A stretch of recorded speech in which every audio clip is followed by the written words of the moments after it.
The Gully of Bluemansdyke. A true colonial story. Broadhurst's store was closed, but the little back room looked very comfortable that night. The fire cast a ruddy glow on ceiling and walls, reflecting itself cheerily on the polished flasks and shotguns which adorned them. Yet a gloom rested on the two men who sat at either side of the hearth, which neither the fire nor the black bottle upon the table could alleviate. 12 o'clock, said old Tom, the storeman glancing up at the wooden timepiece which had come out with him in 42. It's a queer thing, George, they haven't come. It's a dirty night, said his companion, reaching out his arm for a plug of tobacco. The Wowera's in flood, maybe, or maybe their horses is broke down, or they've put it off, perhaps. Great Lord, how it thunders. Pass us over a coal, Tom. He spoke in a tone which was meant to appear easy, but with a painful thrill in it which was not lost upon his mate. He glanced uneasily at him from under his grizzled eyebrows. You think it's all right, George, he said after a pause. Think what's all right? Why, that the lads are safe. Safe, of course they're safe. What the devil is to harm them? Oh, nothing, nothing to be sure, said old Tom. You see, George, since the old woman died, Morris has been all to me, and it makes me kinder anxious. It's a week since they started from the mine, and you'd ha thought they'd be here now. But it's nothing unusual, I suppose, nothing at all, just my darned folly. What's to harm them? Repeated George Hutton again, arguing to convince himself rather than his comrade.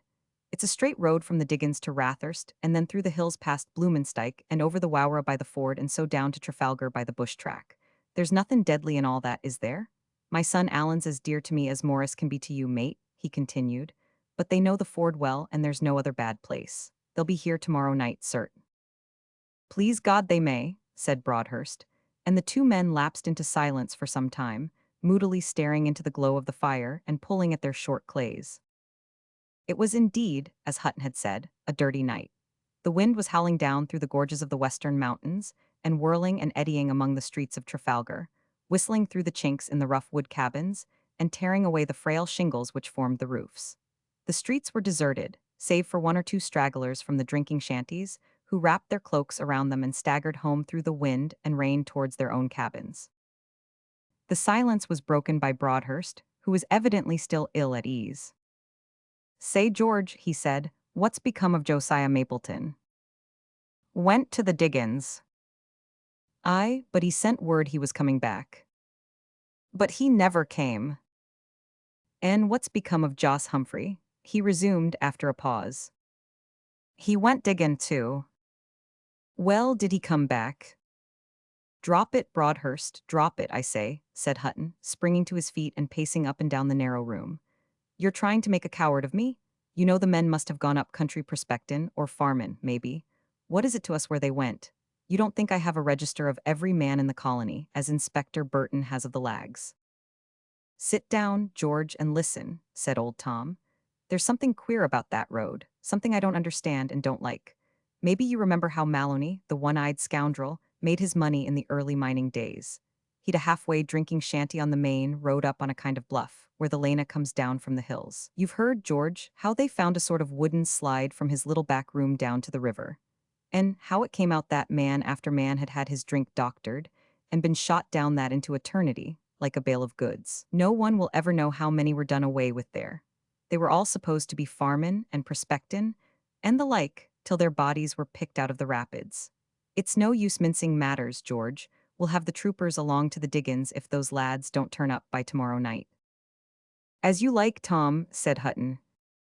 By the way, talking of Maloney, it's a strange thing, said Broadhurst, that Jack Haldane swears he saw a man as like Maloney with 10 years added to him as could be. It was in the bush on Monday morning. Chance, I suppose, but you'd hardly think there could be two pair of shoulders in the world carrying such villainous mugs on the top of them. Jack Haldane's a fool, growled Hutton, throwing open the door and peering anxiously out into the darkness, while the wind played with his long, grizzled beard and sent a train of glowing sparks from his pipe down the street. A terrible night, he said, as he turned back towards the fire. Yes, a wild, tempestuous night, a night for birds of darkness and for beasts of prey. A strange night for 7 men to lie out in the gully at Bluemansdyke, with revolvers in their hands and the devil in their hearts. The sun was rising after the storm. A thick, heavy steam reeked up from the saturated ground and hung like a pall over the flourishing little town of Trafalgar. A bluish mist lay in wreaths over the wide track of bushland around, out of which the western mountains loomed like great islands in a sea of vapor. Something was wrong in the town. The most casual glance would have detected that. There was a shouting and a hurrying of feet. Doors were slammed and rude windows thrown open. A trooper of police came clattering down with his carbine unslung. It was past the time for Joe Butchin's sawmill to commence work, but the great wheel was motionless, for the hands had not appeared. There was a surging, pushing crowd in the main street before old Tom Broadhurst's house, and a mighty clattering of tongues. "What was it?" demanded the newcomers, panting and breathless. "Broadhurst has shot his mate. He has cut his own throat. He has struck gold in the clay floor of his kitchen." No, it was his son Morris who had come home rich. Who had not come back at all? Whose horse had come back without him?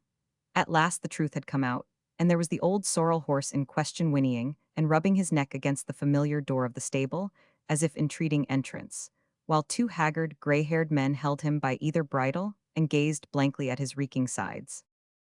"God help me," said old Tom Broadhurst. "It is as I feared." "Cheer up, mate," said Hutton, drawing his rough straw hat down over his brow. "There's hope yet." A sympathetic and encouraging murmur ran through the crowd. "Horse ran away, likely. Or been stolen. Or he's swum the Wawara and been washed off," suggested one Job's comforter. "He ain't got no marks of bruising," said another, more hopeful. "Rider fallen off drunk, maybe," said a bluff old sheep farmer.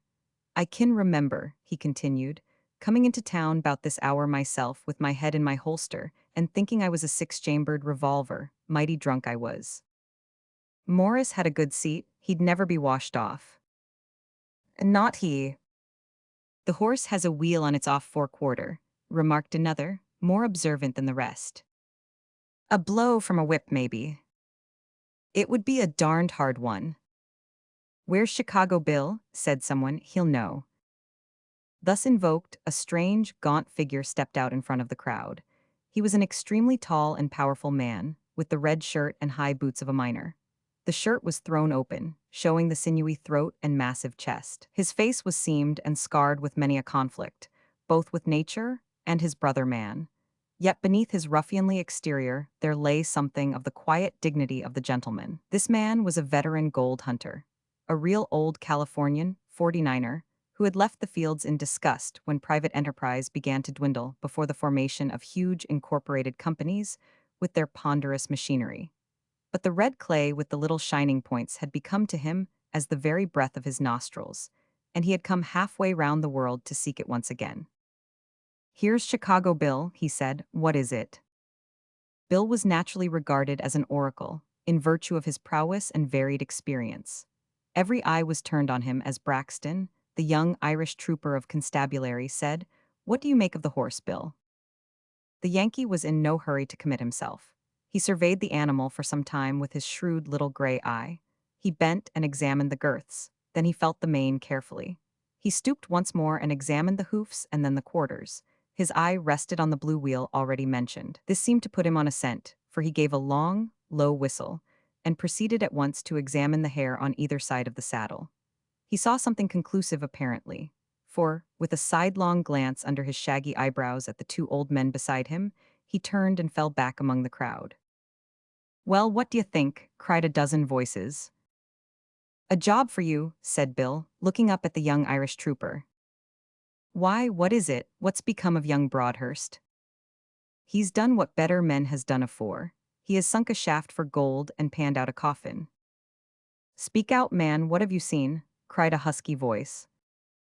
"I've seen the graze of a bushranger's bullet on the horse's quarter, and I've seen a drop of the rider's blood on the edge of the saddle.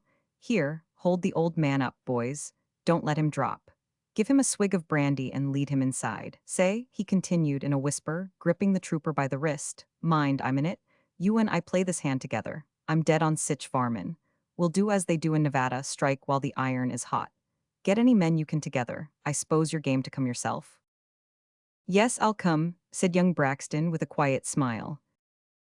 The American looked at him approvingly. He had learned in his wanderings that an Irishman who grows quieter when deeply stirred is a very dangerous specimen of the genus Homo. Good lad, he muttered, and the two went down the street together towards the station house, followed by half a dozen of the more resolute of the crowd. One word before we proceed with our story, or our chronicle rather, as every word of it is based upon fact. The colonial trooper of 15 or 20 years ago was a very different man from his representative of today. Not that I would imply any slur upon the courage of the latter, but for reckless daredevilry and knight-errantry, the old constabulary has never been equaled. The reason is a simple one. Men of gentle blood, younger sons, and wild rakes who had outrun the constable were sent off to Australia with some wild idea of making their fortunes. On arriving, they found Melbourne by no means the El Dorado they expected. They were unfit for any employment, their money was soon dissipated, and they unerringly gravitated into the mounted police. Thus a sort of colonial, Maison Rouge, became formed, where the lowest private had as much pride of birth and education as his officers. They were men who might have swayed the fate of empires, yet who squandered away their lives in many a lone wild fight with native and bushranger, where nothing but a moldering blue-ragged skeleton was left to tell the tale. It was a glorious sunset. The whole western sky was a blaze of flame, throwing a purple tint upon the mountains, and gilding the somber edges of the great forest which spreads between Trafalgar and the river Wowra. It stretched out, a primeval, unbroken wilderness, save at the one point where a rough track had been formed by the miners and their numerous camp followers. This wound amid the great trunks in a zigzag direction, occasionally making a long detour to avoid some marshy hollow or especially dense clump of vegetation. Often it could be hardly discerned from the ground around save by the scattered hoof marks and an occasional rut. About 15 miles from Trafalgar there stands a little knoll, well sheltered and overlooking the road. On this knoll a man was lying as the sun went down that Friday evening.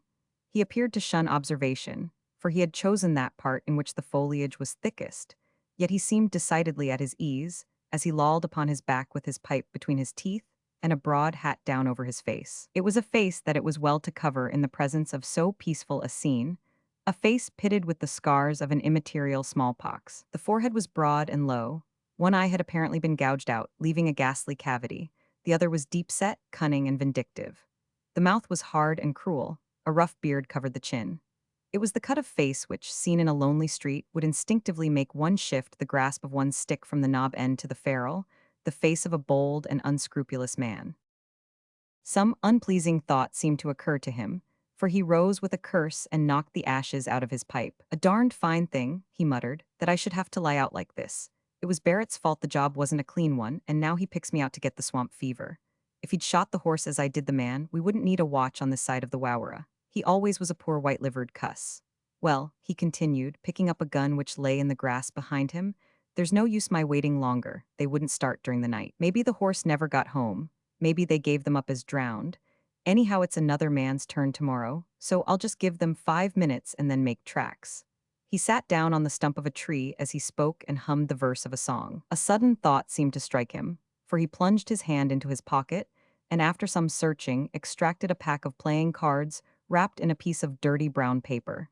He gazed earnestly at their greasy faces for some time. Then he took a pin from his sleeve and pricked a small hole in the corner of each ace and knave. He chuckled as he shuffled them up and replaced them in his pocket. "I'll have my share of the swag," he growled.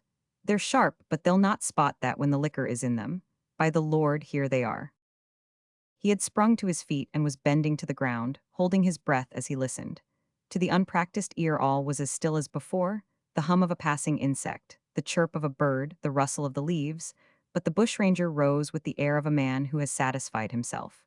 "Good-bye to Bluemansdyke," said he. "I reckon it will be too hot to hold us for a time. That thundering idiot, he spoilt as nice a lay as ever was, and risked our necks into the bargain. I'll see their number and who they are, though," he continued, and choosing a point where a rough thicket formed an effectual screen, he coiled himself up and lay like some venomous snake, occasionally raising his head and peering between the trunks at the reddish streak which marked the Trafalgar Road. There could be no question now as to the approach of a body of horsemen. By the time our friend was fairly ensconced in his hiding place, the sound of voices and the clatter of hoofs was distinctly audible, and in another moment, a troop of mounted men came sweeping round the curve of the road. They were 11 all told, armed to the teeth, and evidently well on the alert. 2 rode in front with rifles unslung, leisurely scanning every bush which might shelter an enemy. The main body kept about 50 yards behind them, while a solitary horseman brought up the rear. The ranger scanned them narrowly as they passed. He seemed to recognize most of them. Some were his natural enemies, the troopers. The majority were miners who had volunteered to get rid of an evil which affected their interests so closely. They were a fine bronze set of men, with a deliberate air about them, as if they had come for a purpose and meant to attain it. As the last rider passed before his hiding place, the solitary watcher started and growled a curse in his beard. "I know his darned face," he said. "It's Bill Hanker, the man who got the drop on Long Nat Smeaton in Silver City in '53. What the thunder brought him here? I must be off by the back track, though, and let the boys know." So saying, he picked up his gun, and with a scowl after the distant party, he crouched down and passed rapidly and silently out of sight into the very thickest part of the bush. The expedition had started from Trafalgar on the afternoon of the same day that Morris Broadhurst's horse, foam-flecked and frightened, had galloped up to the old stable door. Burton, the inspector of constabulary, an energetic and able man, as all who knew him can testify, was in command. He had detached Braxton, the young Irishman, and Thompson, another trooper, as a vanguard. He himself rode with the main body, gray-whiskered and line, but as straight in the back as when he and I built a shanty in '39 in what is now Burke Street, Melbourne. With him were McGillivray, Foley, and Anson of the Trafalgar Force, Hartley the sheep farmer, Murdoch and Somerville, who had made their pile at the mines, and Dan Murphy, who was cleaned out when the clay of the Orient turned to gravel and had been yearning for a solid square fight ever since. Chicago Bill formed the rear guard, and the whole party presented an appearance which, though far from military, was decidedly warlike. They camped out that night 17 miles from Trafalgar, and next day pushed on as far as where the Stirling Road runs across. The third morning brought them to the northern bank of the Wawara, which they forded. Here a council of war was held, for they were entering what they regarded as enemy's country. The bush track, though wild, was occasionally traversed both by shepherds and sportsmen. It would hardly be the home of a gang of desperate bushrangers. But beyond the Wawara, the great rugged range of the Tapu Mountains towered up to the clouds, and across a wild spur of these, the mining track passed up to Bluemansdyke. It was here they decided at the council that the scene of the late drama lay. The question now was what means were to be taken to attack the murderers, for that murder had been done no man doubted. All were of one mind as to what the main line of action should be. To go for them straight, shoot as many as possible on sight, and hang the balance in Trafalgar. That was plain sailing. But how to get at them was the subject of much debate. The troopers were for pushing on at once and trusting to fortune to put the rangers in their way. The miners proposed rather to gain some neighboring peak, from which a good view of the country could be obtained, and some idea gained of their whereabouts. Chicago Bill took rather a gloomy view of things. "Nary one will we see," said he. "They've dusted out of the district for this. They'd know the horse would go home, and likely as not they've had a watch on the road to warn them. I guess, boys, we'd best move on and do our best." There was some discussion, but Chicago's opinion carried the day, and the expedition pushed on in a body. After passing the second upland station, the scenery becomes more and more grand and rugged. Great peaks 2 and 3,000 feet high rose sheer up at each side of the narrow track. The heavy wind and rain of the storm had brought down much debris, and the road was almost impassable in places. They were frequently compelled to dismount and to lead the horses. "We haven't far now, boys," said the inspector cheerily, as they struggled on, and he pointed to a great dark cleft which yawned in front of them between two almost perpendicular cliffs. "They are there," he said, "or nowhere." A little higher the road became better, and their progress was more rapid. A halt was called, guns were unslung, and their pistols loosened in their belts, for the great Gully of Bluemansdyke, the wildest part of the whole Tapu range, was gaping before them. But not a thing was to be seen. All was as still as the grave. The horses were picketed in a quiet little ravine, and the whole party crept on foot. The southern sun glared down hot and clear on the yellow bracken and banks of fern which lined the narrow winding track. Still not a sign of life. Then came a clear low whistle from the two advanced troopers, announcing that something had been discovered, and the main body hurried up. It was a spot for deeds of blood. On one side of the road, there lowered a black gnarled precipice. On the other was the sullen mouth of the rugged gully. The road took a sharp turn at this spot. Just at the angle, several large boulders were scattered, lining and overlooking the track. It was at this angle that a little bed of mud and trampled red clay betokened a recent struggle. There could be no question that they were at the scene of the murder of the two young miners. The outline of a horse could still be seen in the soft ground, and the prints of its hoofs as it kicked out in its death agony were plainly marked. Behind one of the rocks were the tracks of several feet, and some pistol wadding was found in a tuft of ferns. The whole tragedy lay unclosed before them. Two men, careless in the pride of their youth and their strength, had swept round that fatal curve. Then a crash, a groan, a brutal laugh, the galloping of a frightened horse, and all was over. What was to be done now? The rocks around were explored, but nothing fresh discovered. Some 6 days had elapsed, and the birds were apparently flown. The party separated and hunted about among the boulders. Then the American, who could follow a trail like a bloodhound, found tracks leading towards a rugged pile of rocks on the north side of the gully. In a crevice here, the remains of 3 horses were found. Close to them, the rim of an old straw hat projected through the loose loam. Hartley, the sheep farmer, sprang over to pick it up. He started back in the act of stooping, and said in an awestruck whisper to his friend Murphy, "There's a head under it, Dan." A few strokes of a spade disclosed a face familiar to most of the group, that of a poor traveling photographer well known in the colony by the sobriquet of Stooping Johnny, who had disappeared some time before. It was now in an advanced stage of putrefaction. Close to him, another body was discovered, and another beside that. In all, 13 victims of these English thugs were lying under the shadow of the great north wall of the Bluemansdyke Gully. It was there, standing in silent awe around the remains of these poor fellows, hurried into eternity and buried like dogs, that the search party registered a vow to sacrifice all interests and comforts for the space of 1 month to the single consideration of revenge. The inspector uncovered his grizzled head as he solemnly swore it, and his comrades followed his example.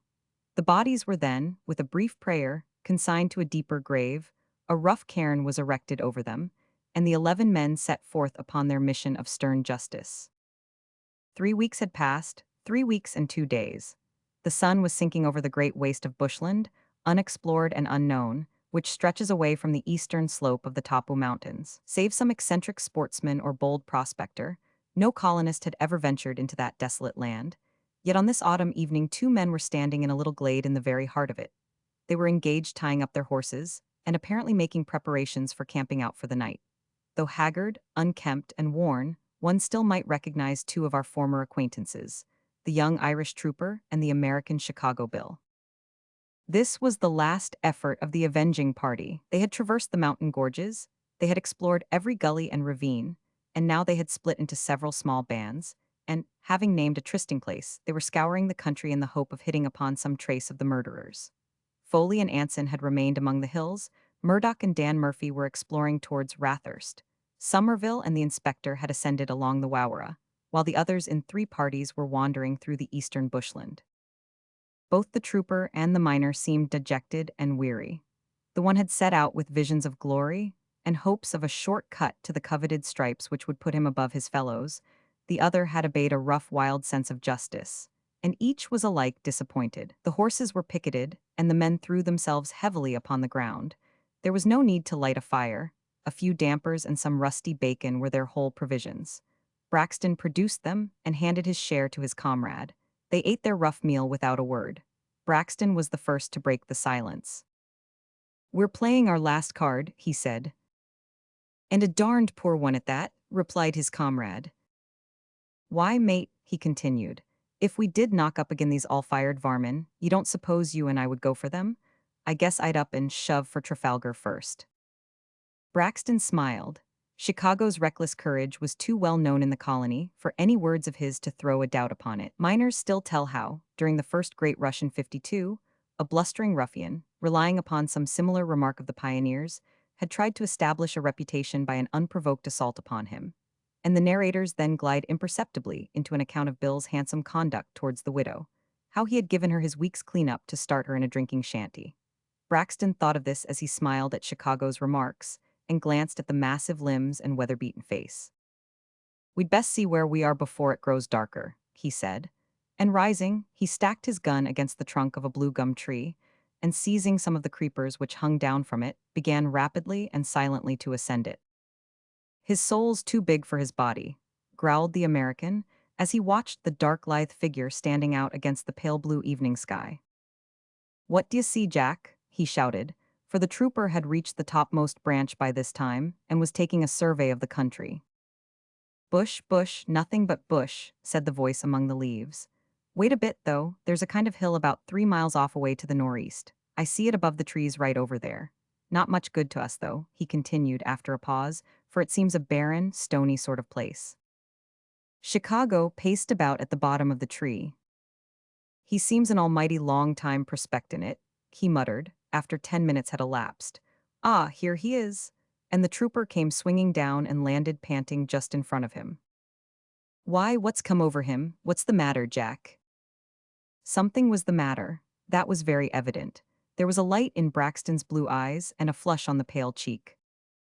Bill, he said, putting his hand on his comrade's shoulder, it's about time you made tracks for the settlements.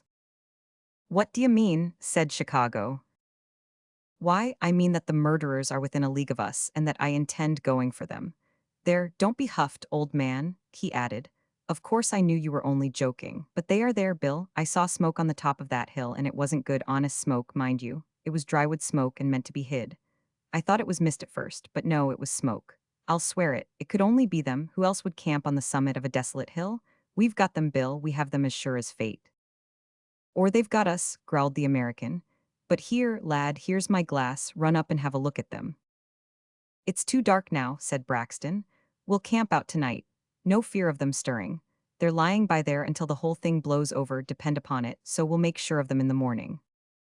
The miner looked plaintively up at the tree, and then down at his 14 stone of solid muscle. I guess I must take your word for it, he grumbled. But you are bushman enough to tell smoke from mist, and a drywood fire from an open one. We can't do anything tonight till we feel our way, so I allow we'd best water the horses and have a good night's rest. Braxton seemed to be of the same mind, so after a few minutes' preparation the two men wrapped themselves in their cloaks and lay, two little dark spots, on the great green carpet of the primeval bush. With the first gray light of dawn Chicago sat up and roused his comrade. A heavy mist bung over the bushland. They could hardly see the loom of the trees across the little glade. Their clothes glistened with the little shining beads of moisture. They brushed each other down and squatted in bush fashion over their rough breakfast. The haze seemed to be lifting a little now. They could see 50 yards in every direction. The miner paced up and down in silence, ruminating over a plug of Barrett's Twist. Braxton sat on a fallen tree sponging and oiling his revolver. Suddenly, a single beam of sunshine played over the great blue gum. It widened and spread, and then in a moment the mist melted away, and the yellow leaves glowed like flakes of copper in the glare of the morning sun. Braxton cheerily snapped the lock of the pistol, loaded it, and replaced it in his belt. Chicago began to whistle and stopped in the middle of his walk. Now, young un, he said, here's the glass.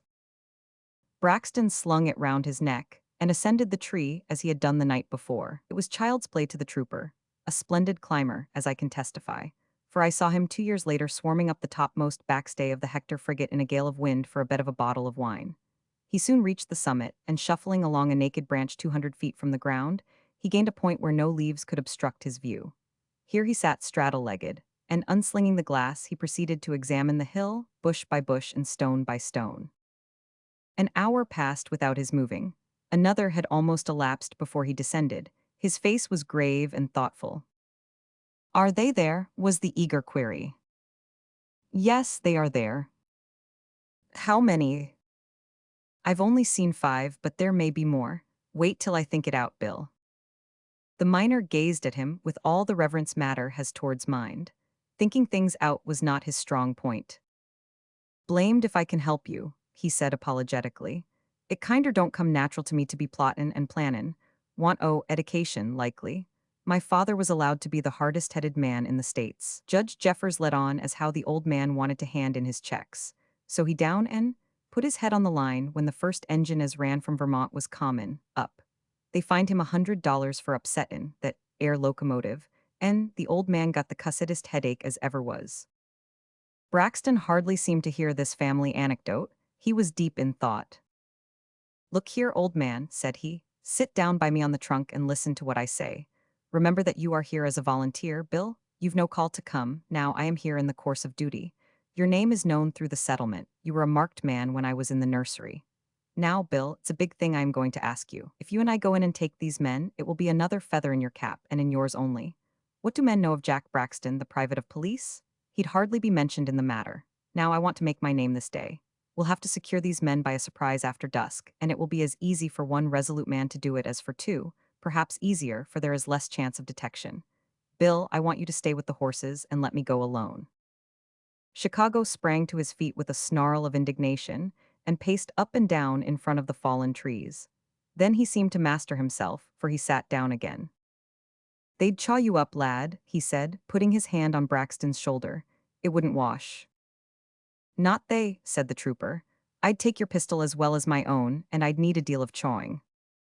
"My character would be ruined," said Bill. "It's beyond the reach of calumny. You can afford to give me one fair chance." Bill buried his face in his hands and thought a little. "Well, lad," he said, looking up, "I'll look after the horses." Braxton wrung him by the hand. "There are few men would have done it, Bill. You are a friend worth having. Now we'll spend our day as best we can, old man, and lie close till evening, for I won't start till an hour after dusk, so we have plenty of time on our hands." The day passed slowly. The trooper lay among the mosses below the great blue gum in earnest thought. Once or twice he imagined he heard the subterranean chuckle and slap of the thigh which usually denoted amusement on the part of the miner. But on glancing up at that individual, the expression of his face was so solemn, not to say funereal, that it was evidently an illusion. They partook of their scanty dinner and supper cheerfully and with hearty appetites. The former listlessness had given place to briskness and activity, now that their object was in view. Chicago blossomed out into many strange experiences and racy reminiscences of Western life. The hours passed rapidly and cheerily. The trooper produced a venerable pack of cards from his holster and proposed euchre, but their gregariousness, and the general difficulty of distinguishing the king of clubs from the ace of hearts, exercised a depressing influence upon the players. Gradually the sun went down on the great wilderness. The shadow fell on the little glade, while the distant hill was still tipped with gold. Then that too became purplish, a star twinkled over the Tapu range, and night crept over the scene. "Goodbye, old man," said Braxton. "I won't take my carbine, it would only be in the way. I can't thank you enough for letting me have this chance. If they wipe me out, Bill, you'll not lose sight of them, I know, and you'll say I died like a man. I've got no friends and no message and nothing in the world but this pack of cards. Keep them, Bill, they were a fine pack in '51. If you see a smoke on the hill in the morning, you'll know all's well, and you'll bring up the horses at once. If you don't, you'll ride to Fallen Pine, where we were to meet. Ride day and night, Bill. Tell Inspector Burton that you know where the rangers are, that Private Braxton is dead, and that he said he was to bring up his men, else he'd come back from the grave and lead them up himself. Do that, Bill. Goodbye." A great quiet rested over the heart of that desolate woodland. The croak of a frog, the gurgle of a little streamlet half hidden in the long grass, no other sound. Then a wakeful jay gave a shrill chatter, another joined and another. A bluefinch screamed. A wombat rushed past to gain its burrow. Something had disturbed them, yet all was apparently as peaceful as before. Had you been by the jay's nest, however, and peered downwards, you would have seen something gliding like a serpent through the brushwood, and caught a glimpse, perhaps, of a pale, resolute face, and the glint of a pocket compass pointing north by east. It was a long and weary night for Trooper Braxton. Any moment he might come on an outpost of the Rangers, so every step had to be taken slowly and with care. But he was an experienced woodman, and hardly a twig snapped as he crawled along. A morass barred his progress, and he was compelled to make a long detour. Then he found himself in thick brushwood, and once more had to go out of his way. It was very dark here in the depth of the forest. There was a heavy smell, and a dense steam laden with miasma rose from the ground. In the dim light he saw strange creeping things around him. A bushmaster writhed across the path in front of him, a cold, dank lizard crawled over his hand as he crouched down, but the trooper thought only of the human reptiles in front and made steadily for his goal. Once he seemed to be pursued by some animal. He heard a creaking behind him, but it ceased when he stopped and listened, so he continued his way. It was when he reached the base of the hill which he had seen from the distance that the real difficulty of his undertaking began. It was almost conical in shape, and very steep. The sides were covered with loose stones and an occasional large boulder. One false step here would send a shower of these telltale fragments clattering down the hill. The trooper stripped off his high leather boots and turned up his trousers. Then he began cautiously to climb, cowering down behind every boulder. There was a little patch of light far away on the horizon, a very little gray patch, but it caused the figure of a man who was moving upon the crest of the hill to loom out dim and large. He was a sentry apparently, for he carried a gun under his arm. The top of the hill was formed by a little plateau about 100 yards in circumference. Along the edge of this the man was pacing, occasionally stopping to peer down into the great dusky sea beneath him. From this raised edge the plateau curved down from every side so as to form a crater-like depression. In the center of this hollow stood a large white tent. Several horses were picketed around it, and the ground was littered with bundles of dried grass and harness. You could see these details now from the edge of the plateau, for the gray patch in the east had become white and was getting longer and wider. You could see the sentry's face, too, as he paced round and round. A handsome, weak-minded face with more of the fool than the devil impressed on it. He seemed cheerful, for the birds were beginning to sing, and their thousand voices rose from the bush below. He forgot the forged note, I think, and the dreary voyage, and the wild escape, and the dark gully away beyond the Tapu Range, for his eye glistened, and he hummed a quaint little Yorkshire country air. He was back again in the West Riding village, and the rough boulder in front shaped itself into the hill behind which Nellie lived before he broke her heart, and he saw the ivied church that crowned it. He would have seen something else had he looked again, something which was not in his picture. A white, passionless face which glared at him over the boulder, as he turned upon his heel, still singing, and unconscious that the bloodhounds of justice were close at his heels. The trooper's time for action had come. He had reached the last boulder. Nothing lay between the plateau and himself but a few loose stones. He could hear the song of the sentry dying away in the distance. He drew his regulation sword, and, with his atoms in his left, he rose and sprang like a tiger over the ridge and down into the hollow. The sentry was startled from his dream of the past by a clatter and a rattling of stones. He sprang round and cocked his gun. No wonder that he gasped, and that a change passed over his bronzed face. A painter would need a dash of ultramarine in his flesh tints to represent it now. No wonder, I say, for that dark active figure with the bare feet and the brass buttons meant disgrace and the gallows to him. He saw him spring across to the tent. He saw the gleam of a sword, and heard a crash as the tent pole was severed, and the canvas came down with a run upon the heads of the sleepers. And then above oaths and shouts he heard a mellow Irish voice. "I've 12 shots in my hands. I have ye every mother's son. Up with your arms. Up, I say, before there is blood upon my soul. One move and ye stand before the throne." Braxton had stooped and parted the doorway of the fallen tent, and was now standing over 6 ruffians who occupied it. They lay as they had wakened, but with their hands above their heads, for there was no resisting that quiet voice, backed up by the 2 black muzzles. They imagined they were surrounded and hopelessly outmatched. Not one of them dreamed that the whole attacking force stood before them. It was the sentry who first began to realize the true state of the case. There was no sound or sign of any reinforcement. He looked to see that the cap was pressed well down on the nipple and crept towards the tent. He was a good shot, as many a keeper on Bradegarth and the Yorkshire fells could testify. He raised his gun to his shoulder. Braxton heard the click, but dared not remove his eye or his weapon from his 6 prisoners. The sentry looked along the sights. He knew his life depended upon that shot. There was more of the devil than the fool in his face now. He paused a moment to make sure of his aim, and then came a crash and the thud of a falling body. Braxton was still standing over the prisoners, but the sentry's gun was unfired, and he himself was writhing on the ground with a bullet through his lungs. "Ye see," said Chicago, as he rose from behind a rock with his gun still smoking in his hand, "it seemed a powerful mean thing to leave you, Jack. So I thought as I'd kinder drop around promiscuous and wade in if needed, which I was, as you can't deny. No, you don't," he added, as the sentry stretched out his hand to grasp his fallen gun. "Leave the weapon alone, young man. It ain't in your way as it lies there." "I'm a dead man," groaned the ranger. "Then lie quiet like a respectable corpse," said the miner, "and don't go a-squirmin' towards your gun. That's ornery, unedicated conduct." "Come here, Bill," cried Braxton, "and bring the ropes those horses are picketed with. Now," he continued, as the American, having abstracted the sentry's gun, appeared with an armful of ropes, "you tie these fellows up, and I'll kill any man who moves." "A pleasant division of labor, old blatherskite," said Chicago, playfully tapping the one-eyed villain Maloney on the head. "Come on, the ugliest first." So saying, he began upon him and fastened him securely. One after another the rangers were tied up, all except the wounded man, who was too helpless to need securing.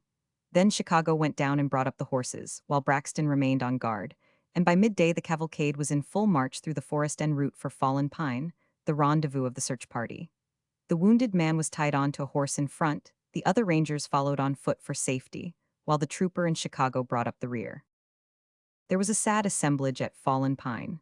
One by one they had dropped in, tanned with the sun, torn by briars, weakened by the poisonous miasma of the marshlands, all with the same tale of privation and failure.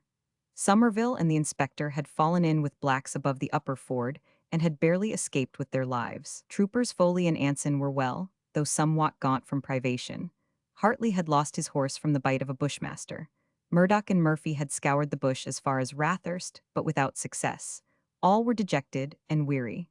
They only waited the arrival of two of their number to set out on their return to Trafalgar. It was midday, and the sun was beating down with a pitiless glare on the little clearing.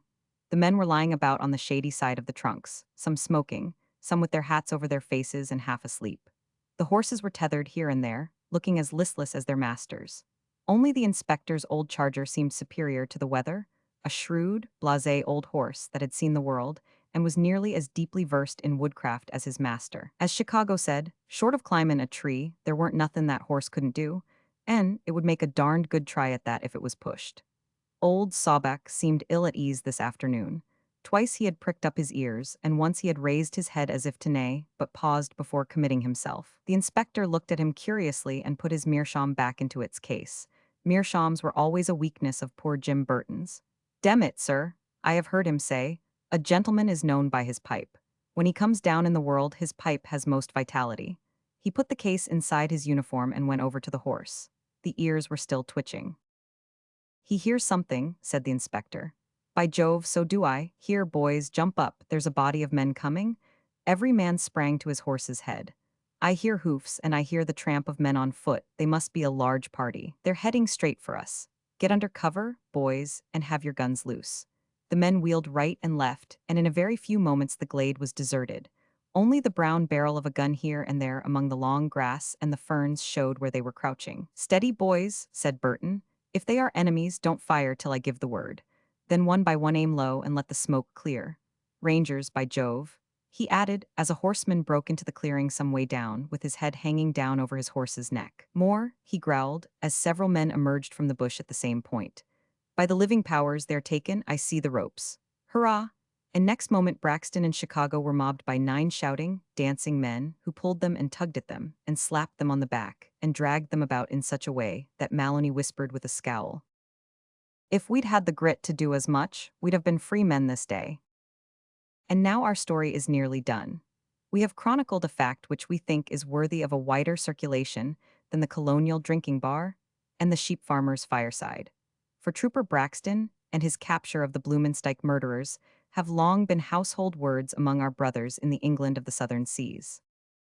We need not detail that joyful ride to Trafalgar, nor the welcome, nor the attempt at lynching, nor how Maloney, the arch-criminal, turned Queen's evidence and so writhed away from the gallows. All that may be read in the colonial press more graphically than I can tell it.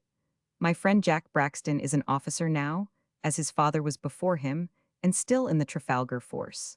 Bill I saw last in '61, when he came over to London in charge of the bark of the Wellingtonia for the international exhibition. He is laying on flesh, I fear, since he took to sheep farming, for he was barely brought up by 17 stone, and his fighting weight used to be 14, but he looks well and hearty. Maloney was lynched in Placerville, at least so I heard. I had a letter last mail from the old inspector. He has left the police and has a farm at Rathurst. I think, stout-hearted as he is, he must give a little bit of a shudder when he rides down to Trafalgar for the Thursday market and comes round that sharp turn of the road where the boulders lie, and the firs look so yellow against the red clay. The parson of Jackman's Gulch. He was known in the Gulch as the Reverend Elias B. Hopkins, but it was generally understood that the title was an honorary one, extorted by his many eminent qualities, and not borne out by any legal claim which he could adduce. The parson was another of his sobriquets, which was sufficiently distinctive in a land where the flock was scattered and the shepherds few. To do him justice, he never pretended to have received any preliminary training for the ministry or any orthodox qualification to practice it. "We're all working in the claim of the Lord," he remarked one day, "and it don't matter a cent whether we're hired for the job or whether we waltzes in on our own account." A piece of rough imagery which appealed directly to the instincts of Jackman's Gulch. It is quite certain that during the first few months his presence had a marked effect in diminishing the excessive use both of strong drinks and of stronger adjectives, which had been characteristic of the little mining settlement. Under his tuition, men began to understand that the resources of their native language were less limited than they had supposed, and that it was possible to convey their impressions with accuracy without the aid of a gaudy halo of profanity. We were certainly in need of a regenerator at Jackman's Gulch about the beginning of '53. Times were flush then over the whole colony, but nowhere flusher than there. Our material prosperity had had a bad effect upon our morals. The camp was a small one, lying rather better than 120 miles to the south of Ballarat, at a spot where a mountain torrent finds its way down a rugged ravine on its way to join the Arrowsmith River. History does not relate who the original Jackman may have been, but at the time I speak of the camp, it contained 100 or so adults, many of whom were men who had sought an asylum there after making more civilized mining centers too hot to hold them. They were a rough, murderous crew, hardly leavened by the few respectable members of society who were scattered among them. Communication between Jackman's Gulch and the outside world was difficult and uncertain. A portion of the bush between it and Ballarat was infested by a redoubtable outlaw named Conky Jim, who, with a small gang as desperate as himself, made traveling a dangerous matter. It was customary, therefore, at the Gulch, to store up the dust and nuggets obtained from the mines in a special store, each man's share being placed in a separate bag on which his name was marked. A trusty man, named Woburn, was deputed to watch over this primitive bank. When the amount deposited became considerable, a wagon was hired, and the whole treasure was conveyed to Ballarat, guarded by the police and by a certain number of miners, who took it in turn to perform the office. Once in Ballarat, it was forwarded on to Melbourne by the regular gold wagons. By this plan, the gold was often kept for months in the gulch before being dispatched, but Conky Jim was effectually checkmated, as the escort party were far too strong for him and his gang. He appeared, at the time of which I write, to have forsaken his haunts in disgust, and the road could be traversed by small parties with impunity. Comparative order used to reign during the daytime at Jackman's Gulch, for the majority of the inhabitants were out with crowbar and pick among the quartz ledges, or washing clay and sand in their cradles by the banks of the little stream. As the sun sank down, however, the claims were gradually deserted, and their unkempt owners, clay-bespattered and shaggy, came lounging into camp, ripe for any form of mischief. Their first visit was to Woburn's gold store, where their cleanup of the day was duly deposited, the amount being entered in the storekeeper's book, and each miner retaining enough to cover his evening's expenses. After that, all restraint was at an end, and each set to work to get rid of his surplus dust with the greatest rapidity possible. The focus of dissipation was the rough bar, formed by a couple of hogsheads spanned by planks, which was dignified by the name of the Britannia Drinking Saloon. Here, Nat Adams, the burly barkeeper, dispensed bad whiskey at the rate of 2 shillings a noggin, or a guinea a bottle, while his brother Ben acted as croupier in a rude wooden shanty behind, which had been converted into a gambling hell, and was crowded every night. There had been a third brother, but an unfortunate misunderstanding with a customer had shortened his existence. He was too soft to live long, his brother Nathaniel feelingly observed on the occasion of his funeral. Many's the time I've said to him, if you're arguin' a pint with a stranger, you should always draw first, then argue, and then shoot if you judge that he's on the shoot. Bill was too perlite. He must needs argue first and draw after, when he might just as well have kivered his man before talkin' it over with him. This amiable weakness of the deceased Bill was a blow to the firm of Adams, which became so short-handed that the concern could hardly be worked without the admission of a partner, which would mean a considerable decrease in the profits. Nat Adams had had a roadside shanty in the gulch before the discovery of gold, and might therefore claim to be the oldest inhabitant. These keepers of shanties were a peculiar race, and, at the cost of a digression, it may be interesting to explain how they managed to amass considerable sums of money in a land where travelers were few and far between. It was the custom of the bushmen, i.e., bullock drivers, sheep tenders, and the other white hands who worked on the sheep runs up country, to sign articles by which they agreed to serve their master for 1, 2, or 3 years at so much per year, and certain daily rations. Liquor was never included in this agreement, and the men remained, perforce, total abstainers during the whole time. The money was paid in a lump sum at the end of the engagement. When that day came round, Jimmy, the stockman, would come slouching into his master's office, cabbage tree hat in hand. "Morning, master," Jimmy would say. "My time's up. I guess I'll draw my check and ride down to town." "You'll come back, Jimmy." "Yes, I'll come back. Maybe I'll be away 3 weeks, maybe a month. I want some clothes, master, and my bloomin' boots are well nigh off my feet." "How much, Jimmy?" asks his master, taking up his pen. "There's £60 screw," Jimmy answers thoughtfully. "And you mind, master, last March when the brindled bull broke out o' the paddock. £2 you promised me then, and £1 at the dipping, and £1 when Miller's sheep got mixed with urn." And so he goes on, for bushmen can seldom write, but they have memories which nothing escapes. His master writes the check and hands it across the table. "Don't get on the drink, Jimmy," he says. "No fear of that, master." And the stockman slips the check into his leather pouch. And within an hour, he is ambling off upon his long-limbed horse on his 100-mile journey to town. Now Jimmy has to pass some 6 or 8 of the above-mentioned roadside shanties in his day's ride. And experience has taught him that if he once breaks his accustomed total abstinence, the unwanted stimulant has an overpowering effect upon his brain. Jimmy shakes his head warily as he determines that no earthly consideration will induce him to partake of any liquor until his business is over. His only chance is to avoid temptation. So, knowing that there is the first of these houses some half-mile ahead, he plunges into a bypath through the bush which will lead him out at the other side. Jimmy is riding resolutely along this narrow path, congratulating himself upon a danger escaped, when he becomes aware of a sunburned, black-bearded man who is leaning unconcernedly against a tree beside the track. This is none other than the shanty keeper, who, having observed Jimmy's maneuver in the distance, has taken a short cut through the bush in order to intercept him. "Morning, Jimmy," he cries as the horseman comes up to him. "Morning, mate, morning. Where are ye off to today, then?" "Off to town," says Jimmy sturdily. "No, now, are you though? You'll have bully times down there for a bit. Come round and have a drink at my place, just by way of luck." "No," says Jimmy, "I don't want a drink. Just a little damp." "I tell ye I don't want one," says the stockman angrily. "Well, you needn't be so darned short about it. It's nothin' to me whether you drinks or not. Good mornin'." "Good mornin'," says Jimmy, and has ridden on about 20 yards when he hears the other calling on him to stop.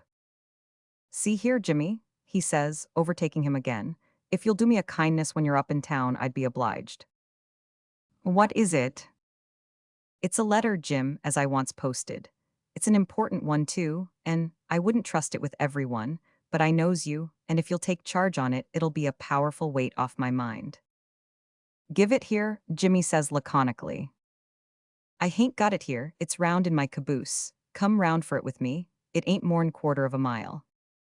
Jimmy consents reluctantly.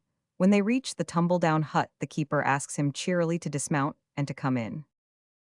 "Give me the letter," says Jimmy. "It ain't altogether wrote yet, but you sit down here for a minute and it'll be right." And so the stockman is beguiled into the shanty. At last the letter is ready and handed over. "Now, Jimmy," says the keeper, "one drink at my expense before you go."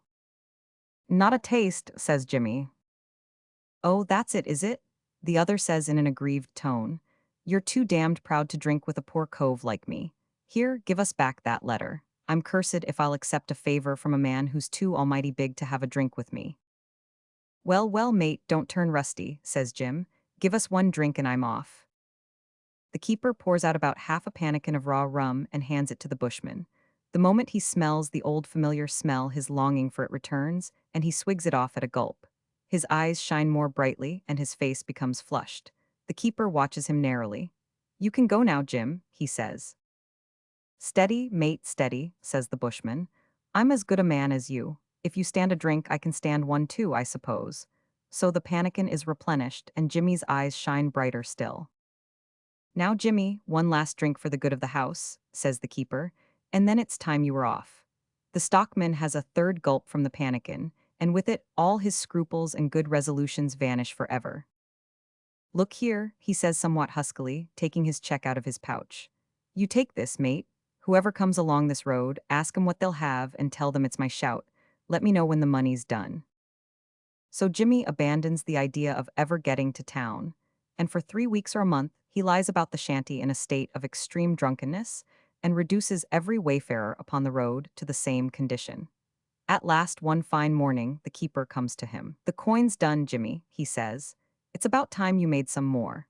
So Jimmy has a good wash to sober him, straps his blanket and his billy to his back, and rides off through the bush to the sheep run, where he has another year of sobriety, terminating in another month of intoxication. All this, though typical of the happy-go-lucky manners of the inhabitants, has no direct bearing upon Jackman's Gulch, so we must return to that Arcadian settlement.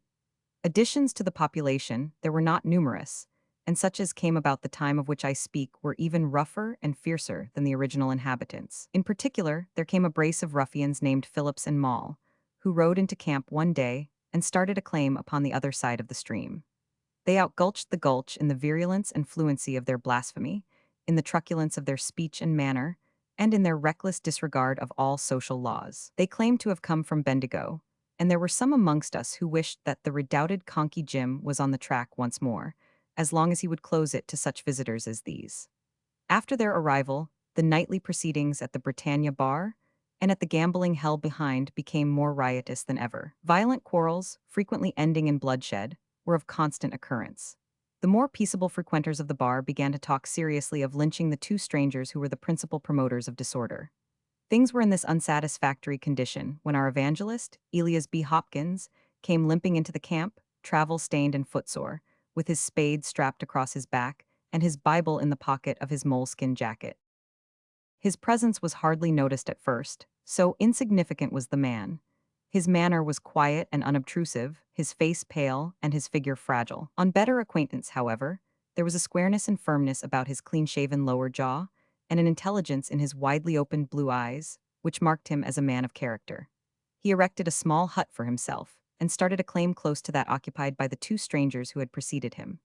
This claim was chosen with a ludicrous disregard for all practical laws of mining, and at once stamped the newcomer as being a green hand at his work. It was piteous to observe him every morning as we passed to our work, digging and delving with the greatest industry, but, as we knew well, without the smallest possibility of any result. He would pause for a moment as we went by, wipe his pale face with his bandana handkerchief, and shout out to us a cordial morning greeting, and then fall to again with redoubled energy. By degrees we got into the way of making a half-pitying, half-contemptuous inquiry as to how he got on.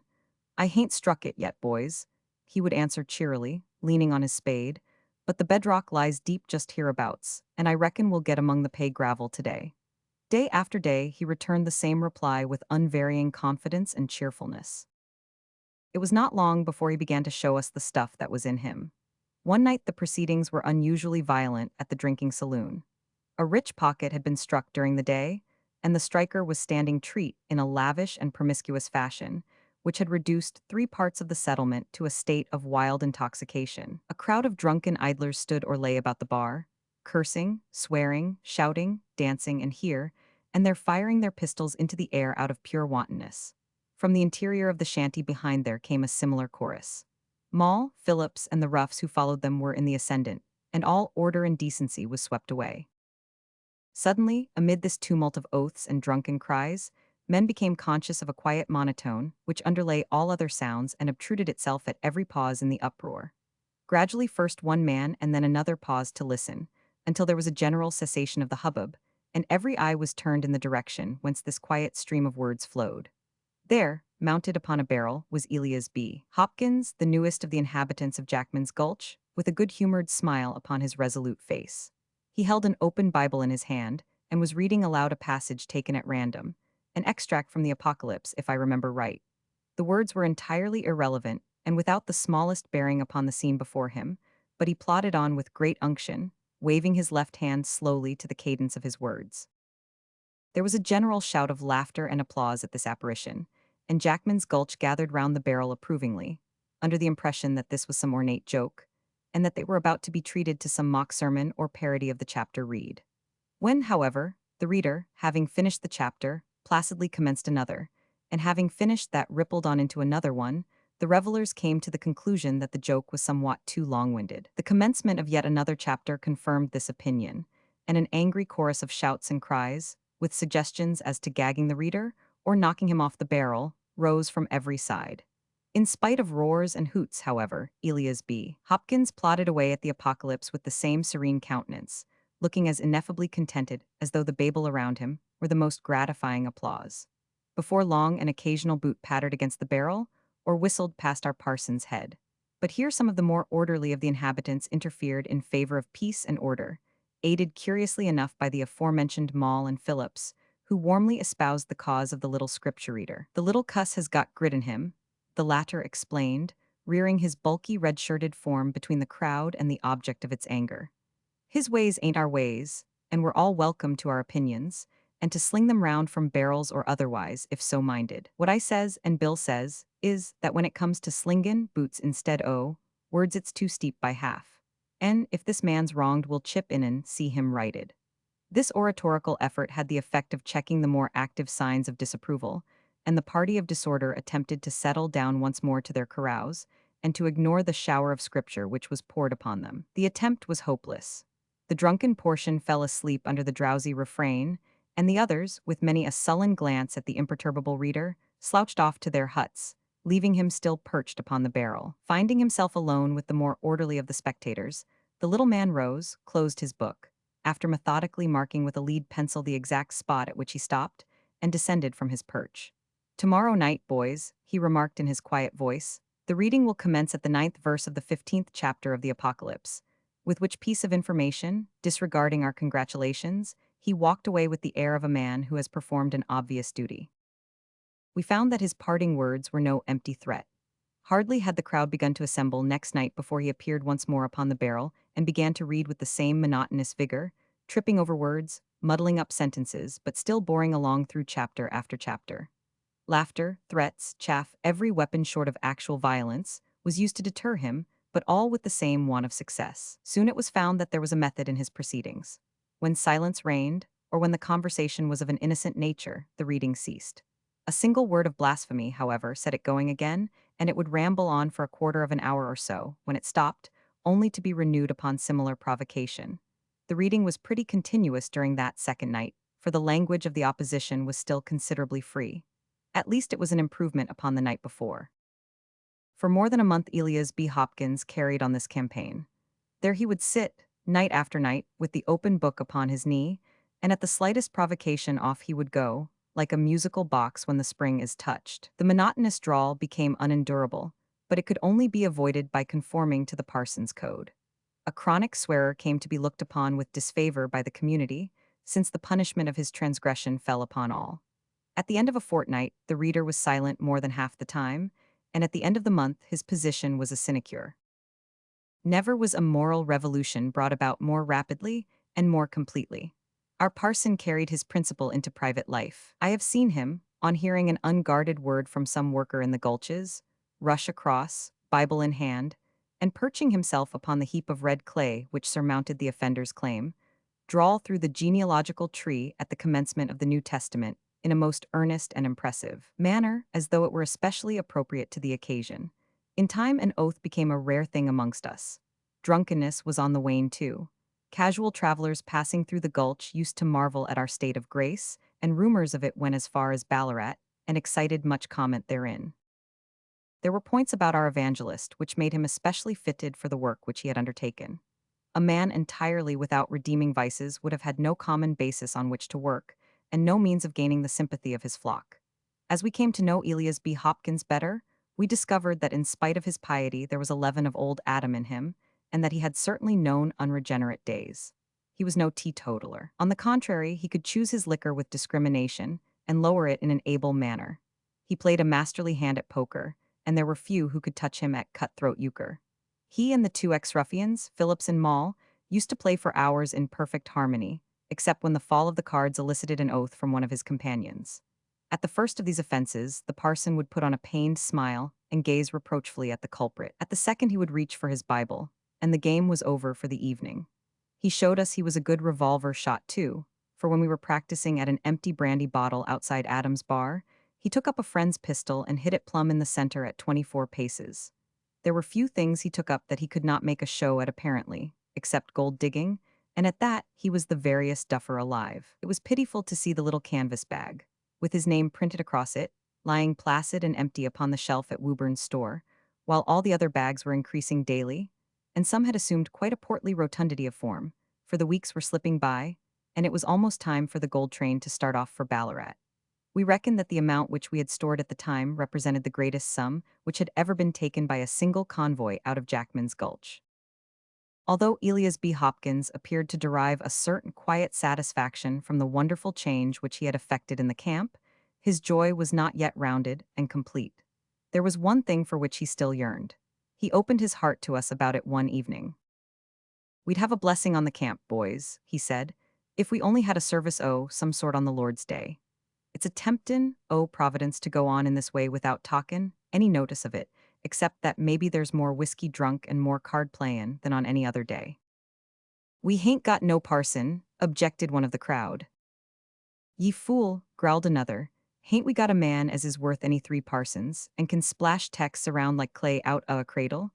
What more d'ye want? We hain't got no church, urged the same dissentient.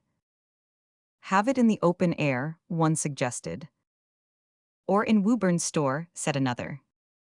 Or in Adam's saloon. The last proposal was received with a buzz of approval, which showed that it was considered the most appropriate locality. Adam's saloon was a substantial wooden building in the rear of the bar, which was used partly for storing liquor and partly for a gambling saloon. It was strongly built of rough-hewn logs, the proprietor rightly judging, in the unregenerate days of Jackman's Gulch, that hogsheads of brandy and rum were commodities which had best be secured under lock and key. A strong door opened into each end of the saloon, and the interior was spacious enough, when the table and lumber were cleared away, to accommodate the whole population. The spirit barrels were heaped together at one end by their owner, so as to make a very fair imitation of a pulpit. At first the Gulch took but a mild interest in the proceedings, but when it became known that Elias B. Hopkins intended, after reading the service, to address the audience, the settlement began to warm up to the occasion. A real sermon was a novelty to all of them, and one coming from their own parson was additionally so. Rumor announced that it would be interspersed with local hits, and that the moral would be pointed by pungent personalities. Men began to fear that they would be unable to gain seats, and many applications were made to the brothers Adams. It was only when conclusively shown that the saloon could contain them all with a margin that the camp settled down into calm expectancy. It was as well that the building was of such a size, for the assembly upon the Sunday morning was the largest which had ever occurred in the annals of Jackman's Gulch. At first it was thought that the whole population was present, but a little reflection showed that this was not so. Maule and Phillips had gone on a prospecting journey among the hills, and had not returned as yet. And Woburn, the gold keeper, was unable to leave his store. Having a very large quantity of the precious metal under his charge, he stuck to his post, feeling that the responsibility was too great to trifle with. With these 3 exceptions, the whole of the Gulch, with clean red shirts, and such other additions to their toilet as the occasion demanded, sauntered in a straggling line along the clayey pathway which led up to the saloon. The interior of the building had been provided with rough benches, and the parson, with his quiet, good-humored smile, was standing at the door to welcome them. "Good morning, boys," he cried cheerily as each group came lounging up. Pass in, pass in. You'll find this is as good a morning's work as any you've done. Leave your pistols in this barrel outside the door as you pass. You can pick them out as you come out again, but it isn't the thing to carry weapons into the house of peace." His request was good-humoredly complied with, and before the last of the congregation filed in there was a strange assortment of knives and firearms in this depository. When all had assembled, the doors were shut, and the service began, the first and the last which was ever performed at Jackman's Gulch. The weather was sultry and the room close, yet the miners listened with exemplary patience. There was a sense of novelty in the situation which had its attractions.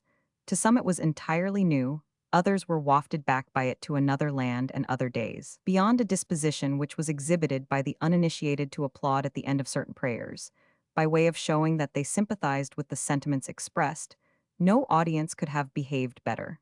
There was a murmur of interest, however, when Elias B. Hopkins, looking down on the congregation from his rostrum of casks, began his address. He had attired himself with care in honor of the occasion. He wore a velveteen tunic, girt round the waist with a sash of China silk, a pair of moleskin trousers, and held his cabbage-tree hat in his left hand. He began speaking in a low tone, and it was noticed at the time that he frequently glanced through the small aperture which served for a window, which was placed above the heads of those who sat beneath him. "I've put you straight now," he said, in the course of his address. "I've got you in the right rut, if you will but stick in it." Here he looked very hard out of the window for some seconds. "You've learned soberness and industry, and with those things you can always make up any loss you may sustain. I guess there isn't one of ye that won't remember my visit to this camp." He paused for a moment, and 3 revolver shots rang out upon the quiet summer air. "Keep your seats, damn ye," roared our preacher as his audience rose in excitement. "If a man of ye moves, down he goes. The door's locked on the outside, so he can't get out anyhow. Your seats, ye canting, chuckle-headed fools. Down with ye, ye dogs, or I'll fire among ye. Astonishment and fear brought us back into our seats, and we sat staring blankly at our pastor and each other. Elias B. Hopkins, whose whole face and even figure appeared to have undergone an extraordinary alteration, looked fiercely down on us from his commanding position, with a contemptuous smile on his stern face. "I have your lives in my hands," he remarked, and we noticed as he spoke that he held a heavy revolver in his hand and that the butt of another one protruded from his sash. "I am armed and you are not. If one of you moves or speaks, he is a dead man. If not, I shall not harm you. You must wait here for an hour. Why, you fools," this with a hiss of contempt which rang in our ears for many a long day, "do you know who it is that has stuck you up? Do you know who it is that has been playing it upon you for months as a parson and a saint? Conky Jim, the bushranger, ye apes. And Phillips and Moll were my two right-hand men. They're off into the hills with your gold. Ha, would ye?" This to some restive member of the audience, who quieted down instantly before the fierce eye and the ready weapon of the bushranger. "In an hour they will be clear of any pursuit, and I advise you to make the best of it and not to follow, or you may lose more than your money. My horse is tethered outside this door behind me. When the time is up I shall pass through it, lock it on the outside, and be off. Then you may break your way out as best you can. I have no more to say to you, except that ye are the most cursed set of asses that ever trod in boot leather." We had time to endorse mentally this outspoken opinion during the long 60 minutes which followed. We were powerless before the resolute desperado. It is true that if we made a simultaneous rush, we might bear him down at the cost of 8 or 10 of our number. But how could such a rush be organized without speaking, and who would attempt it without a previous agreement that he would be supported? There was nothing for it but submission. It seemed 3 hours at the least before the ranger snapped up his watch, stepped down from the barrel, walked backwards, still covering us with his weapon, to the door behind him, and then passed rapidly through it. We heard the creaking of the rusty lock and the clatter of his horse's hoofs as he galloped away. It has been remarked that an oath had for the last few weeks been a rare thing in the camp. We made up for our temporary abstention during the next half-hour. Never was heard such symmetrical and heartfelt blasphemy. When at last we succeeded in getting the door off its hinges, all sight of both rangers and treasure had disappeared, nor have we ever caught sight of either the one or the other since. Poor Woburn, true to his trust, lay shot through the head across the threshold of his empty store. The villains, Moll and Phillips, had descended upon the camp the instant that we had been enticed into the trap, murdered the keeper, loaded up a small cart with the booty, and got safe away to some wild fastness among the mountains, where they were joined by their wily leader. Jackman's Gulch recovered from this blow, and is now a flourishing township. Social reformers are not in request there, however, and morality is at a discount. It is said that an inquest has been held lately upon an unoffending stranger who chanced to remark that in so large a place it would be advisable to have some form of Sunday service. The memory of their one and only pastor is still green among the inhabitants and will be for many a long year to come. My friend the murderer. "Number 43 is no better, doctor," said the head warder in a slightly reproachful accent, looking in round the corner of my door. "Confound," I responded from behind the pages of the Australian Sketcher. "And says his tubes are paining him. Couldn't you do anything for him?" "He's a walking drug shop," said I. "He has the whole British pharmacopoeia inside him. I believe his tubes are as sound as yours are." "Then there's 7 and they are chronic," continued the warder, glancing down a blue slip of paper. "A knocked off work yesterday, said lifting things gave him a stitch in the side. I want you to have a look at him if you don't mind, doctor. There's 31, too, him that killed John Adamson in the Corinthian brig. He's been carrying on awful in the night, shrieking and yelling, he has, and no stopping him neither." "All right, I'll have a look at him afterwards," I said, tossing my paper carelessly aside and pouring myself out a cup of coffee. "Nothing else to report, I suppose, warder?" The official protruded his head a little further into the room. "Beg pardon, doctor," he said, in a confidential tone, "but I notice as 82 has a bit of a cold, and it would be a good excuse for you to visit him and have a chat, maybe." The cup of coffee was arrested halfway to my lips as I stared in amazement at the man's serious face. "An excuse," I said. "An excuse? What the deuce are you talking about, Macpherson? You see me trudging about all day at my practice when I'm not looking after the prisoners, and coming back every night as tired as a dog, and you talk about finding an excuse for doing more work." "You'd like it, doctor," said Warder Macpherson, insinuating one of his shoulders into the room. "That man's story's worth listening to if you could get him to tell it, though he's not what you'd call free in his speech. Maybe you don't know who 82 is. No, I don't, and I don't care either, I answered, in the conviction that some local ruffian was about to be foisted upon me as a celebrity. He's Maloney, said the warder, him that turned Queen's evidence after the murders at Bluemansdyke. You don't say so? I ejaculated, laying down my cup in astonishment. I had heard of this ghastly series of murders, and read an account of them in a London magazine long before setting foot in the colony. I remembered that the atrocities committed had thrown the Burke and Hare crimes completely into the shade, and that one of the most villainous of the gang had saved his own skin by betraying his companions. Are you sure? I asked. Oh yes, it's him right enough. Just you draw him out a bit and he'll astonish you. He's a man to know is Maloney, that's to say, in moderation, and the head grinned, bobbed, and disappeared, leaving me to finish my breakfast and ruminate over what I had heard. The surgeonship of an Australian prison is not an enviable position. It may be endurable in Melbourne or Sydney, but the little town of Perth has few attractions to recommend it, and those few had been long exhausted. The climate was detestable, and the society far from congenial.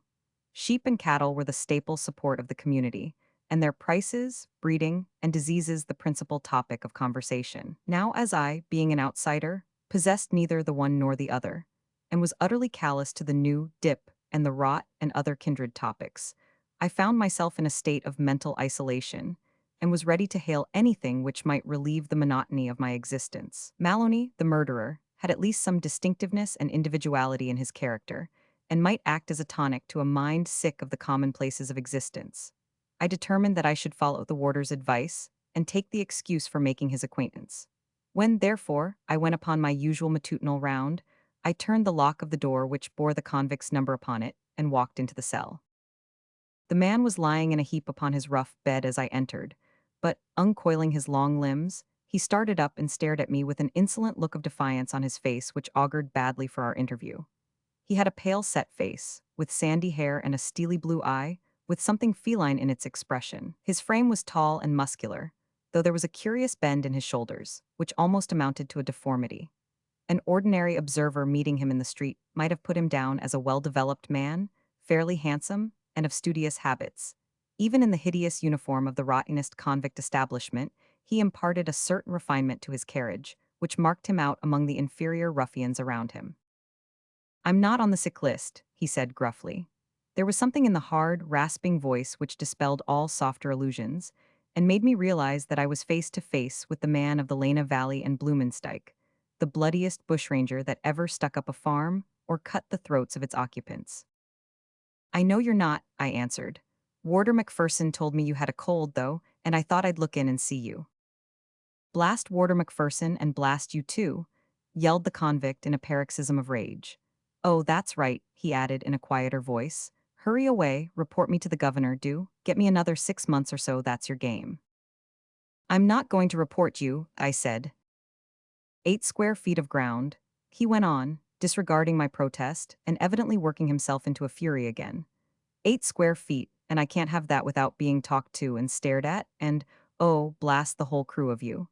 And he raised his 2 clenched hands above his head and shook them in passionate invective.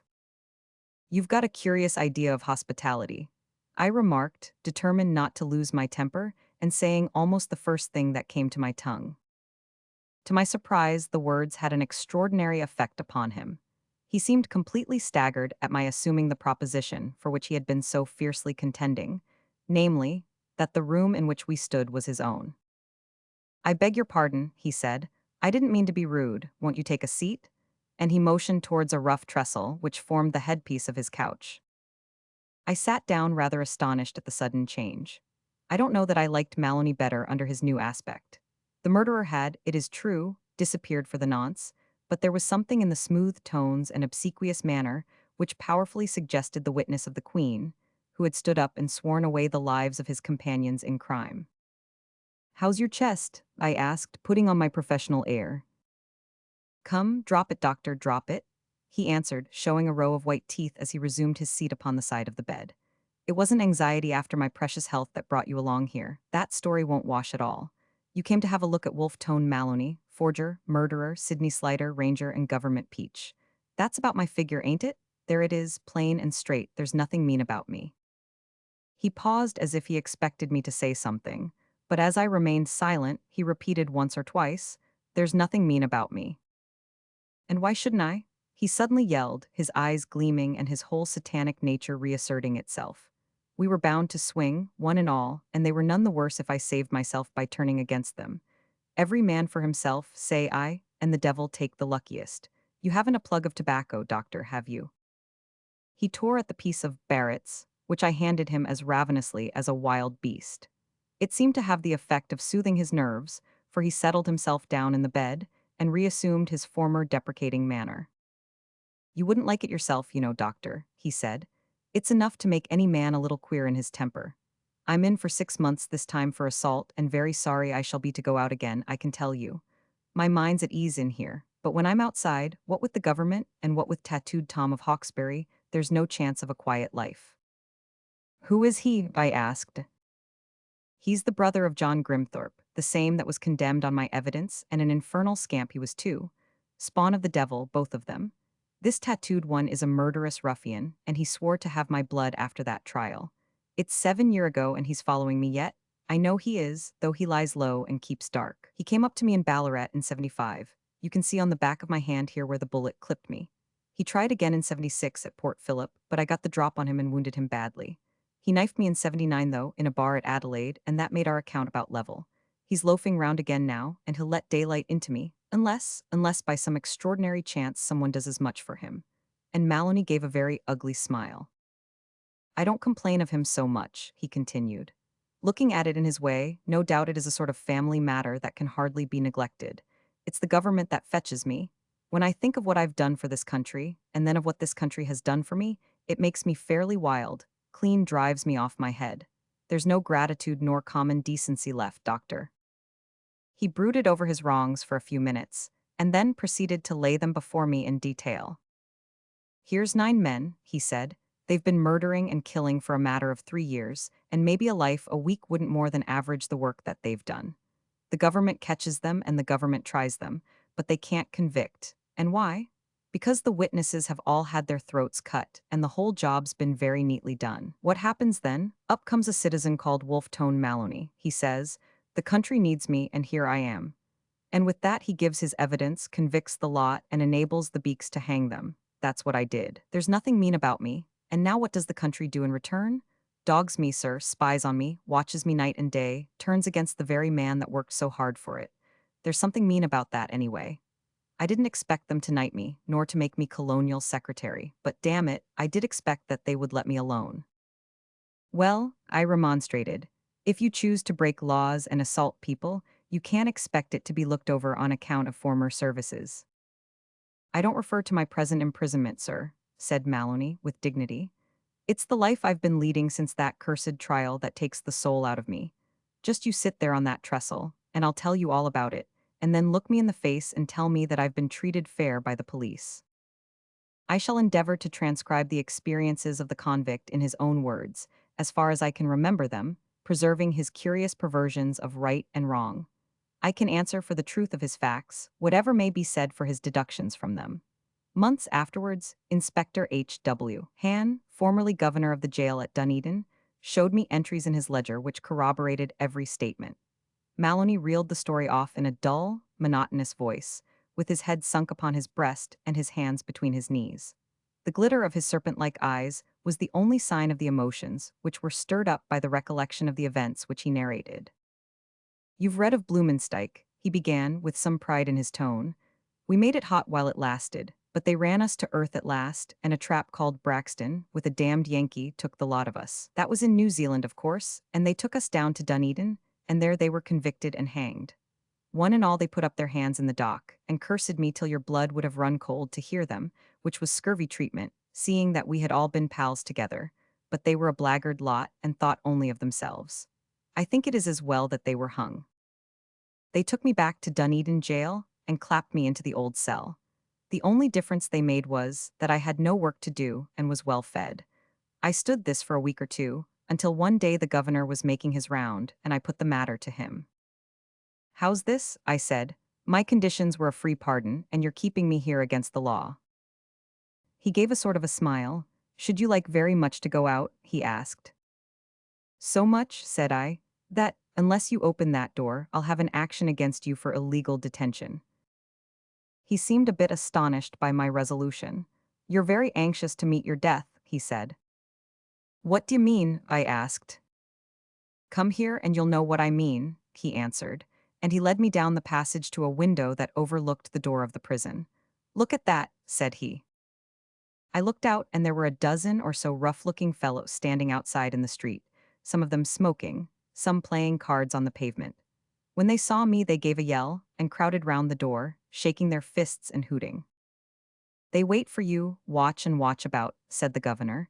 They're the executive of the Vigilance Committee. However, since you're determined to go, I can't stop you. 500 ye call this a civilized land, I cried, and let a man be murdered in cold blood in open daylight. When I said this, the governor and the warder and every fool in the place grinned, as if a man's life was a rare good joke. You've got the law on your side, says the governor, so we won't detain you any longer. Show him out, warder. He'd have done it too, the black-hearted villain, if I hadn't begged and prayed and offered to pay for my board and lodging, which is more than any prisoner ever did before me. He let me stay on those conditions, and for 3 months I was caged up there with every larrikin in the township clamoring at the other side of the wall. That was pretty treatment for a man that had served his country. At last, one morning, up came the governor again.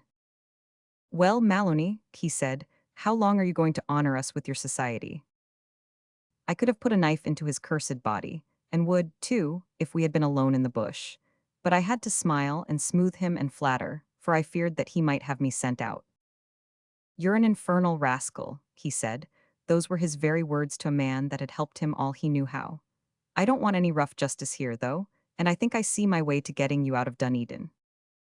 I'll never forget you, governor, said I, and by God I never will. I don't want your thanks nor your gratitude, he answered. It's not for your sake that I do it, but simply to keep order in the town. There's a steamer starts from the West Quay to Melbourne tomorrow, and we'll get you aboard it. She is advertised at 5 in the morning, so have yourself in readiness. I packed up the few things I had and was smuggled out by a back door just before daybreak.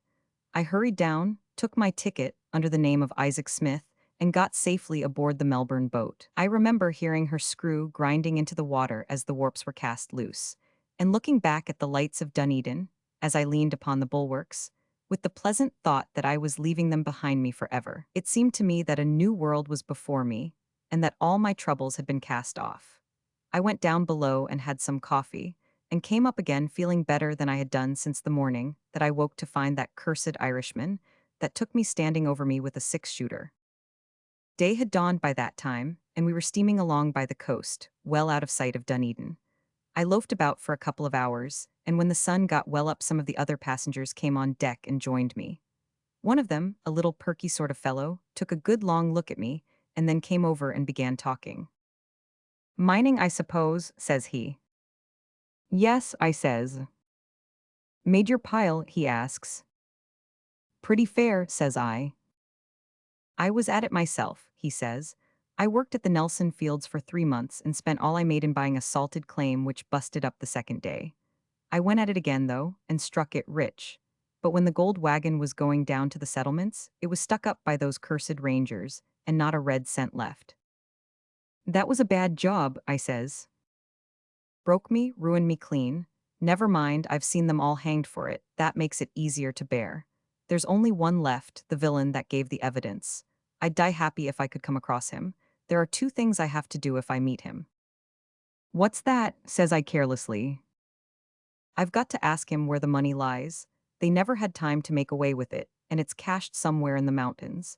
And then I've got to stretch his neck for him and send his soul down to join the men that he betrayed. It seemed to me that I knew something about that cache, and I felt like laughing. But he was watching me, and it struck me that he had a nasty, vindictive kind of mind. I'm going up on the bridge, I said, for he was not a man whose acquaintance I cared much about making. He wouldn't hear of my leaving him, though. We're both miners, he says, and we're pals for the voyage. Come down to the bar, I'm not too poor to shout. I couldn't refuse him well, and we went down together, and that was the beginning of the trouble. What harm was I doing anyone on the ship? All I asked for was a quiet life, leaving others alone, and getting left alone myself. No man could ask fairer than that. And now just you listen to what came of it. We were passing the front of the ladies' cabins, on our way to the saloon, when out comes a servant lass. A freckled currency she-devil, with a baby in her arms. We were brushing past her, when she gave a scream like a railway whistle, and nearly dropped the kid. My nerves gave a sort of a jump when I heard that scream, but I turned and begged her pardon, letting on that I thought I might have trod on her foot. I knew the game was up, though, when I saw her white face and her leaning against the door and pointing. "It's him," she cried. "It's him. I saw him in the courthouse. Oh, don't let him hurt the baby." "Who is it?" asks the steward and half a dozen others in a breath. "It's him, Maloney, the murderer. Oh, take him away, take him away." I don't rightly remember what happened just at that moment. The furniture and me seemed to get kind of mixed, and there was cursing and smashing, and someone shouting for his gold, and a general stamp round. When I got steadied a bit, I found somebody's hand in my mouth. From what I gathered afterwards, I conclude that it belonged to that same little man with the vicious way of talking. He got some of it out again, but that was because the others were choking me. A poor chap can get no fair play in this world when once he is down. Still, I think he will remember me till the day of his death. Longer, I hope. They dragged me out into the poop and held a damned court-martial. On me, mind you, me that had thrown over my pals in order to serve them. What were they to do with me? Some said this, some said that, but it ended by the captain deciding to send me ashore. The ship stopped, they lowered a boat, and I was hoisted in, the whole gang of them hooting at me from over the bulwarks. I saw the man I spoke of tying up his hand, though, and I felt that things might be worse. I changed my opinion before we got to the land. I had reckoned on the shore being deserted, and that I might make my way inland. But the ship had stopped too near the heads, and a dozen beachcombers and such like had come down to the water's edge, and were staring at us, wondering what the boat was after. When we got to the edge of the surf, the coxswain hailed them, and after singing out who I was, he and his men threw me into the water. You may well look surprised, neck and crop into 10 feet of water, with shark as thick as green parrots in the bush, and I heard them laughing as I floundered to the shore. I soon saw it was a worse job than ever. As I came scrambling out through the weeds, I was collared by a big chap with a velveteen coat, and half a dozen others got round me and held me fast. Most of them looked simple fellows enough, and I was not afraid of them. But there was one in a cabbage tree hat that had a very nasty expression on his face, and the big man seemed to be chummy with him. They dragged me up the beach, and then they let go their hold of me and stood round in a circle. "Well, mate," says the man with the hat, "we've been looking out for you some time in these parts." "And very good of you too," I answers. "None of your jaw," says he. "Come, boys, what shall it be? Hanging, drowning, or shooting? Look sharp." This looked a bit too like business. "No, you don't," I said. "I've got government protection and it'll be murder." "That's what they call it," answered the one in the velveteen coat as cheery as a piping crow. "And you're going to murder me for being a ranger." "Ranger be damned," said the man. "We're going to hang you for peaching against your pals, and that's an end of the palaver." They slung a rope round my neck and dragged me up to the edge of the bush. There were some big she-oaks and blue gums, and they pitched on one of these for the wicked deed. They ran the rope over a branch, tied my hands, and told me to say my prayers. It seemed as if it was all up, but Providence interfered to save me. It sounds nice enough sitting here and telling about it, sir. But it was sick work to stand with nothing but the beach in front of you, and the long white line of surf, with the steamer in the distance, and a set of bloody-minded villains round you thirsting for your life. I never thought I'd owe anything good to the police, but they saved me that time. A troop of them were riding from Hawks Point Station to Dunedin, and hearing that something was up, they came down through the bush and interrupted the proceedings. I've heard some bands in my time, doctor, but I never heard music like the jingle of those traps' spurs and harness as they galloped out onto the open. They tried to hang me even then, but the police were too quick for them, and the man with the hat got one over the head with the flat of a sword. I was clapped onto a horse, and before evening I found myself in my old quarters in the city jail. The governor wasn't to be done, though. He was determined to get rid of me, and I was equally anxious to see the last of him. He waited a week or so until the excitement had begun to die away, and then he smuggled me aboard a three-masted schooner bound to Sydney with tallow and hides. We got fair away to sea without a hitch, and things began to look a bit more rosy. I made sure that I had seen the last of the prison anyway. The crew had a sort of an idea who I was, and if there'd been any rough weather, they'd have hove me overboard like enough, for they were a rough, ignorant lot, and had a notion that I brought bad luck to the ship. We had a good passage, however, and I was landed safe and sound upon Sydney Key. Now just you listen to what happened next. You'd have thought they would have been sick of ill-using me and following me by this time. Wouldn't you now? Well, just you listen. It seems that a cursed steamer started from Dunedin to Sydney on the very day we left and got in before us, bringing news that I was coming. Blessed if they hadn't called a meeting, a regular mass meeting, at the docks to discuss about it, and I marched right into it when I landed. They didn't take long about arresting me, and I listened to all the speeches and resolutions. If I'd been a prince, there couldn't have been more excitement. The end of it all was that they agreed that it wasn't right that New Zealand should be allowed to foist her criminals upon her neighbors, and that I was to be sent back again by the next boat. So they posted me off again, as if I was a damned parcel.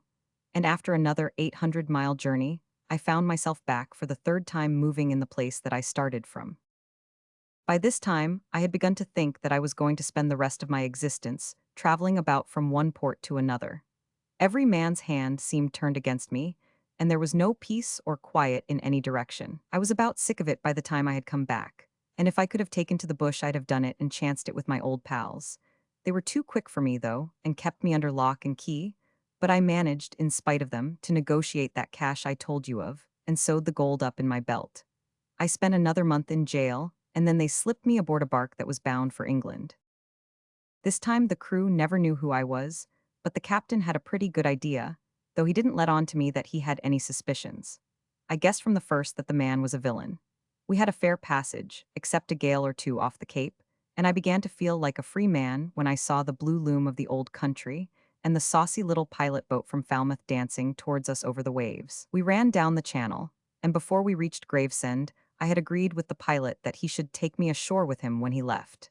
It was at this time that the captain showed me that I was right in thinking him a meddling, disagreeable man. I got my things packed, such as they were, and left him talking earnestly to the pilot, while I went below for my breakfast. When I came up again, we were fairly into the mouth of the river, and the boat in which I was to have gone ashore had left us.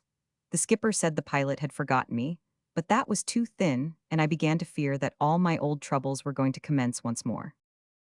It was not long before my suspicions were confirmed. A boat darted out from the side of the river, and a tall cove with a long black beard came aboard. I heard him ask the mate whether they didn't need a mud pilot to take them up the reaches, but it seemed to me that he was a man who would know a deal more about handcuffs than he did about steering, so I kept away from him. He came across the deck, however, and made some remark to me, taking a good look at me the while. I don't like inquisitive people at any time, but an inquisitive stranger with glue about the roots of his beard is the worst of all to stand, especially under the circumstances. I began to feel that it was time for me to go. I soon got a chance and made good use of it. A big collier came athwart the bows of our steamer, and we had to slacken down to dead slow. There was a barge astern, and I slipped down by a rope and was into the barge before anyone had missed me. Of course, I had to leave my luggage behind me, but I had the belt with the nuggets round my waist, and the chance of shaking the police off my track was worth more than a couple of boxes. It was clear to me now that the pilot had been a traitor, as well as the captain, and had set the detectives after me. I often wish I could drop across those two men again. I hung about the barge all day as she drifted down the stream.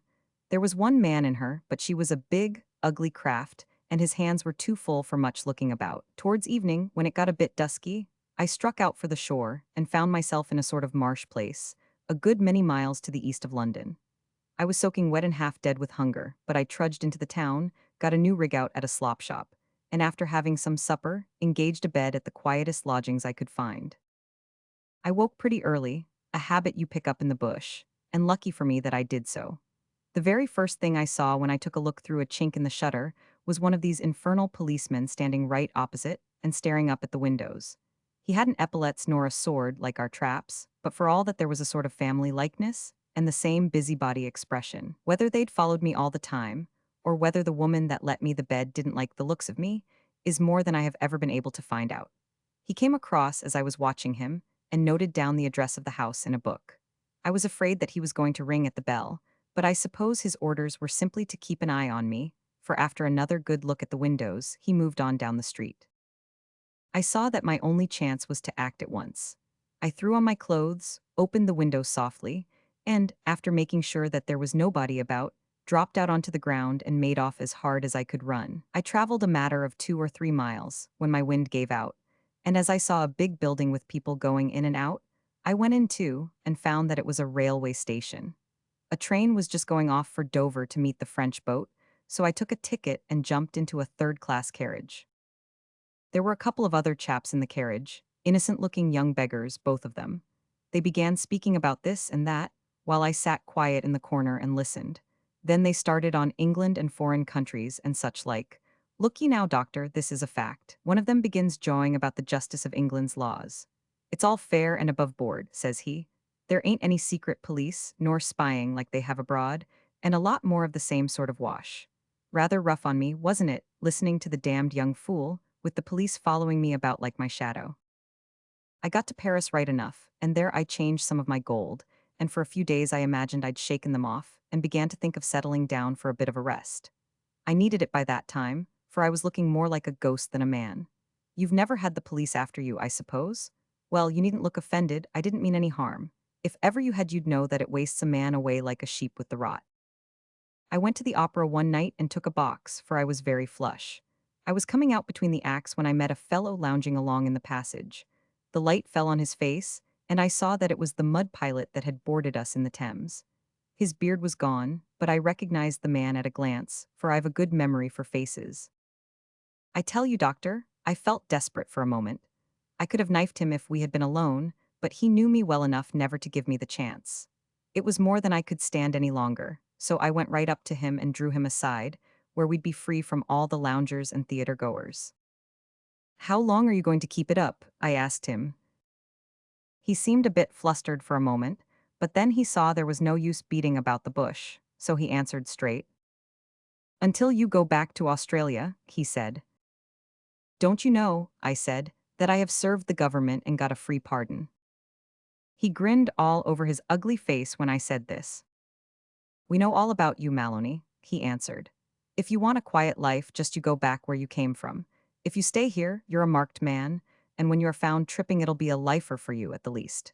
Free trade's a fine thing, but the market's too full of men like you for us to need to import any. It seemed to me that there was something in what he said, though he had a nasty way of putting it. For some days back, I'd been feeling a sort of homesick. The ways of the people weren't my ways. They stared at me in the street, and if I dropped into a bar, they'd stop talking and edge away a bit, as if I was a wild beast. I'd sooner have had a pint of old stringabark, too, than a bucket full of their rot-gut liquors. There was too much damned propriety. What was the use of having money if you couldn't dress as you liked, nor bust it properly? There was no sympathy for a man if he shot about a little when he was half over. I've seen a man dropped at Nelson many a time with less row than they'd make over a broken window pane. The thing was slow, and I was sick of it. You want me to go back, I said. I've my orders to stick fast to you until you do, he answered. Well, I said, I don't care if I do. All I bargain is that you keep your mouth shut and don't let on who I am so that I may have a fair start when I get there. He agreed to this, and we went over to Southampton the very next day, where he saw me safely off once more. I took a passage round to Adelaide, where no one was likely to know me, and there I settled, right under the nose of the police. I've been there ever since, leading a quiet life, but for little difficulties like the one I'm in for now, and for that devil, tattooed Tom of Hawkesbury. I don't know what made me tell you all this, doctor, unless it is that being kind of lonely makes a man inclined to jaw when he gets a chance. Just you take warning from me, though. Never put yourself out to serve your country, for your country will do precious little for you. Just you let them look after their own affairs. And if they find a difficulty in hanging a set of scoundrels, never mind chipping in, but let them alone to do as best they can. Maybe they'll remember how they treated me after I'm dead, and be sorry for neglecting me. I was rude to you when you came in and swore a trifle promiscuous. But don't you mind me, it's only my way. You'll allow, though, that I have cause to be a bit touchy now and again when I think of all that's past. You're not going, are you? Well, if you must, you must, but I hope you will look me up at odd times when you are going your round. Oh, I say, you've left the balance of that cake of tobacco behind you, haven't you? No, it's in your pocket, that's all right. Thank ye, doctor, you're a good sort, and as quick at a hint as any man I've met. A couple of months after narrating his experiences, Wolfe-Tone Maloney finished his term and was released. For a long time I neither saw him nor heard of him, and he had almost slipped from my memory, until I was reminded, in a somewhat tragic manner, of his existence. I had been attending a patient some distance off in the country, and was riding back, guiding my tired horse among the boulders which strewed the pathway, and endeavoring to see my way through the gathering darkness, when I came suddenly upon a little wayside inn. As I walked my horse up towards the door, intending to make sure of my bearings before proceeding further, I heard the sound of a violent altercation within the little bar. There seemed to be a chorus of expostulation or remonstrance, above which two powerful voices rang out loud and angry. As I listened, there was a momentary hush. Two pistol shots sounded almost simultaneously, and with a crash, the door burst open, and a pair of dark figures staggered out into the moonlight. They struggled for a moment in a deadly wrestle, and then went down together among the loose stones. I had sprung off my horse, and, with the help of half a dozen rough fellows from the bar, dragged them away from one another. A glance was sufficient to convince me that one of them was dying fast. He was a thick-set, burly fellow, with a determined cast of countenance. The blood was welling from a deep stab in his throat, and it was evident that an important artery had been divided. I turned away from him in despair, and walked over to where his antagonist was lying. He was shot through the lungs, but managed to raise himself upon his hand as I approached, and peered anxiously up into my face. To my surprise, I saw before me the haggard features and flaxen hair of my prison acquaintance, Maloney. "Ah, doctor," he said, recognizing me, "how is he? Will he die?" He asked the question so earnestly that I imagined he had softened at the last moment and feared to leave the world with another homicide upon his conscience. Truth, however, compelled me to shake my head mournfully and to intimate that the wound would prove a mortal one. Maloney gave a wild cry of triumph, which brought the blood welling out from between his lips. "Here, boys," he gasped to the little group around him. "There's money in my inside pocket. Damn the expense, drinks round. There's nothing mean about me. I'd drink with you, but I'm going. Give the doc my share, for he's as good." Here his head fell back with a thud, his eye glazed, and the soul of wolf-toned Maloney, forger, convict, ranger, murderer, and government peach, drifted away into the great unknown. I cannot conclude without borrowing the account of the fatal quarrel, which appeared in the columns of the West Australian Sentinel. The curious will find it in the issue of the 4th of October, 1881. Fatal affray.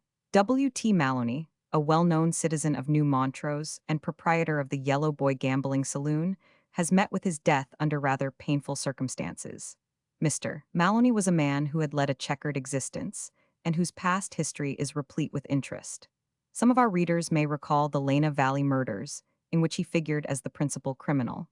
It is conjectured that, during the 7 months that he owned a bar in that region, from 20 to 30 travelers were hocussed and made away with. He succeeded, however, in evading the vigilance of the officers of the law, and allied himself with the bushrangers of Bluemansdyke, whose heroic capture and subsequent execution are matters of history. Maloney extricated himself from the fate which awaited him by turning Queen's evidence.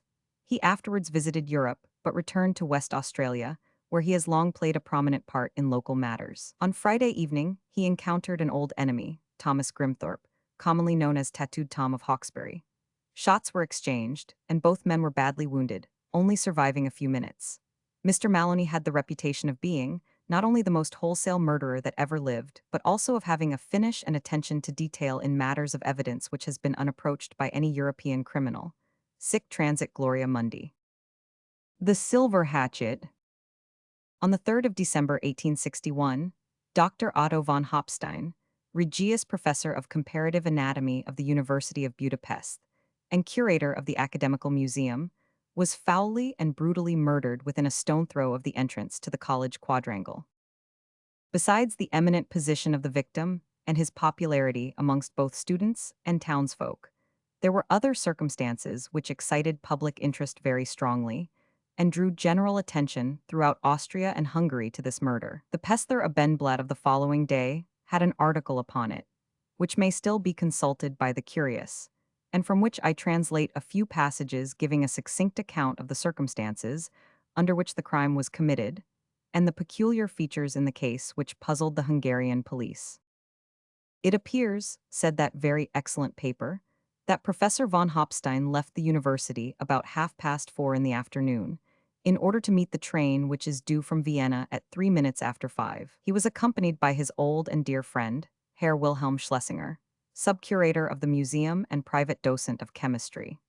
The object of these two gentlemen in meeting this particular train was to receive the legacy bequeathed by Graf von Schulling to the University of Budapest. It is well known that this unfortunate nobleman, whose tragic fate is still fresh in the recollection of the public, left his unique collection of medieval weapons, as well as several priceless blackletter editions, to enrich the already celebrated museum of his alma mater. The worthy professor was too much of an enthusiast in such matters to entrust the reception or care of this valuable legacy to any subordinate.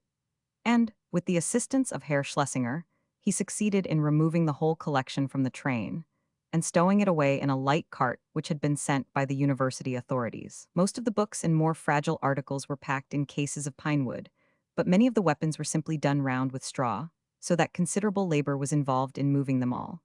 The professor was so nervous, however, lest any of them should be injured, that he refused to allow any of the railway employees, Eisenbahndiener, to assist. Every article was carried across the platform by Herr Schlesinger and handed to Professor von Hopstein in the cart, who packed it away. When everything was in, the two gentlemen, still faithful to their charge, drove back to the university, the professor being in excellent spirits and not a little proud of the physical exertion which he had shown himself capable of. He made some joking allusion to it to Rienmal, the janitor, who, with his friend Skiffer, a Bohemian Jew, met the cart on its return and unloaded the contents. Leaving his curiosities safe in the storeroom and locking the door, the professor handed the key to his sub-curator and, bidding everyone good evening, departed in the direction of his lodgings. Schlesinger took a last look to reassure himself that all was right and also went off, leaving Rienmal and his friend Skiffer smoking in the janitor's lodge.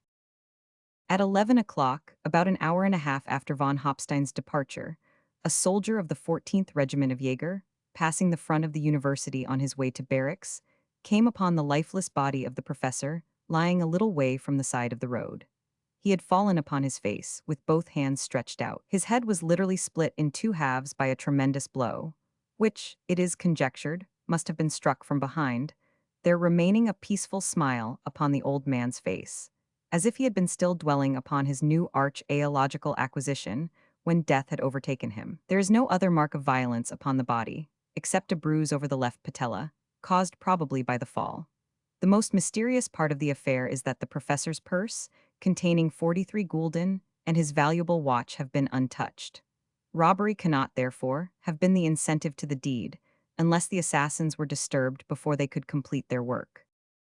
This idea is negatived by the fact that the body must have lain at least an hour before anyone discovered it. The whole affair is wrapped in mystery.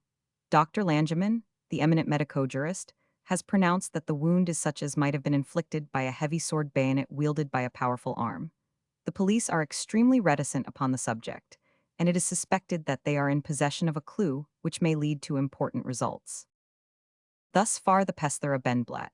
The researches of the police failed, however, to throw the least glimmer of light upon the matter. There was absolutely no trace of the murderer, nor could any amount of ingenuity invent any reason which could have induced anyone to commit the dreadful deed. The deceased professor was a man so wrapped in his own studies and pursuits that he lived apart from the world, and had certainly never raised the slightest animosity in any human breast. It must have been some fiend, some savage, who loved blood for its own sake, who struck that merciless blow. Though the officials were unable to come to any conclusions upon the matter, popular suspicion was not long in pitching upon a scapegoat. In the first published accounts of the murder, the name of one Skiffer had been mentioned as having remained with the janitor after the professor's departure. This man was a Jew, and Jews have never been popular in Hungary. A cry was at once raised for Skiffer's arrest, but as there was not the slightest grain of evidence against him, the authorities very properly refused to consent to so arbitrary a proceeding. Rienmal, who was an old and most respected citizen, declared solemnly that Skiffer was with him, until the startled cry of the soldier had caused them both to run out to the scene of the tragedy. No one ever dreamed of implicating Rienmal in such a matter. But still, it was rumored that his ancient and well-known friendship for Skiffer might have induced him to tell a falsehood in order to screen him. Popular feeling ran very high upon the subject, and there seemed a danger of Skiffer's being mobbed in the street, when an incident occurred which threw a very different light upon the matter. On the morning of the 12th of December, just 9 days after the mysterious murder of the professor, Skiffer the Bohemian Jew was found lying in the northwestern corner of the Grand Platz stone dead, and so mutilated that he was hardly recognizable. His head was cloven open in very much the same way as that of von Hopstein, and his body exhibited numerous deep gashes, as if the murderer had been so carried away and transported with fury that he had continued to hack the lifeless body. Snow had fallen heavily the day before, and was lying at least a foot deep all over the square. Some had fallen during the night, too, as was evidenced by a thin layer lying like a winding sheet over the murdered man. It was hoped at first that this circumstance might assist in giving a clue by enabling the footsteps of the assassin to be traced.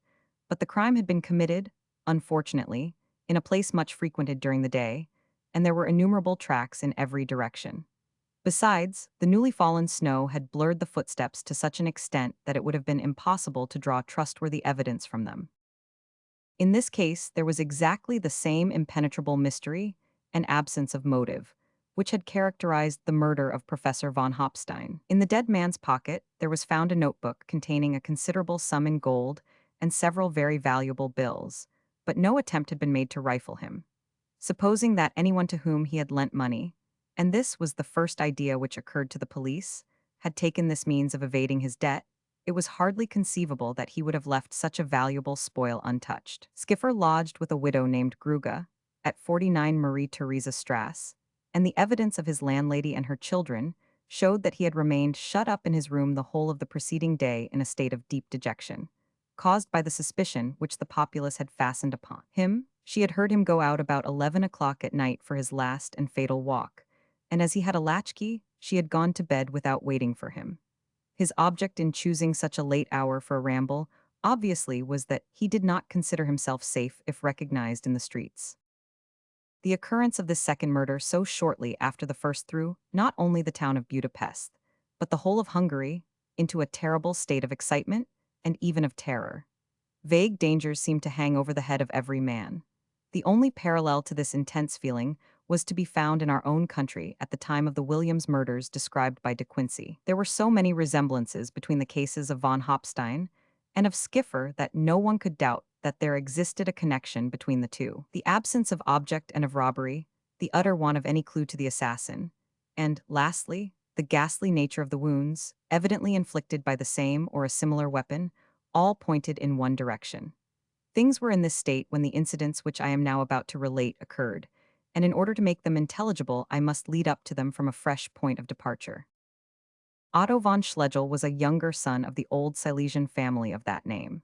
His father had originally destined him for the army, but at the advice of his teachers, who saw the surprising talent of the youth, had sent him to the University of Budapest to be educated in medicine. Here young Schlegel carried everything before him, and promised to be one of the most brilliant graduates turned out for many a year. Though a hard reader, he was no bookworm, but an active, powerful young fellow, full of animal spirits and vivacity, and extremely popular among his fellow students. The New Year examinations were at hand, and Schlegel was working hard, so hard that even the strange murders in the town and the general excitement in men's minds failed to turn his thoughts from his studies. Upon Christmas Eve, when every house was illuminated, and the roar of drinking songs came from the Bierkeller in the student quartier, he refused the many invitations to roistering suppers which were showered upon him, and went off with his books under his arm to the rooms of Leopold Strauss, to work with him into the small hours of the morning. Strauss and Schlegel were bosom friends. They were both Silesians and had known each other from boyhood.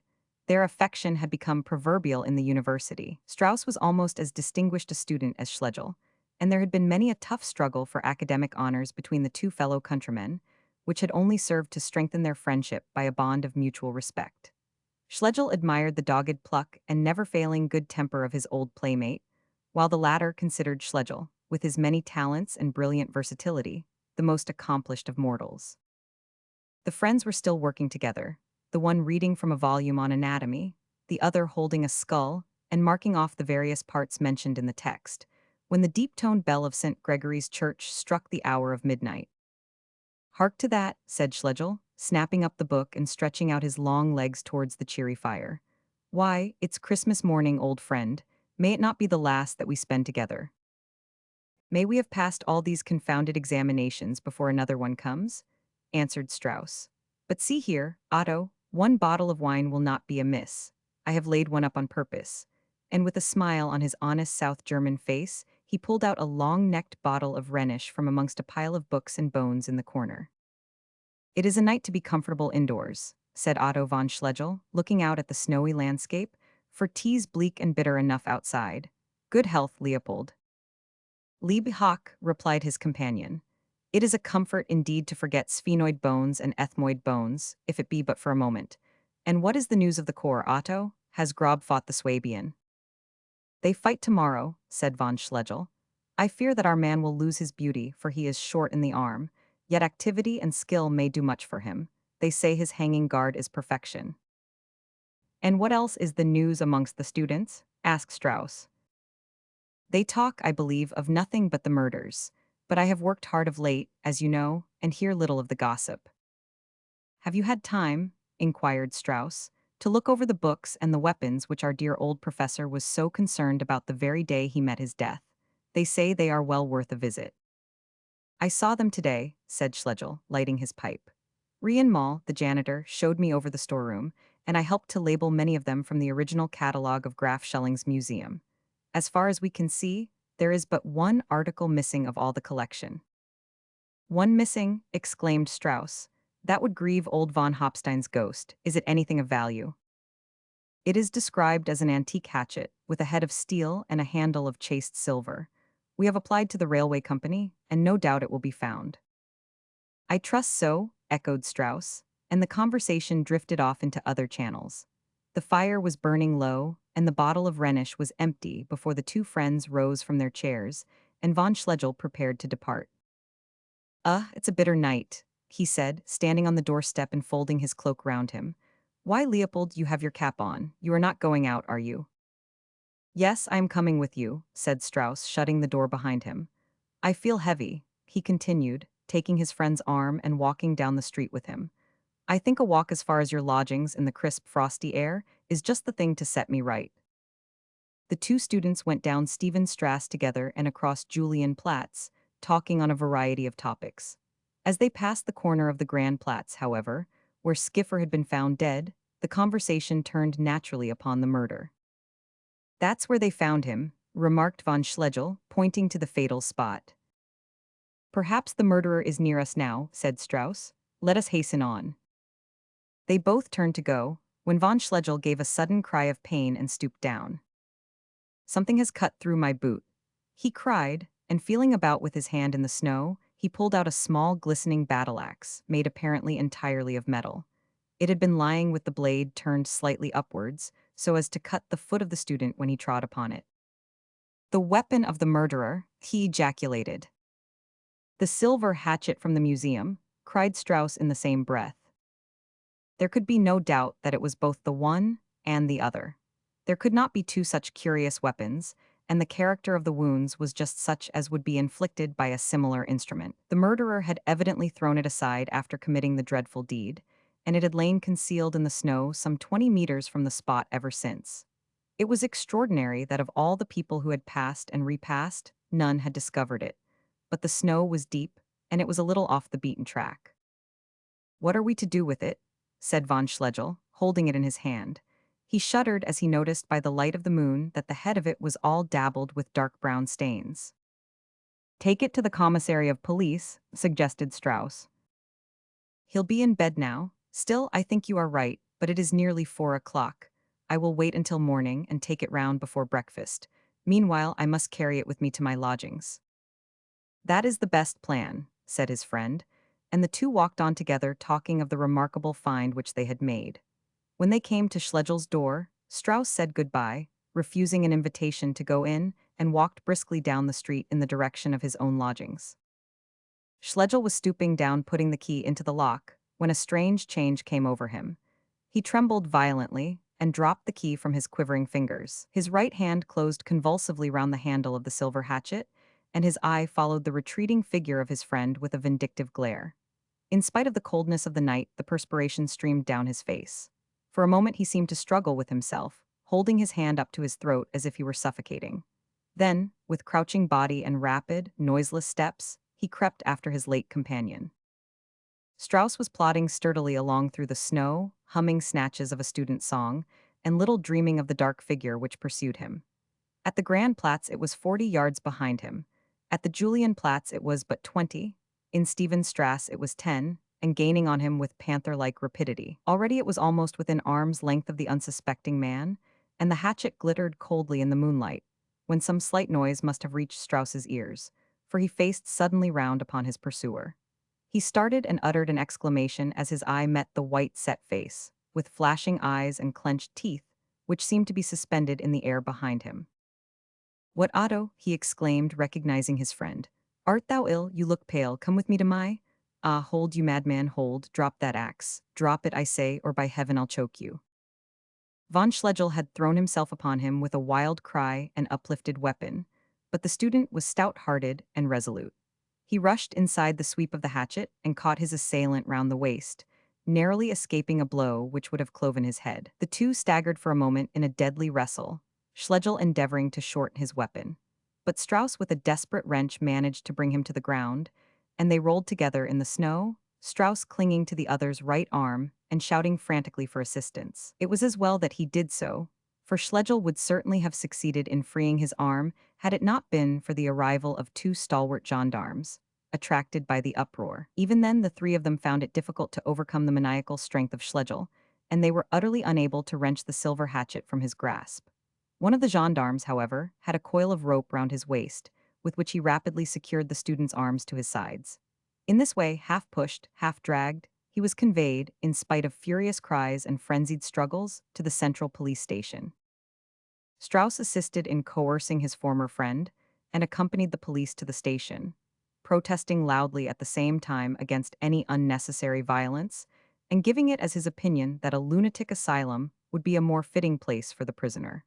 The events of the last half hour had been so sudden and inexplicable that he felt quite dazed himself. What did it all mean? It was certain that his old friend from boyhood had attempted to murder him and had nearly succeeded. Was von Schlegel then the murderer of Professor von Hopstein and of the Bohemian Jew? Strauss felt that it was impossible, for the Jew was not even known to him, and the professor had been his especial favorite.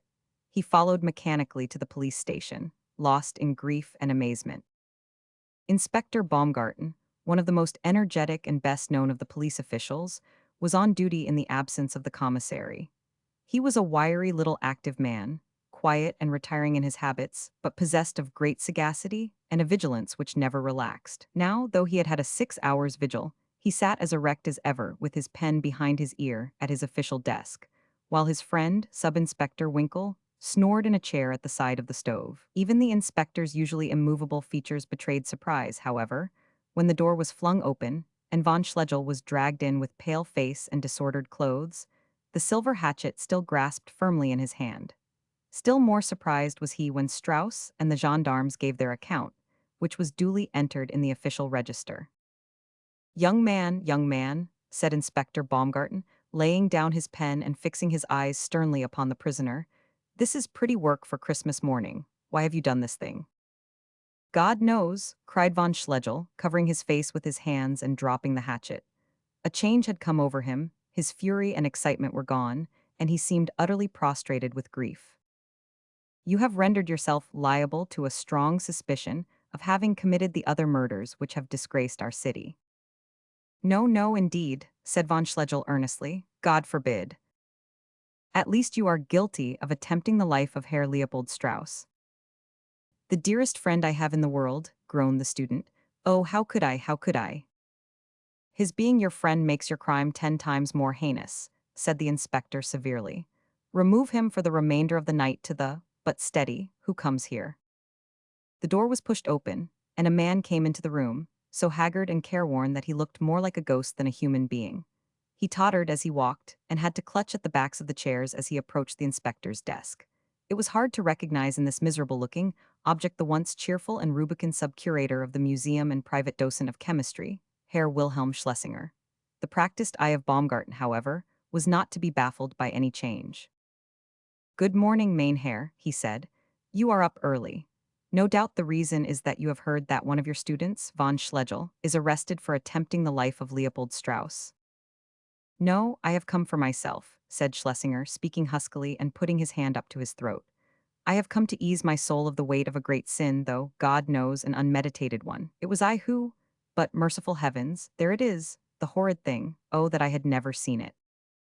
He shrank back in a paroxysm of terror, glaring at the silver hatchet where it lay upon the floor, and pointing at it with his emaciated hand. There it lies, he yelled. Look at it, it has come to condemn me. See that brown rust on it. Do you know what that is? That is the blood of my dearest, best friend, Professor von Hopstein. I saw it gush over the very handle as I drove the blade through his brain. Mein Gott, I see it now. Sub-Inspector Winkle, said Baumgarten, endeavoring to preserve his official austerity, you will arrest this man, charged on his own confession with the murder of the late professor. I also deliver into your hands von Schlegel here, charged with a murderous assault upon Herr Strauss. You will also keep this hatchet. Here he picked it from the floor, which has apparently been used for both crimes. Wilhelm Schlesinger had been leaning against the table, with a face of ashy paleness. As the inspector ceased speaking, he looked up excitedly. What did you say? He cried. Von Schlegel attacks Strauss, the two dearest friends in the college. I slay my old master. It is magic, I say. It is a charm.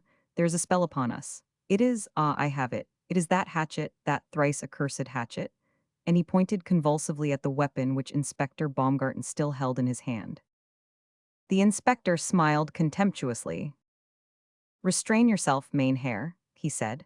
You do but make your case worse by such wild excuses for the wicked deed you confess to. Magic and charms are not known in the legal vocabulary, as my friend Winkle will assure you.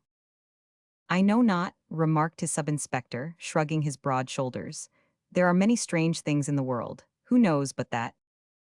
What? Roared Inspector Baumgarten furiously. You would undertake to contradict me? You would set up your opinion? You would be the champion of these accursed murderers. Fool, miserable fool, your hour has come. And rushing at the astounded Winkle, he dealt a blow at him with the silver hatchet which would certainly have justified his last assertion had it not been that, in his fury, he overlooked the lowness of the rafters above his head. The blade of the hatchet struck one of these, and remained there quivering, while the handle was splintered into 1,000 pieces. What have I done? Gasped Baumgarten, falling back into his chair. What have I done? You have proved Herr Schlesinger's words to be correct, said von Schlegel, stepping forward, for the astonished policemen had let go their grasp of him. That is what you have done. Against reason, science, and everything else though it be, there is a charm at work. There must be. Strauss, old boy, you know I would not, in my right senses, hurt one hair of your head. And you, Schlesinger, we both know you loved the old man who is dead. And you, Inspector Baumgarten, you would not willingly have struck your friend the sub-inspector. Not for the whole world, groaned the inspector, covering his face with his hands. Then is it not clear? But now, thank heaven, the accursed thing is broken and can never do harm again. But see, what is that? Right in the center of the room was lying a thin brown cylinder of parchment. One glance at the fragments of the handle of the weapon showed that it had been hollow. This roll of paper had apparently been hidden away inside the metal case thus formed, having been introduced through a small hole, which had been afterwards soldered up. Von Schlegel opened the document. The writing upon it was almost illegible from age, but as far as they could make out it stood thus, in medieval German. Dieswolf benutzt Max von Erlichingen Johanna Bodek zu Ermorden, deshalb beschuldigt ich, Johann Bodek, mittels der Macht welch mir als Mitglied des Konsuls, des Rothen Cruises Verliehen Word, dieselb mit dieser an that. Mag sei anderen denselben Schmers Verisaschen, den sei mir Verisagt hat. Mag Ged hand die sei ergreift mit dem Blut eins Fruns Gerothit sein. Immer Jubel niemals gut. Gerothit mit des Fruns Blut. Which may be roughly translated. This weapon was used by Max von Erlichingen for the murder of Johanna Bodek. Therefore do I, Johann Bodek, accurse it by the power which has been bequeathed to me as one of the Council of the Rosy Cross. May it deal to others the grief which it has dealt to me. May every hand that grasps it be reddened in the blood of a friend. Sever evil, never good. Reddened with a loved one's blood. There was a dead silence in the room when von Schlegel had finished spelling out this strange document. As he put it down, Strauss laid his hand affectionately upon his arm. No such proof is needed by me, old friend, he said. At the very moment that you struck at me, I forgave you in my heart. I well know that if the poor professor were in the room, he would say as much to Herr Wilhelm Schlesinger. Gentlemen, remarked the inspector, standing up and resuming his official tones, this affair, strange as it is, must be treated according to rule and precedent. Sub-Inspector Winkle, as your superior officer, I command you to arrest me upon a charge of murderously assaulting you. You will commit me to prison for the night, together with Herr von Schlegel and Herr Wilhelm Schlesinger. We shall take our trial at the coming sitting of the judges. In the meantime, take care of that piece of evidence, pointing to the piece of parchment, and, while I am away, devote your time and energy to utilizing the clue you have obtained in discovering who it was who slew Herr Skiffer, the Bohemian Jew. The one missing link in the chain of evidence was soon supplied. On the 28th of December, the wife of Rienmal the janitor, coming into the bedroom after a short absence, found her husband hanging lifeless from a hook in the wall. He had tied a long bolster case round his neck and stood upon a chair in order to commit the fatal deed. On the table was a note in which he confessed to the murder of Skiffer the Jew, adding that the deceased had been his oldest friend and that he had slain him without premeditation, in obedience to some incontrollable impulse. Remorse and grief, he said, had driven him to self-destruction, and he wound up his confession by commending his soul to the mercy of heaven. The trial which ensued was one of the strangest which ever occurred in the whole history of jurisprudence. It was in vain that the prosecuting counsel urged the improbability of the explanation offered by the prisoners, and deprecated the introduction of such an element as magic into a 19th-century law court. The chain of facts was too strong, and the prisoners were unanimously acquitted. This silver hatchet, remarked the judge in his summing up, has hung untouched upon the wall in the mansion of the Graf von Schulling for nearly 200 years. The shocking manner in which he met his death at the hands of his favorite house steward is still fresh in your recollection. It has come out in evidence that, a few days before the murder, the steward had overhauled the old weapons and cleaned them. In doing this, he must have touched the handle of this hatchet. Immediately afterwards, he slew his master, whom he had served faithfully for 20 years. The weapon then came, in conformity with the Count's will, to Budapest, where, at the station, Herr Wilhelm Schlesinger grasped it, and within 2 hours used it against the person of the deceased professor. The next man whom we find touching it is the janitor Rienmal, who helped to remove the weapons from the cart to the storeroom. At the first opportunity, he buried it in the body of his friend Skiffer. We then have the attempted murder of Strauss by Schlegel and of Winkel by Inspector Baumgarten, all immediately following the taking of the hatchet into the hand. Lastly comes the providential discovery of the extraordinary document which has been read to you by the clerk of the court. I invite your most careful consideration, gentlemen of the jury, to this chain of facts, knowing that you will find a verdict according to your consciences without fear and without favor. Perhaps the most interesting piece of evidence to the English reader, though it found few supporters among the Hungarian audience, was that of Dr. Langemann, the eminent medico-jurist, who has written textbooks upon metallurgy and toxicology. He said, "I am not so sure, gentlemen, that there is need to fall back upon necromancy or the black art for an explanation of what has occurred. What I say is merely a hypothesis, without proof of any sort, but in a case so extraordinary every suggestion may be of value. The Rosicrucians, to whom allusion is made in this paper, were the most profound chemists of the early Middle Ages, and included the principal alchemists whose names have descended to us. Much as chemistry has advanced, there are some points in which the ancients were ahead of us, and in none more so than in the manufacture of poisons of subtle and deadly action. This man Boduc, as one of the elders of the Rosicrucians, possessed, no doubt, the recipe of many such mixtures, some of which, like the aqua tofana of the Medicis, would poison by penetrating through the pores of the skin. It is conceivable that the handle of this silver hatchet has been anointed by some preparation, which is a diffusible poison, having the effect upon the human body of bringing on sudden and acute attacks of homicidal mania. In such attacks, it is well known that the madman's rage is turned against those whom he loved best when sane. I have, as I remarked before, no proof to support me in my theory, and simply put it forward for what it is worth." With this extract from the speech of the learned and ingenious professor, we may close the account of this famous trial. The broken pieces of the silver hatchet were thrown into a deep pond, a clever poodle being employed to carry them in his mouth.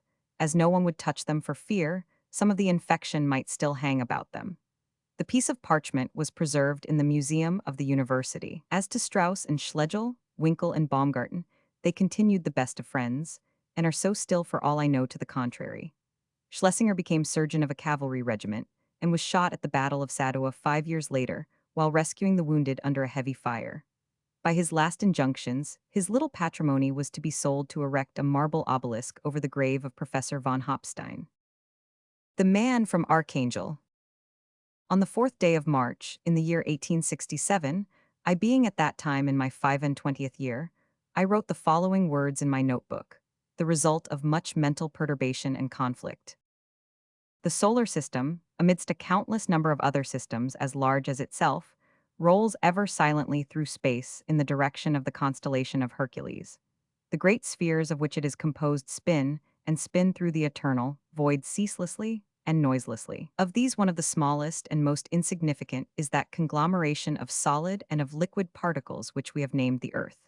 It whirls onwards now as it has done before my birth, and will do after my death, a revolving mystery, coming none know whence, and going none know whither. Upon the outer crust of this moving mass crawl many mites, of whom I, John McVitie, am one, helpless, impotent, being dragged aimlessly through space. Yet such is the state of things amongst us, that the little energy and glimmering of reason which I possess is entirely taken up with the labors which are necessary in order to procure certain metallic discs, wherewith I may purchase the chemical elements necessary to build up my ever-wasting tissues, and keep a roof over me to shelter me from the inclemency of the weather. I thus have no thought to expend upon the vital questions which surround me on every side. Yet, miserable entity as I am, I can still at times feel some degree of happiness, and am even, save the mark, puffed up occasionally with a sense of my own importance.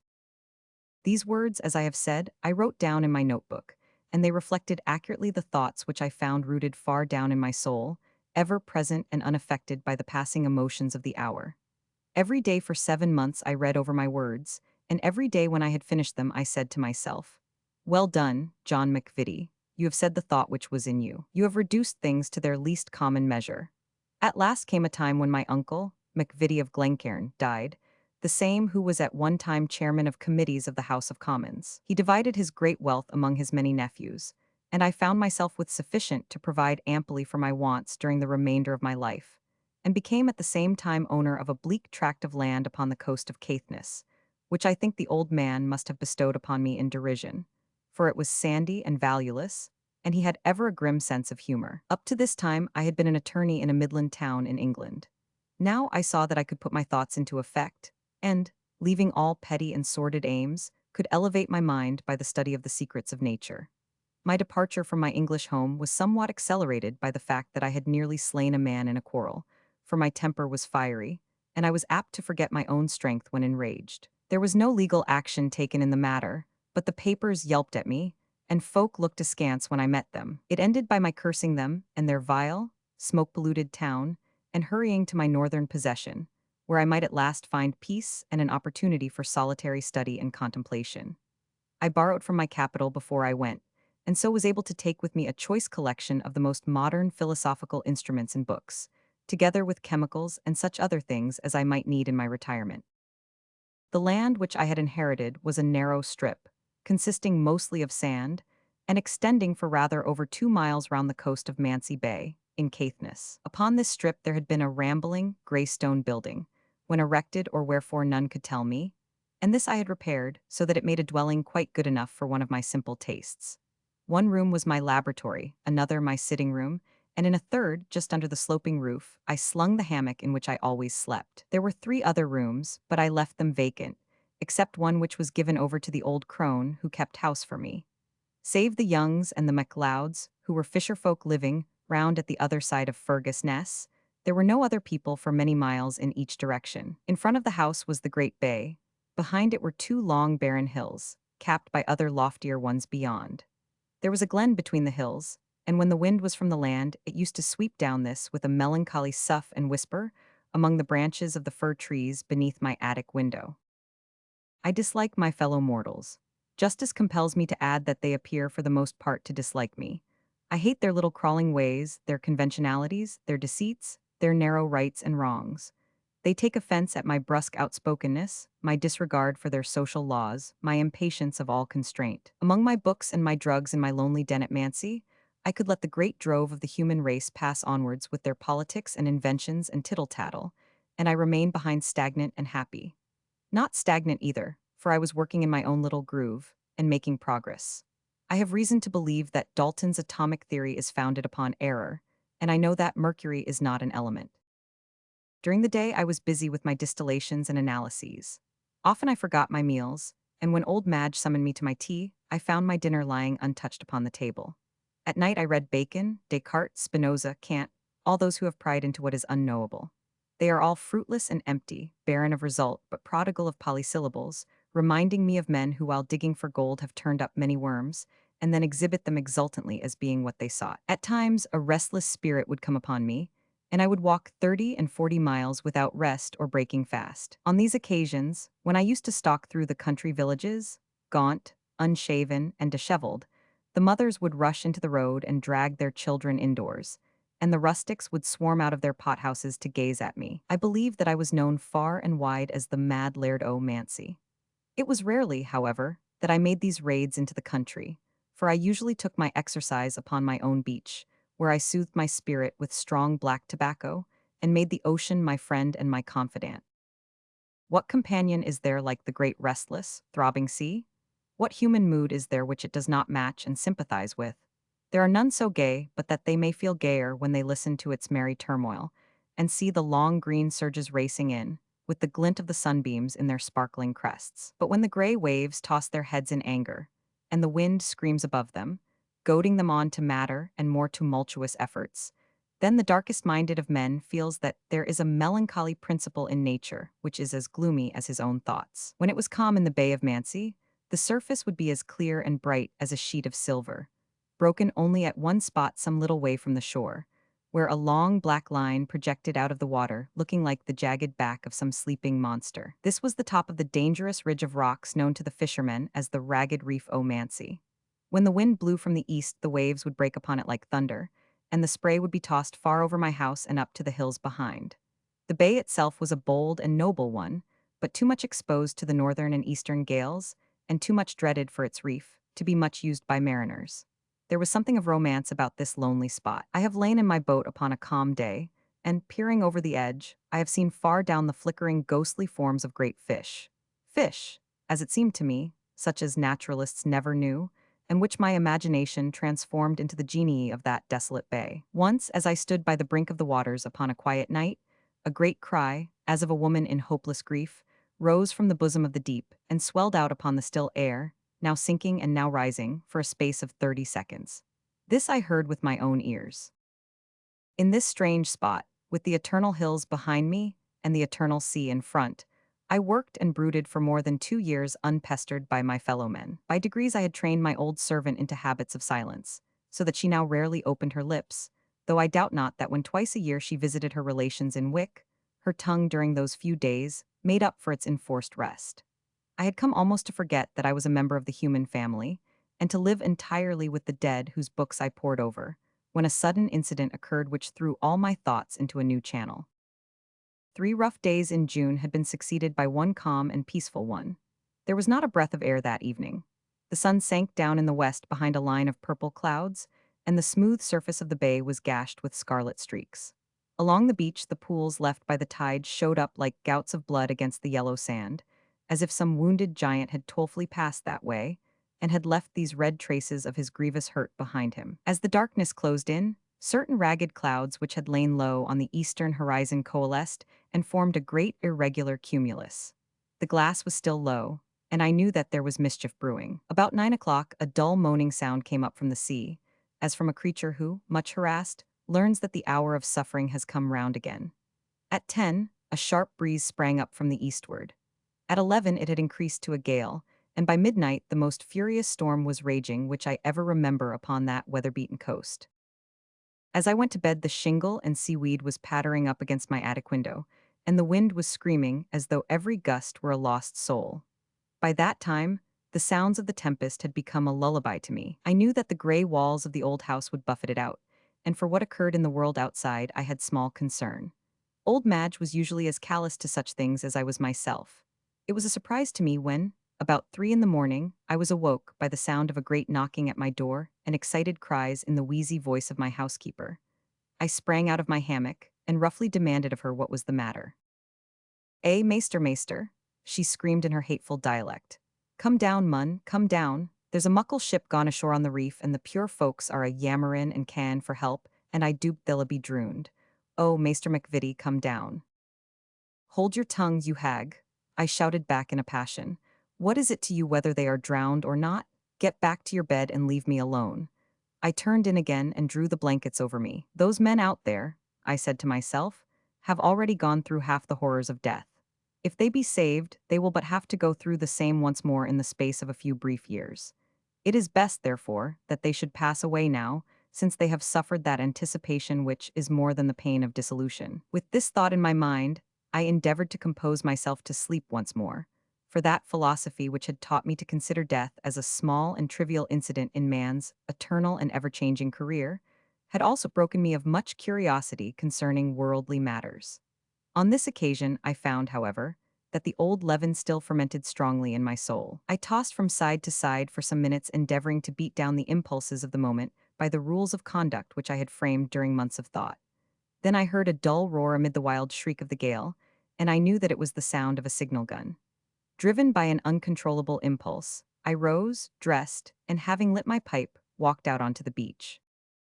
It was pitch dark when I came outside, and the wind blew with such violence that I had to put my shoulder against it and push my way along the shingle. My face pringled and smarted with the sting of the gravel which was blown against it, and the red ashes of my pipe streamed away behind me, dancing fantastically through the darkness. I went down to where the great waves were thundering in, and, shading my eyes with my hand to keep off the salt spray, I peered out to sea. I could distinguish nothing, and yet it seemed to me that shouts and great inarticulate cries were borne to me by the blasts. Suddenly, as I gazed, I made out the glint of a light, and then the whole bay and the beach were lit up in a moment by a vivid blue glare. They were burning a colored signal light on board of the vessel. There she lay on her beam, ends right in the center of the jagged reef, hurled over to such an angle that I could see all the planking of her deck. She was a large, two-masted schooner, of foreign rig, and lay perhaps 180 or 200 yards from the shore. Every spar and rope and writhing piece of cordage showed up hard and clear under the livid light which sputtered and flickered from the highest portion of the forecastle.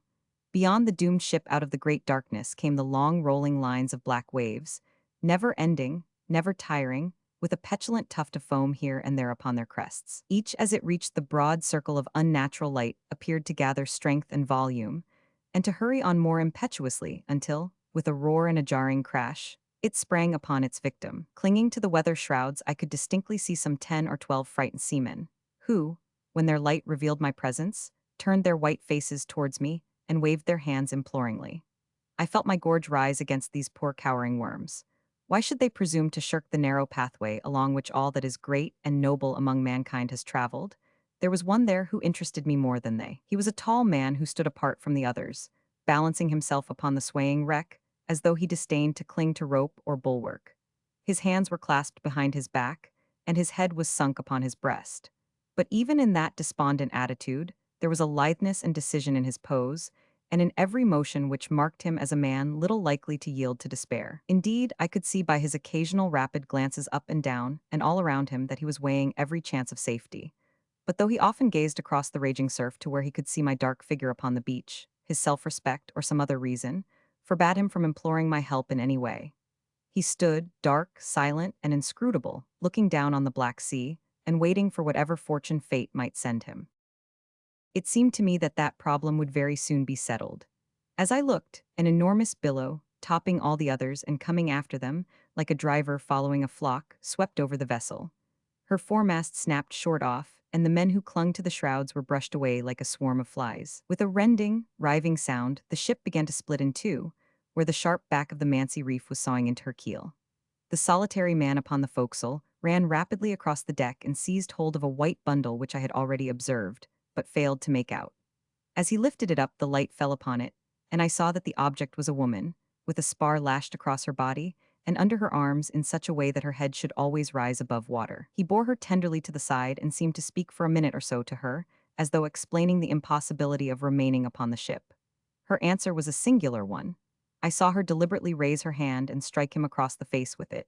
He appeared to be silenced for a moment or so by this, but he addressed her again, directing her, as far as I could gather from his motions, how she should behave when in the water. She shrank away from him, but he caught her in his arms. He stooped over her for a moment and seemed to press his lips against her forehead. Then a great wave came welling up against the side of the breaking vessel, and, leaning over, he placed her upon the summit of it as gently as a child might be committed to its cradle. I saw her white dress flickering among the foam on the crest of the dark billow, and then the light sank gradually lower, and the riven ship and its lonely occupant were hidden from my eyes. As I watched those things, my manhood overcame my philosophy, and I felt a frantic impulse to be up and doing. I threw my cynicism to one side as a garment which I might don again at leisure, and I rushed wildly to my boat and my sculls. She was a leaky tub, but what then? Was I, who had cast many a wistful, doubtful glance at my opium bottle, to begin now to weigh chances and to cavil at danger? I dragged her down to the sea with the strength of a maniac and sprang in.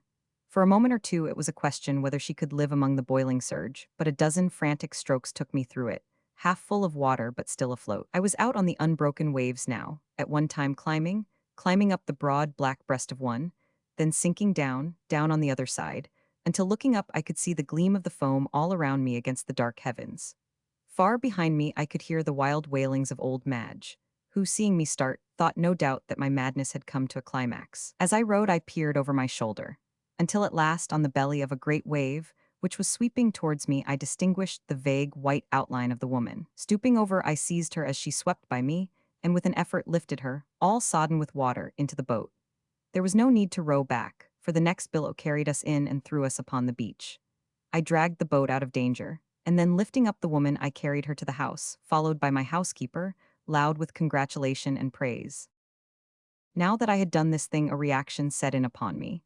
I felt that my burden lived, for I heard the faint beat of her heart as I pressed my ear against her side in carrying her. Knowing this, I threw her down beside the fire which Madge had lit, with as little sympathy as though she had been a bundle of faggots. I never glanced at her to see if she were fair or no. For many years I had cared little for the face of a woman. As I lay in my hammock upstairs, however, I heard the old woman, as she chafed the warmth back into her, crooning a chorus of the pure lassie, the bonny lassie, from which I gathered that this piece of jetsam was both young and comely. The morning after the gale was peaceful and sunny. As I walked along the long sweep of sand, I could hear the panting of the sea. It was heaving and swirling about the reef, but along the shore it rippled in gently enough. There was no sign of the schooner, nor was there any wreckage upon the beach, which did not surprise me, as I knew there was a great undertow in those waters. A couple of broad-winged gulls were hovering and skimming over the scene of the shipwreck, as though many strange things were visible to them beneath the waves. At times, I could hear their raucous voices as they spoke to one another of what they saw. When I came back from my walk, the woman was waiting at the door for me. I began to wish when I saw her that I had never saved her, for here was an end of my privacy. She was very young, at the most 19, with a pale, somewhat refined face, yellow hair, merry blue eyes, and shining teeth. Her beauty was of an ethereal type. She looked so white and light and fragile that she might have been the spirit of that storm foam from out of which I plucked her. She had wreathed some of Madge's garments round her in a way which was quaint and not unbecoming. As I strode heavily up the pathway, she put out her hands with a pretty childlike gesture and ran down towards me, meaning, as I surmised, to thank me for having saved her, but I put her aside with a wave of my hand and passed her. At this she seemed somewhat hurt, and the tears sprang into her eyes, but she followed me into the sitting room and watched me wistfully. "What country do you come from?" I asked her suddenly. She smiled when I spoke but shook her head. "Frankreich?" I asked. "Deutsch? Espagnol?" Each time she shook her head, and then she rippled off into a long statement in some tongue of which I could not understand one word. After breakfast was over, however, I got a clue to her nationality.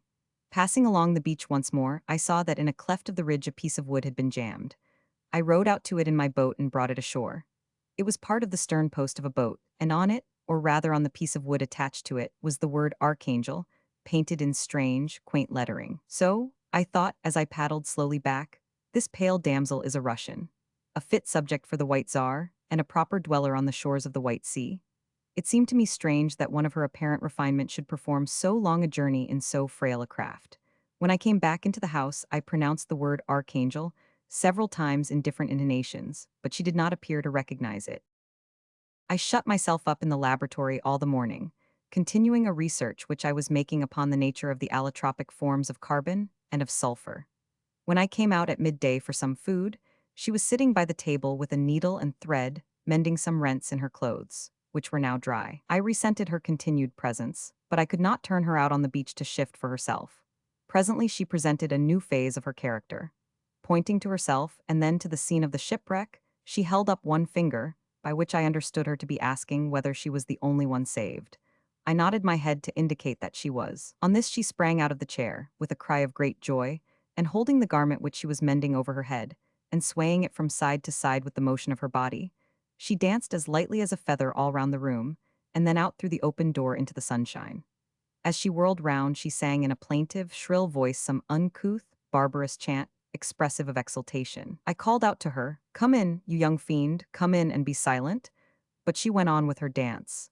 Then she suddenly ran towards me, and catching my hand before I could pluck it away, she kissed it. While we were at dinner, she spied one of my pencils, and taking it up, she wrote the two words, Sophie Ramusine, upon a piece of paper, and then pointed to herself as a sign that that was her name. She handed the pencil to me, evidently expecting that I would be equally communicative, but I put it in my pocket as a sign that I wished to hold no intercourse with her. Every moment of my life now, I regretted the unguarded precipitancy with which I had saved this woman. What was it to me whether she had lived or died? I was no young hot-headed youth to do such things. It was bad enough to be compelled to have Madge in the house, but she was old and ugly and could be ignored. This one was young and lively, and so fashioned as to divert attention from graver things. Where could I send her, and what could I do with her? If I sent information to Wicket would mean that officials and others would come to me, and pry, and peep, and chatter, a hateful thought. It was better to endure her presence than that. I soon found that there were fresh troubles in store for me. There is no place safe from the swarming, restless race of which I am a member. In the evening, when the sun was dipping down behind the hills, casting them into dark shadow, but gilding the sands and casting a great glory over the sea, I went, as is my custom, for a stroll along the beach. Sometimes on these occasions I took my book with me. I did so on this night, and stretching myself upon a sand dune, I composed myself to read.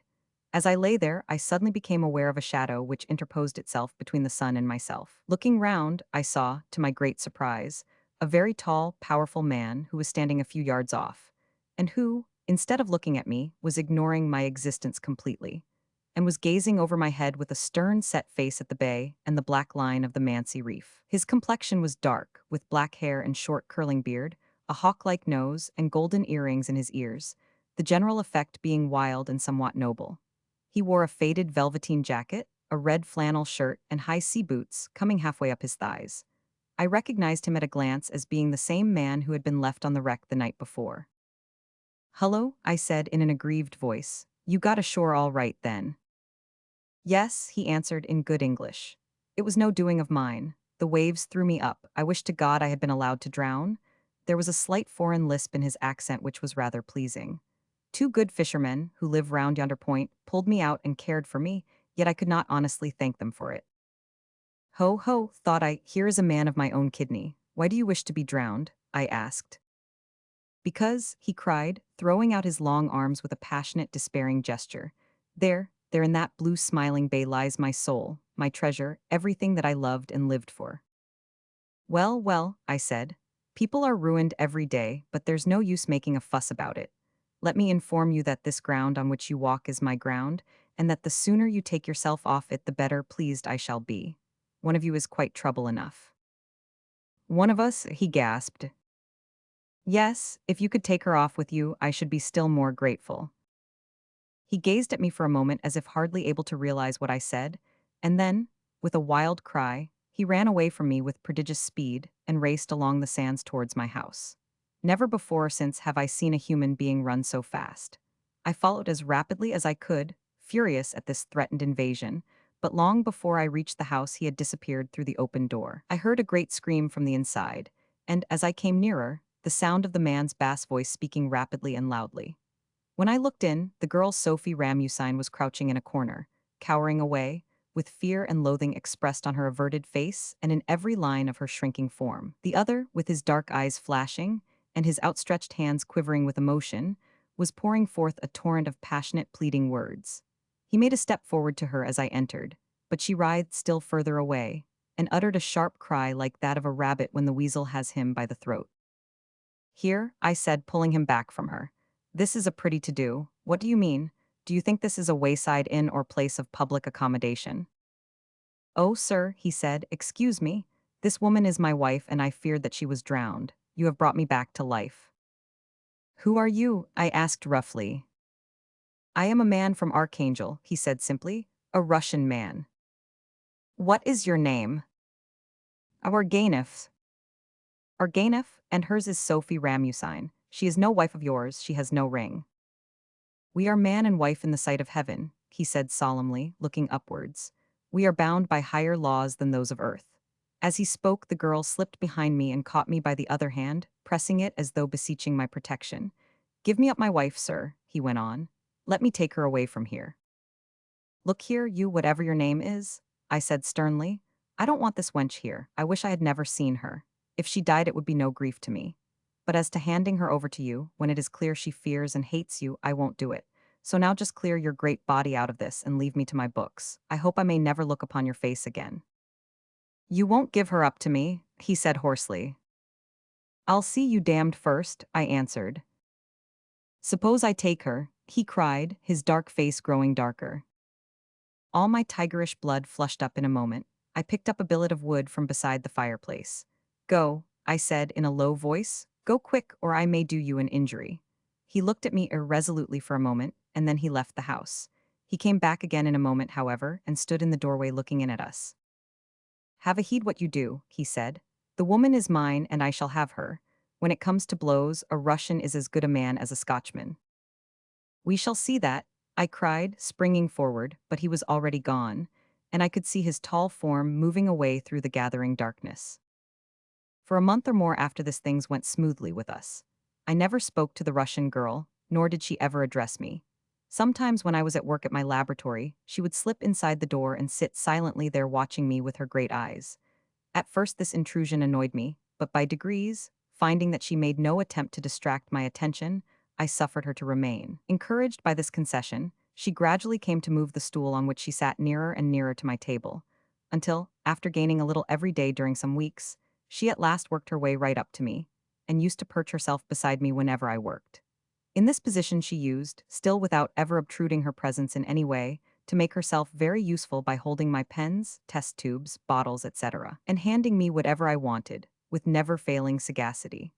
By ignoring the fact of her being a human being, and looking upon her as a useful automatic machine, I accustomed myself to her presence so far as to miss her on the few occasions when she was not at her post. I have a habit of talking aloud to myself at times when I work, so as to fix my results better in my mind. The girl must have had a surprising memory for sounds, for she could always repeat the words which I let fall in this way, without, of course, understanding in the least what they meant. I have often been amused at hearing her discharge a volley of chemical equations and algebraic symbols at old Madge, and then burst into a ringing laugh when the crone would shake her head, under the impression, no doubt, that she was being addressed in Russian. She never went more than a few yards from the house, and indeed never put her foot over the threshold without looking carefully out of each window, in order to be sure that there was nobody about. By this, I knew that she suspected that her fellow countryman was still in the neighborhood, and feared that he might attempt to carry her off. She did something else which was significant. I had an old revolver with some cartridges, which had been thrown away among the rubbish. She found this one day, and at once proceeded to clean it and oil it. She hung it up near the door, with the cartridges in a little bag beside it, and whenever I went for a walk she would take it down and insist upon my carrying it with me. In my absence she would always bolt the door. Apart from her apprehensions, she seemed fairly happy, busying herself in helping Madge when she was not attending upon me. She was wonderfully nimble-fingered and natty in all domestic duties. It was not long before I discovered that her suspicions were well-founded, and that this man from Archangel was still lurking in the vicinity. Being restless one night, I rose and peered out of the window. The weather was somewhat cloudy, and I could barely make out the line of the sea and the loom of my boat upon the beach. As I gazed, however, and my eyes became accustomed to the obscurity, I became aware that there was some other dark blur upon the sands, and that in front of my very door, where certainly there had been nothing of the sort the preceding night. As I stood at my diamond-paned lattice, still peering and peeping to make out what this might be, a great bank of clouds rolled slowly away from the face of the moon, and a flood of cold, clear light was poured down upon the silent bay and the long sweep of its desolate shores. Then I saw what this was which haunted my doorstep. It was he, the Russian.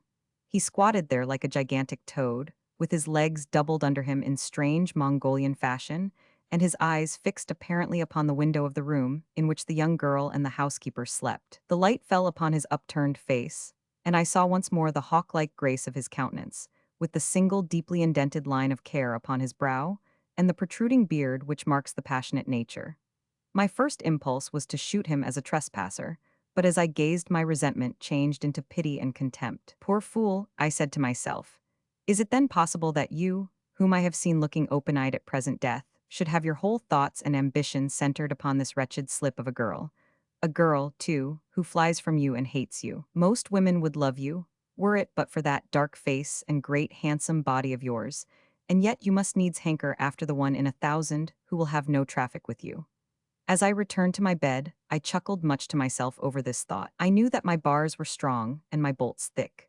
It mattered little to me whether this strange man spent his night at my door or 100 leagues off, so long as he was gone by the morning. As I expected, when I rose and went out there was no sign of him, nor had he left any trace of his midnight vigil. It was not long, however, before I saw him again. I had been out for a row one morning, for my head was aching, partly from prolonged stooping and partly from the effects of a noxious drug which I had inhaled the night before. I pulled along the coast some miles, and then, feeling thirsty, I landed at a place where I knew that a fresh-water stream trickled down into the sea. This rivulet passed through my land, but the mouth of it, where I found myself that day, was beyond my boundary line. I felt somewhat taken aback when, rising from the stream at which I had slaked my thirst, I found myself face to face with the Russian. I was as much a trespasser now as he was, and I could see at a glance that he knew it. "I wish to speak a few words to you," he said gravely. "Hurry up, then," I answered, glancing at my watch. "I have no time to listen to chatter." "Chatter?" he repeated angrily. "Ah, but there. You Scotch people are strange men. Your face is hard and your words rough, but so are those of the good fishermen with whom I stay, yet I find that beneath it all there lies kind, honest natures. No doubt you are kind and good too, in spite of your roughness." "In the name of the devil," I said, "say your say and go your way. I am weary of the sight of you." "Can I not soften you in any way?" he cried. "Ah, see here." He produced a small Grecian cross from inside his velvet jacket. "Look at this. Our religions may differ in form, but at least we have some common thoughts and feelings when we see this emblem." "I am not so sure of that," I answered. He looked at me thoughtfully. "You are a very strange man," he said at last.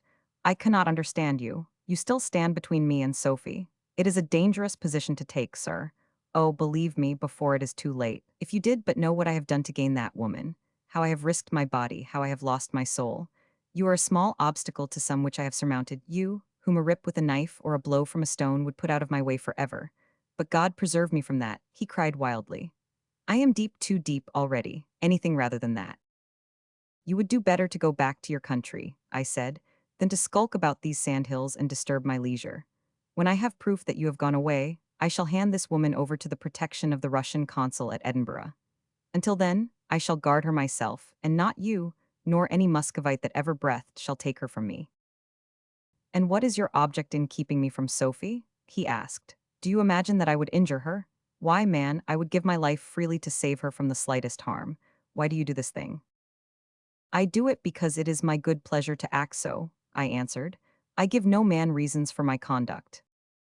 "Look here," he cried, suddenly blazing into fury, and advancing towards me with his shaggy mane bristling and his brown hands clenched. "If I thought you had one dishonest thought towards this girl, if for a moment I had reason to believe that you had any base motive for detaining her, as sure as there is a God in heaven, I should drag the heart out of your bosom with my hands."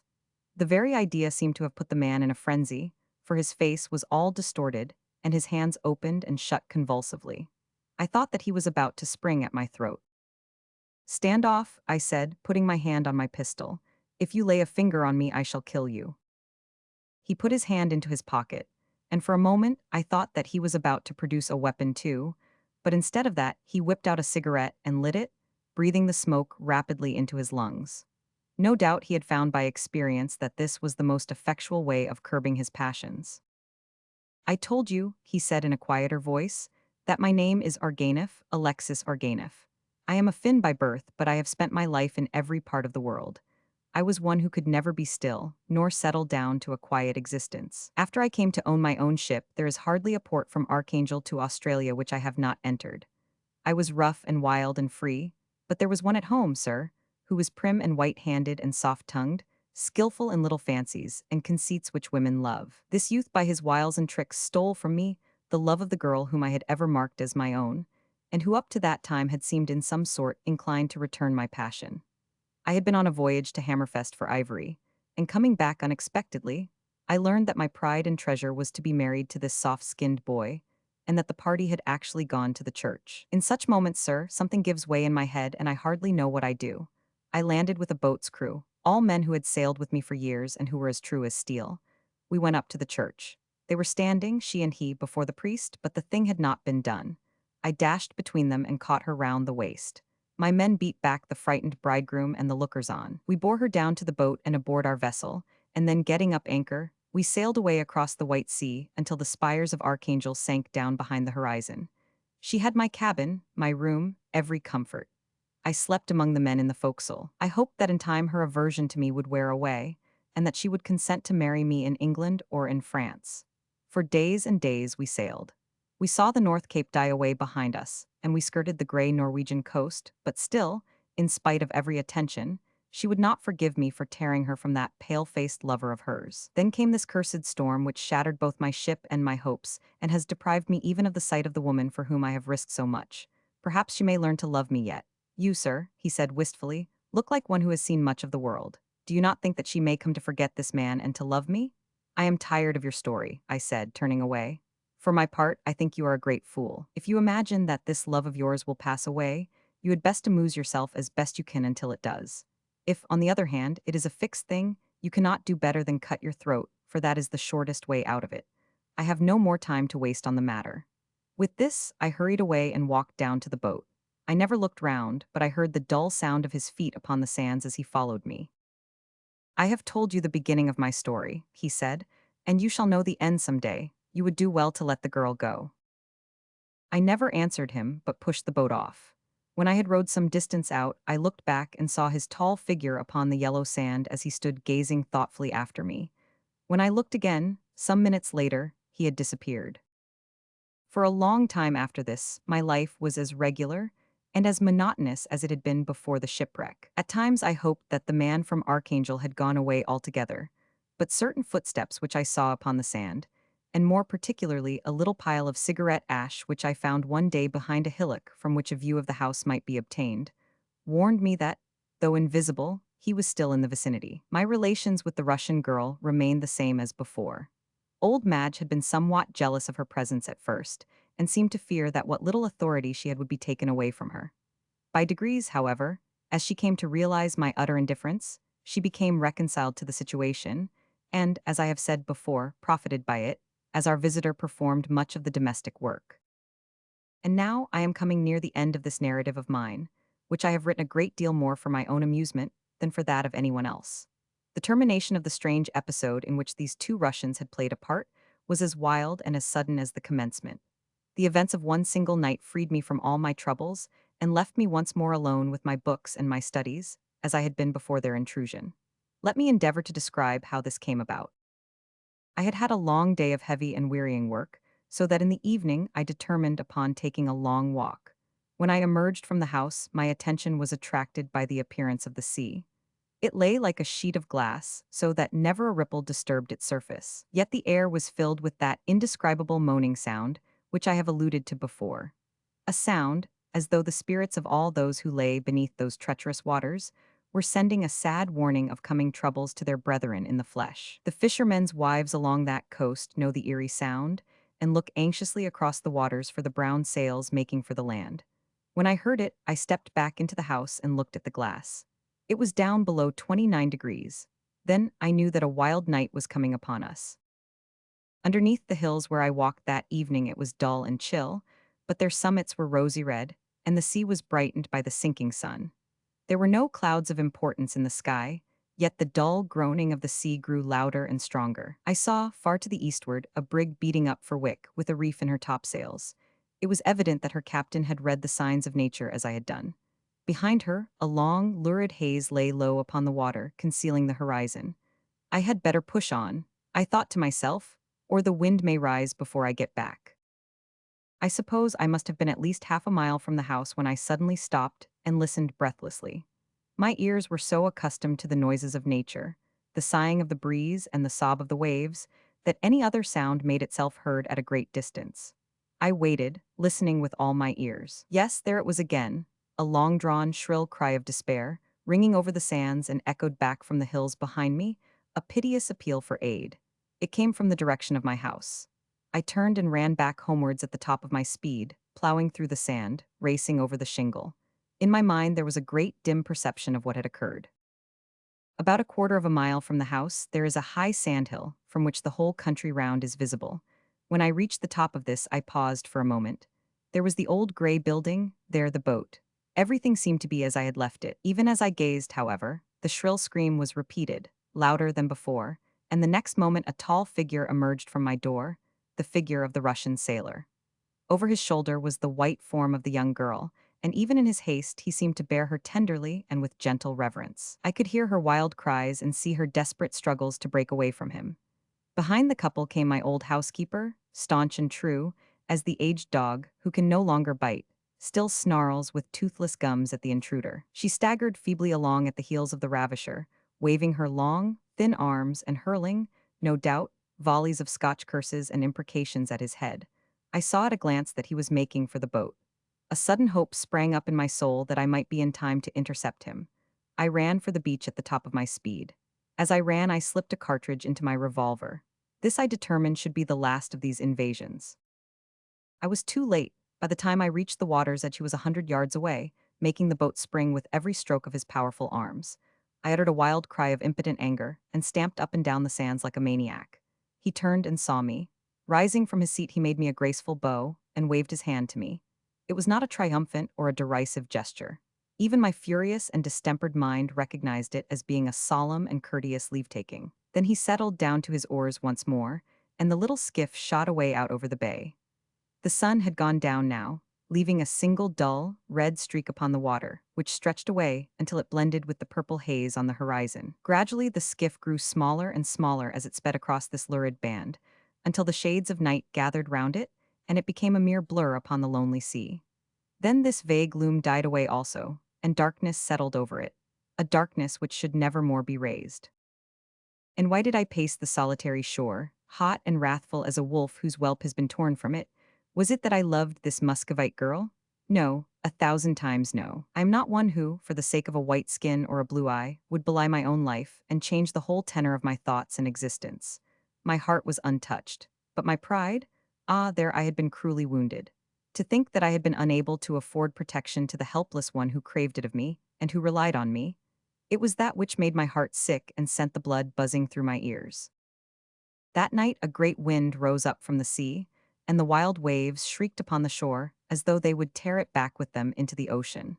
The turmoil and the uproar were congenial to my vexed spirit. All night I wandered up and down, wet with spray and rain, watching the gleam of the white breakers and listening to the outcry of the storm. My heart was bitter against the Russian. I joined my feeble pipe to the screaming of the gale. If he would but come back again, I cried with clenched hands, if he would but come back. He came back. When the gray light of morning spread over the eastern sky and lit up the great waste of yellow, tossing waters, with the brown clouds drifting swiftly over them, then I saw him once again.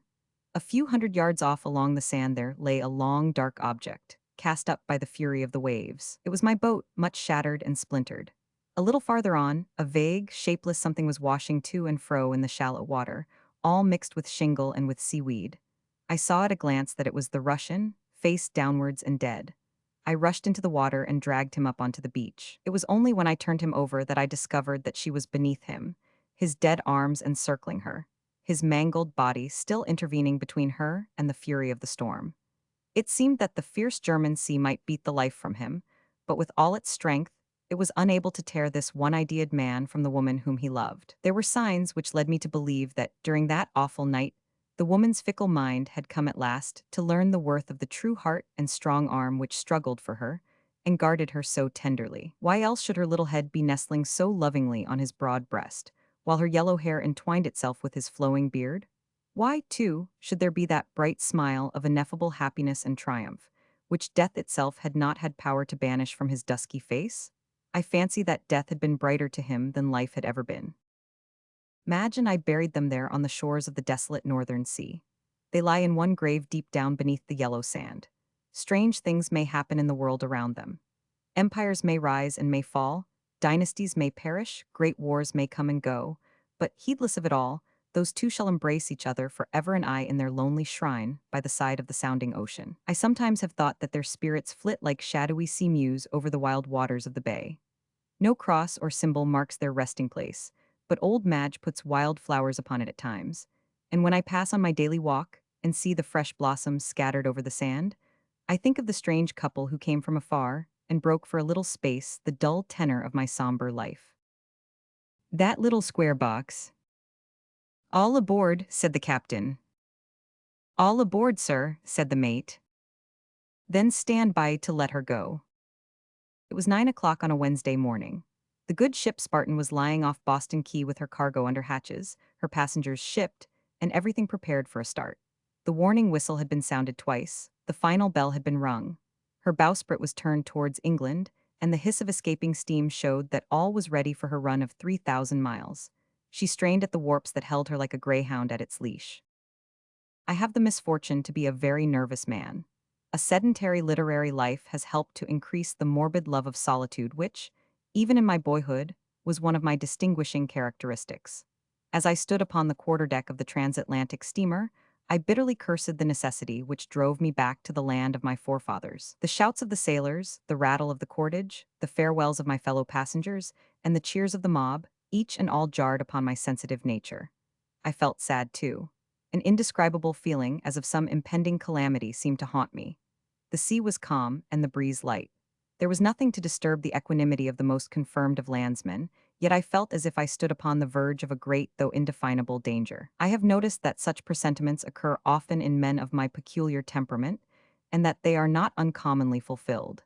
There is a theory that it arises from a species of second sight, a subtle spiritual communication with the future. I well remember that Herr Romer, the eminent spiritualist, remarked on one occasion that I was the most sensitive subject as regards supernatural phenomena that he had ever encountered in the whole of his wide experience. Be that as it may, I certainly felt far from happy as I threaded my way among the weeping, cheering groups which dotted the white decks of the good ship Spartan. Had I known the experience which awaited me in the course of the next 12 hours, I would even then at the last moment have sprung upon the shore and made my escape from the accursed vessel. Time's up, said the captain, closing his chronometer with a snap and replacing it in his pocket.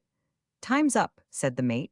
There was a last wail from the whistle, a rush of friends and relatives upon the land. One warp was loosened, the gangway was being pushed away, when there was a shout from the bridge, and two men appeared running rapidly down the quay. They were waving their hands and making frantic gestures, apparently with the intention of stopping the ship. Look sharp, shouted the crowd. Hold hard, cried the captain. Ease her, stop her, up with the gangway. And the two men sprang aboard just as the second warp parted, and a convulsive throb of the engine shot us clear of the shore. There was a cheer from the deck, another from the quay, a mighty fluttering of handkerchiefs, and the great vessel plowed its way out of the harbor and steamed grandly away across the placid bay.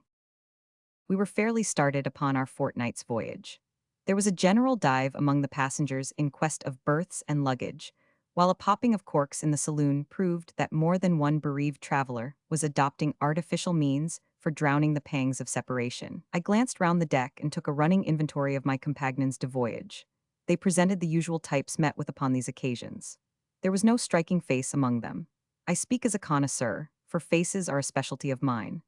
I pounce upon a characteristic feature as a botanist does on a flower, and bear it away with me to analyze at my leisure, and classify and label it in my little anthropological museum. There was nothing worthy of me here. 20 types of young America going to Europe, a few respectable middle-aged couples as an antidote, a sprinkling of clergymen and professional men, young ladies, bagmen, British exclusives, and all the alla podrida of an ocean-going steamer. I turned away from them and gazed back at the receding shores of America, and, as a cloud of remembrances rose before me, my heart warmed towards the land of my adoption. A pile of portmanteaus and luggage chanced to be lying on one side of the deck, awaiting their turn to be taken below. With my usual love for solitude, I walked behind these, and sitting on a coil of rope between them and the vessel's side, I indulged in a melancholy reverie. I was aroused from this by a whisper behind me. "Here's a quiet place," said the voice. "Sit down and we can talk it over in safety." Glancing through a chink between two colossal chests, I saw that the passengers who had joined us at the last moment were standing at the other side of the pile. They had evidently failed to see me as I crouched in the shadow of the boxes. The one who had spoken was a tall and very thin man with a blue-black beard and a colorless face. His manner was nervous and excited. His companion was a short, plethoric little fellow with a brisk and resolute air. He had a cigar in his mouth and a large ulster slung over his left arm. They both glanced round uneasily as if to ascertain whether they were alone. "This is just the place," I heard the other say.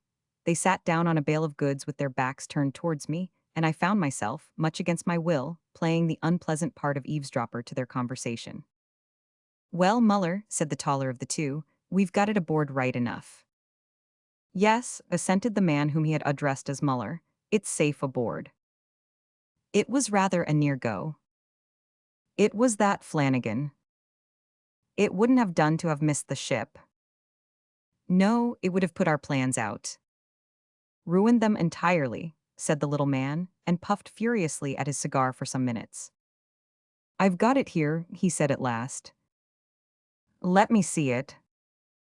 "Is no one looking?" "No, they are nearly all below." "We can't be too careful where so much is at stake," said Muller, as he uncoiled the ulster which hung over his arm, and disclosed a dark object which he laid upon the deck. One glance at it was enough to cause me to spring to my feet with an exclamation of horror.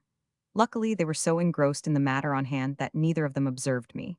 Had they turned their heads, they would infallibly have seen my pale face glaring at them over the pile of boxes. From the first moment of their conversation, a horrible misgiving had come over me. It seemed more than confirmed as I gazed at what lay before me. It was a little square box made of some dark wood, and ribbed with brass. I suppose it was about the size of a cubic foot. It reminded me of a pistol case, only it was decidedly higher. There was an appendage to it, however, on which my eyes were riveted, and which suggested the pistol itself rather than its receptacle. This was a trigger-like arrangement upon the lid, to which a coil of string was attached. Beside this trigger there was a small square aperture through the wood. The tall man, Flanagan, as his companion called him, applied his eye to this and peered in for several minutes with an expression of intense anxiety upon his face. "It seems right enough," he said at last. "I tried not to shake it," said his companion. "Such delicate things need delicate treatment. Put in some of the needful, Muller." The shorter man fumbled in his pocket for some time, and then produced a small paper packet. He opened this, and took out of it half a handful of whitish granules, which he poured down through the hole. A curious clicking noise followed from the inside of the box, and both the men smiled in a satisfied way. "Nothing much wrong there," said Flanagan. "Right as a trivet," answered his companion. "Look out, here's someone coming. Take it down to our berth. It wouldn't do to have anyone suspecting what our game is, or, worse still, have them fumbling with it and letting it off by mistake." "Well, it would come to the same, whoever let it off," said Muller. "They'd be rather astonished if they pulled the trigger," said the taller, with a sinister laugh. "Ha, ha, fancy their faces? It's not a bad bit of workmanship, I flatter myself." "No," said Muller. "I hear it is your own design, every bit of it, isn't it?" "Yes, the spring and the sliding shutter are my own." "We should take out a patent." And the two men laughed again with a cold, harsh laugh, as they took up the little brass-bound package and concealed it in Muller's voluminous overcoat. "Come down and we'll stow it in our berth," said Flanagan. "We won't need it until tonight, and it will be safe there." His companion assented, and the two went arm in arm along the deck and disappeared down the hatchway, bearing the mysterious little box away with them. The last words I heard were a muttered injunction from Flanagan to carry it carefully and avoid knocking it against the bulwarks. How long I remained sitting on that coil of rope I shall never know. The horror of the conversation I had just overheard was aggravated by the first sinking qualms of seasickness. The long roll of the Atlantic was beginning to assert itself over both ship and passengers. I felt prostrated in mind and in body, and fell into a state of collapse, from which I was finally aroused by the hearty voice of our worthy quartermaster. "Do you mind moving out of that, sir?" he said. "We want to get this lumber cleared off the deck." His bluff manner and ruddy, healthy face seemed to be a positive insult to me in my present condition. Had I been a courageous or a muscular man, I could have struck him. As it was, I treated the honest sailor to a melodramatic scowl, which seemed to cause him no small astonishment, and strode past him to the other side of the deck. Solitude was what I wanted, solitude in which I could brood over the frightful crime which was being hatched before my very eyes. One of the quarter boats was hanging rather low down upon the davits. An idea struck me, and climbing on the bulwarks, I stepped into the empty boat and lay down in the bottom of it.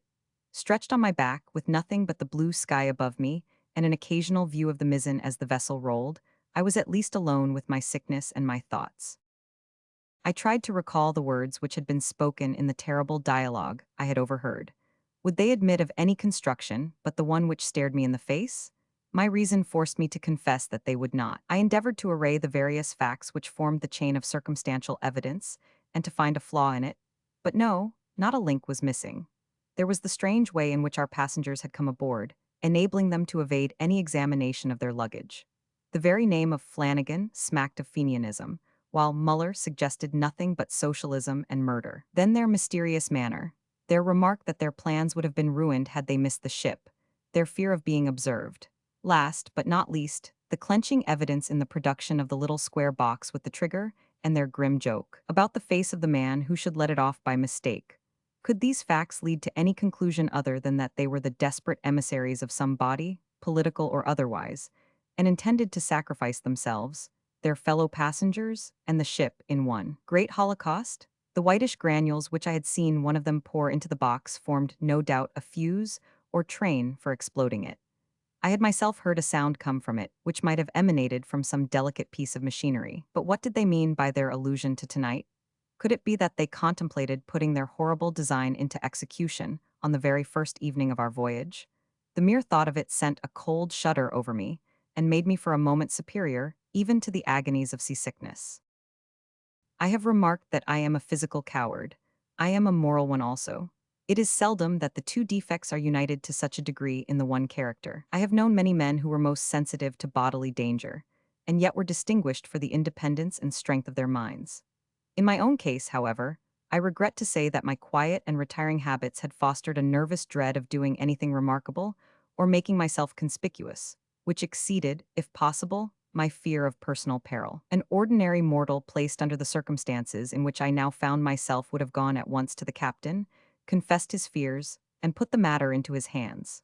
To me, however, constituted as I am, the idea was most repugnant. The thought of becoming the observed of all observers, cross-questioned by a stranger, and confronted with two desperate conspirators in the character of a denouncer, was hateful to me. Might it not by some remote possibility prove that I was mistaken? What would be my feelings if there should turn out to be no grounds for my accusation? No, I would procrastinate. I would keep my eye on the two desperadoes and dog them at every turn.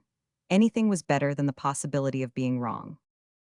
Then it struck me that even at that moment, some new phase of the conspiracy might be developing itself.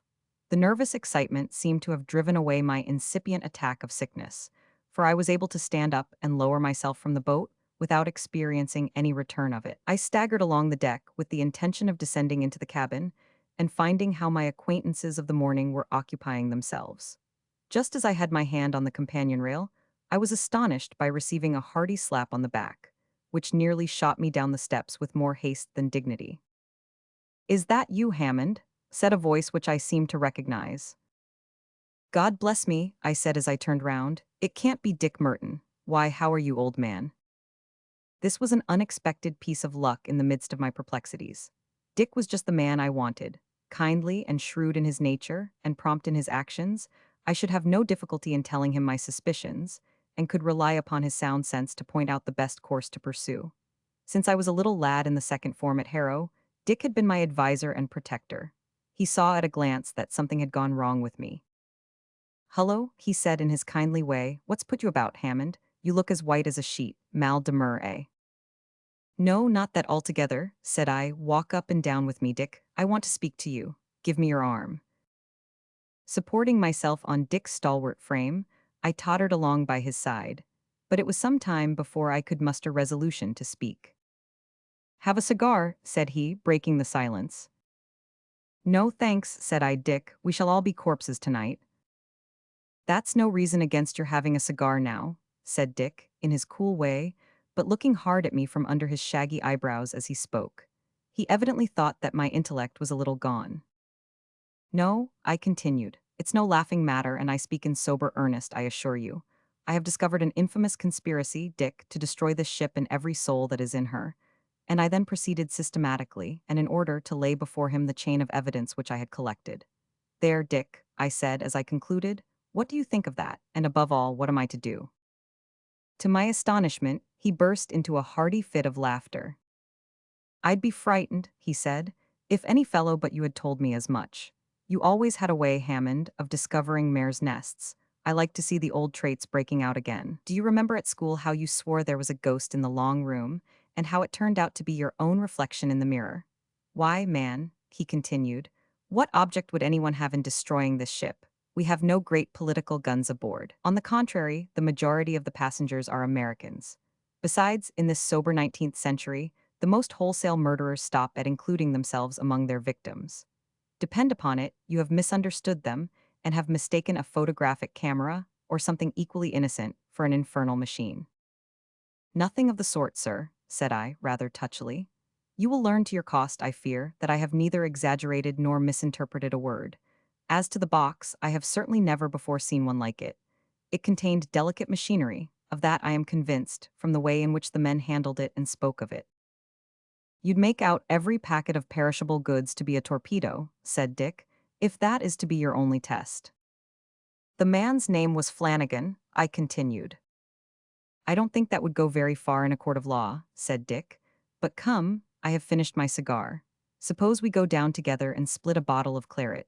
You can point out these two Orsini's to me if they are still in the cabin." "All right," I answered. "I am determined not to lose sight of them all day. Don't look hard at them, though, for I don't want them to think that they are being watched." "Trust me," said Dick. "I'll look as unconscious and guileless as a lamb." And with that we passed down the companion and into the saloon. A good many passengers were scattered about the great central table, some wrestling with refractory carpet-bags and rug straps, some having their luncheon, and a few reading and otherwise amusing themselves. The objects of our quest were not there. We passed down the room and peered into every berth, but there was no sign of them.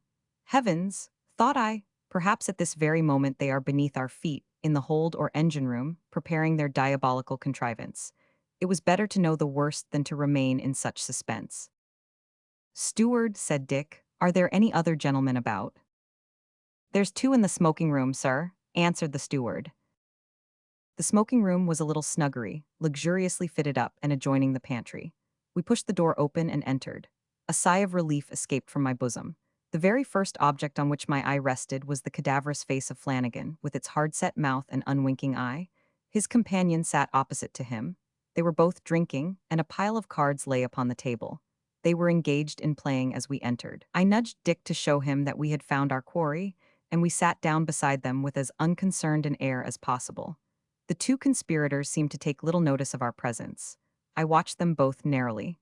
The game at which they were playing was Napoleon. Both were adepts at it, and I could not help admiring the consummate nerve of men who, with such a secret at their hearts, could devote their minds to the manipulating of a long suit or the finessing of a queen.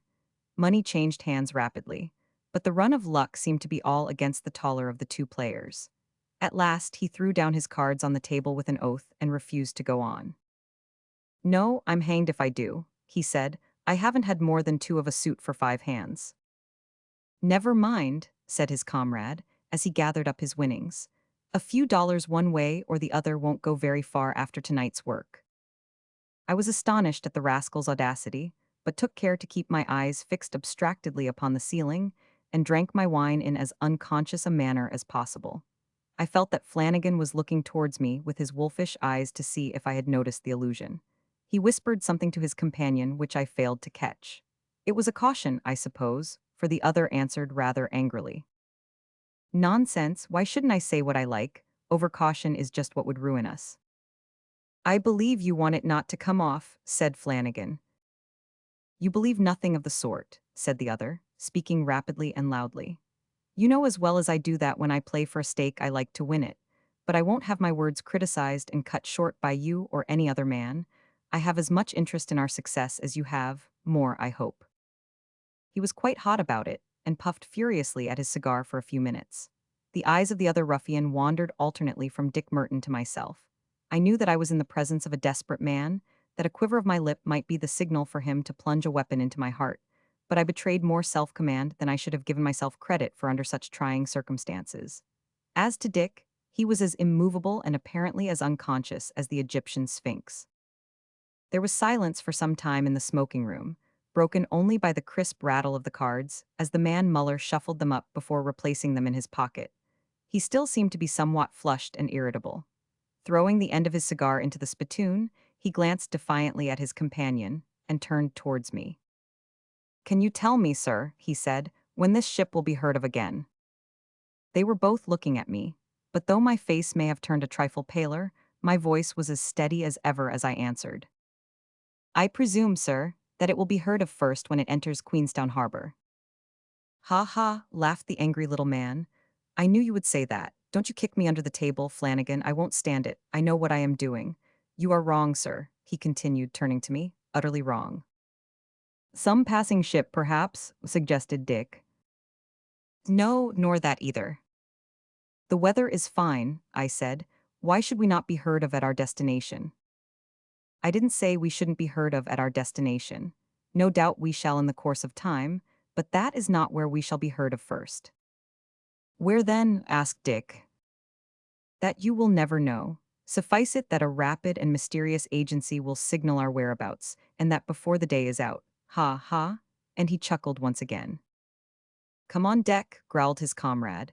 "You have drunk too much of that confounded brandy and water. It has loosened your tongue. Come away." And taking him by the arm he half led him, half forced him out of the smoking room, and we heard them stumbling up the companion together, and on to the deck. "Well, what do you think now?" I gasped as I turned towards Dick. He was as imperturbable as ever. "Think," he said. "Why, I think what his companion thinks, that we have been listening to the ravings of a half-drunken man. The fellow stunk of brandy."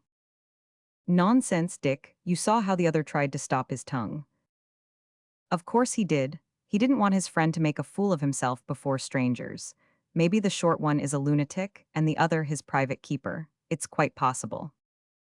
"Oh, Dick, Dick," I cried. "How can you be so blind? Don't you see that every word confirmed our previous suspicion?" "Humbug man," said Dick. "You're working yourself into a state of nervous excitement. Why, what the devil do you make of all that nonsense about a mysterious agent which would signal our whereabouts?" "I'll tell you what he meant, Dick," I said, bending forward and grasping my friend's arm. "He meant a sudden glare and a flash seen far out at sea by some lonely fisherman off the American coast. That's what he meant." "I didn't think you were such a fool, Hammond," said Dick Merton testily. "If you try to fix a literal meaning on the twaddle that every drunken man talks, you will come to some queer conclusions. Let us follow their example and go on deck. You need fresh air, I think. Depend upon it, your liver is out of order. A sea voyage will do you a world of good."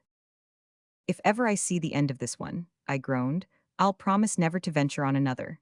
They are laying the cloth, so it's hardly worth while my going up. I'll stay below and finish my smoke." "I hope dinner will find you in a more pleasant state of mind," said Dick, and he went out, leaving me to my thoughts until the clang of the great gong summoned us to the saloon. My appetite, I need hardly say, had not been improved by the incidents which had occurred during the day. I sat down, however, mechanically at the table, and listened to the talk which was going on around me. There were nearly 100 first-class passengers, and as the wine began to circulate, their voices combined with the clash of the dishes to form a perfect babel. I found myself seated between a very stout and nervous old lady and a prim little clergyman, and as neither made any advances, I retired into my shell and spent my time in observing the appearance of my fellow voyagers. I could see Dick in the dim distance dividing his attentions between a jointless fowl in front of him and a self-possessed young lady at his side. Captain Dowie was doing the honors at my end, while the surgeon of the vessel was seated at the other. I was glad to notice that Flanagan was placed almost opposite to me. As long as I had him before my eyes, I knew that, for the time at least, we were safe. He was sitting with what was meant to be a sociable smile on his grim face. It did not escape me that he drank largely of wine, so largely that even before the dessert appeared his voice had become decidedly husky. His friend Muller was seated a few places lower down. He ate little, and appeared to be nervous and restless. "Now, ladies," said our genial captain, "I trust that you will consider yourselves at home aboard my vessel. I have no fears for the gentlemen. A bottle of champagne, steward. Here's to a fresh breeze and a quick passage. I trust our friends in America will hear of our safe arrival in 12 days, or a fortnight at the very latest." I looked up. Quick as was the glance which passed between Flanagan and his confederate, I was able to intercept it. There was an evil smile upon the former's thin lips. The conversation rippled on. Politics, the sea, amusements, religion, each was in turn discussed. I remained a silent though an interested listener. It struck me that no harm could be done by introducing the subject which was ever in my mind. It could be managed in an offhand way, and would at least have the effect of turning the captain's thoughts in that direction. I could watch, too, what effect it would have upon the faces of the conspirators. There was a sudden lull in the conversation. The ordinary subjects of interest appeared to be exhausted. The opportunity was a favorable one. "May I ask, Captain," I said, bending forward and speaking very distinctly, "what you think of Fenian manifestos?" The captain's ruddy face became a shade darker from honest indignation. "They are poor cowardly things," he said, "as silly as they are wicked." "The impotent threats of a set of anonymous scoundrels," said a pompous-looking old gentleman beside him. "Oh, Captain," said the fat lady at my side, "you don't really think they would blow up a ship?" "I have no doubt they would if they could, but I am very sure they will never blow up mine." "May I ask what precautions are taken against them?" said an elderly man at the end of the table. "All goods sent aboard the ship are strictly examined," said Captain Dowie. "But suppose a man brought explosives aboard with him?" said I. "They are too cowardly to risk their own lives in that way." During this conversation, Flanagan had not betrayed the slightest interest in what was going on. He raised his head now and looked at the captain. "Don't you think you are rather underrating them?" he said. "Every secret society has produced desperate men. Why shouldn't the Fenians have them too? Many men think it a privilege to die in the service of a cause which seems right in their eyes, though others may think it wrong." "Indiscriminate murder cannot be right in anybody's eyes," said the little clergyman. "The bombardment of Paris was nothing else," said Flanagan. "Yet the whole civilized world agreed to look on with folded arms and change the ugly word, murder, into the more euphonious one of war. It seemed right enough to German eyes. Why shouldn't dynamite seem so to the Fenian?" "At any rate, their empty vaporings have led to nothing as yet," said the captain. "Excuse me," returned Flanagan, "but is there not some room for doubt yet as to the fate of the Dotterel?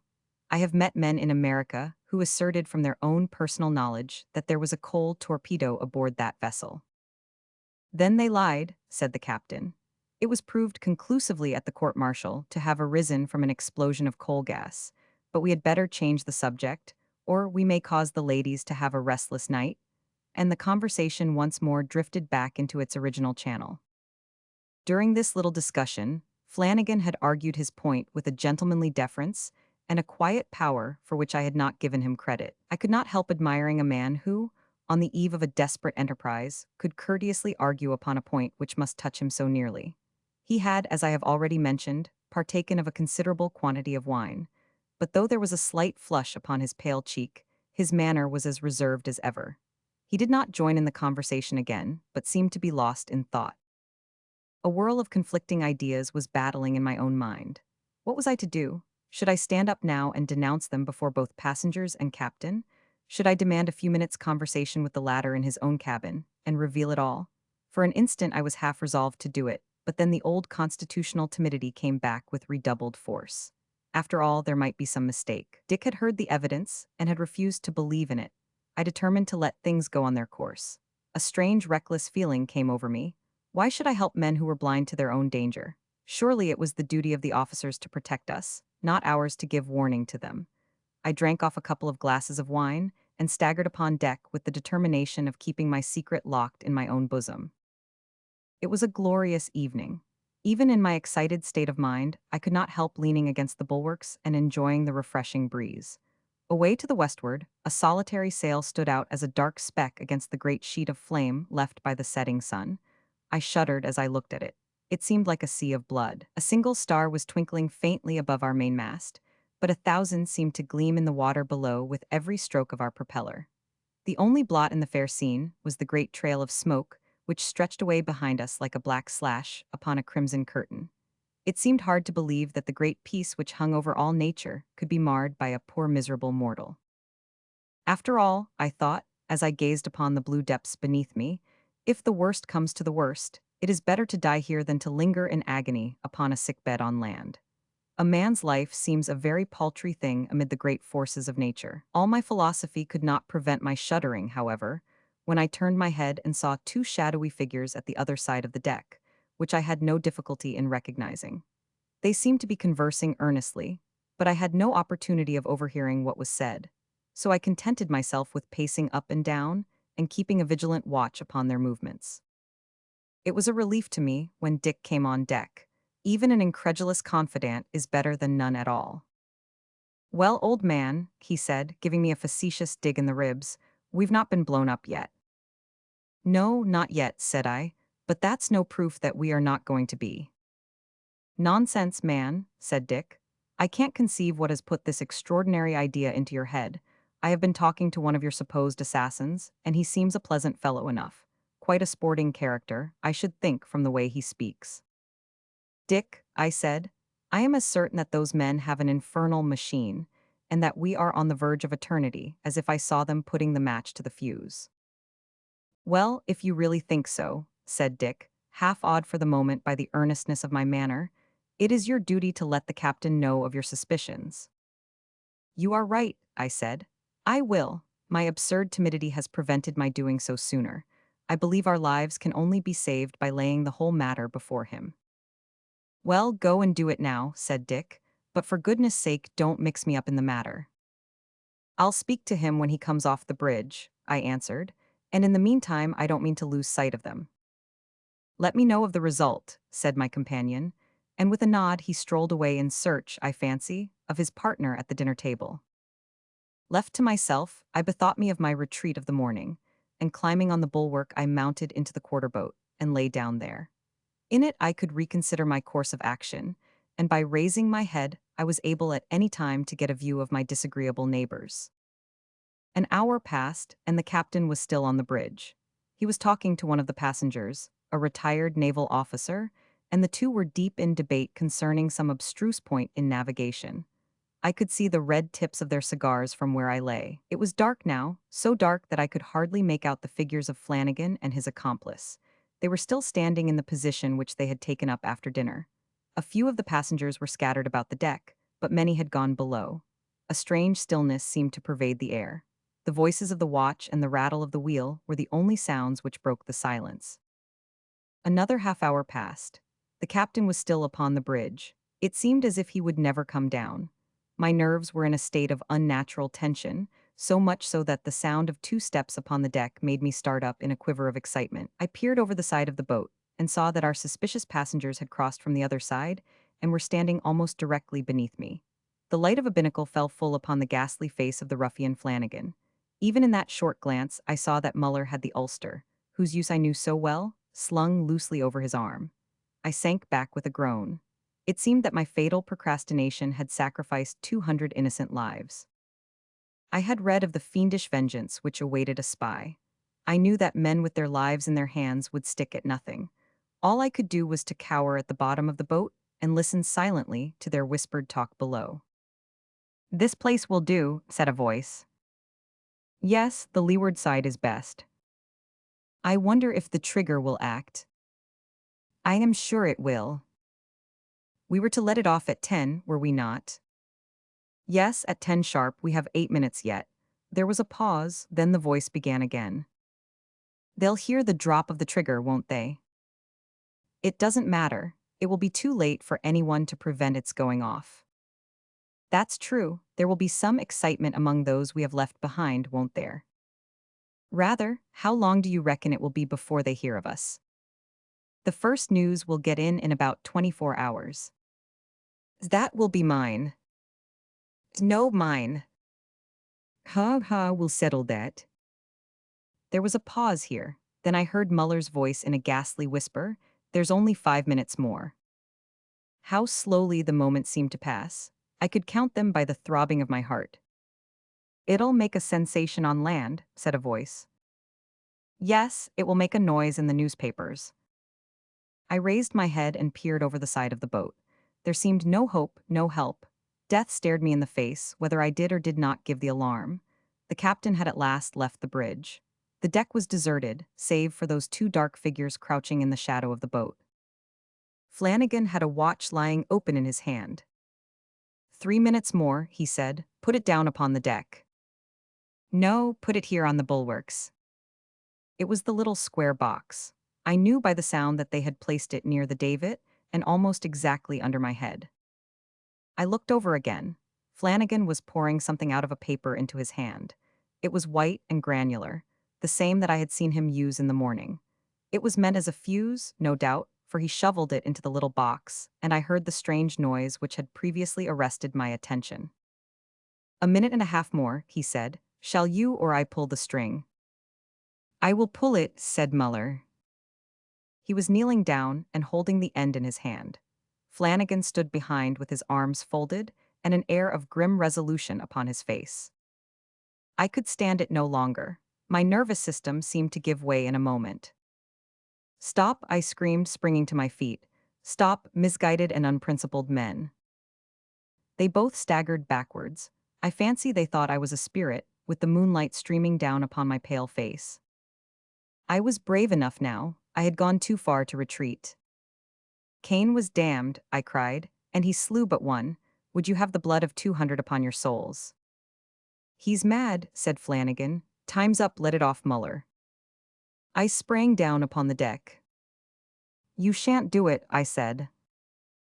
"By what right do you prevent us?" "By every right, human and divine." "It's no business of yours, clear out of this." "Never," said I. "Confound the fellow, there's too much at stake to stand on ceremony. I'll hold him, Muller, while you pull the trigger."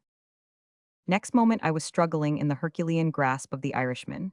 Resistance was useless. I was a child in his hands. He pinned me up against the side of the vessel and held me there. "Now," he said, "look sharp, he can't prevent us." I felt that I was standing on the verge of eternity. Half strangled in the arms of the taller ruffian, I saw the other approach the fatal box. He stooped over it and seized the string. I breathed one prayer when I saw his grasp tighten upon it. Then came a sharp snap, a strange rasping noise. The trigger had fallen, the side of the box flew out and let off 2 gray carrier pigeons. Little more need be said. It is not a subject on which I care to dwell. The whole thing is too utterly disgusting and absurd. Perhaps the best thing I can do is to retire gracefully from the scene and let the sporting correspondent of the New York Herald fill my unworthy place. Here is an extract clipped from its columns shortly after our departure from America. "Pigeon flying extraordinary. A novel match has been brought off last week between the birds of John H. Flanagan, of Boston, and Jeremiah Muller, a well-known citizen of Ashport. Both men have devoted much time and attention to an improved breed of bird, and the challenge is an old-standing one. The pigeons were backed to a large amount, and there was considerable local interest in the result. The start was from the deck of the transatlantic steamship Spartan, at 10 o'clock on the evening of the day of starting, the vessel being then reckoned to be about 100 miles from the land. The bird which reached home first was to be declared the winner. Considerable caution had, we believe, to be observed, as British captains have a prejudice against the bringing off of sporting events aboard their vessels. In spite of some little difficulty at the last moment, the trap was sprung almost exactly at 10 o'clock. Muller's bird arrived in Ashport in an extreme state of exhaustion on the following afternoon, while Flanagan's has not been heard of. The backers of the latter have the satisfaction of knowing, however, that the whole affair has been characterized by extreme fairness. The pigeons were confined in a specially invented trap, which could only be opened by the spring. It was thus possible to feed them through an aperture in the top, but any tampering with their wings was quite out of the question. A few such matches would go far towards popularizing pigeon flying in America and form an agreeable variety to the morbid exhibitions of human endurance which have assumed such proportions during the last few years. A night among the nihilists.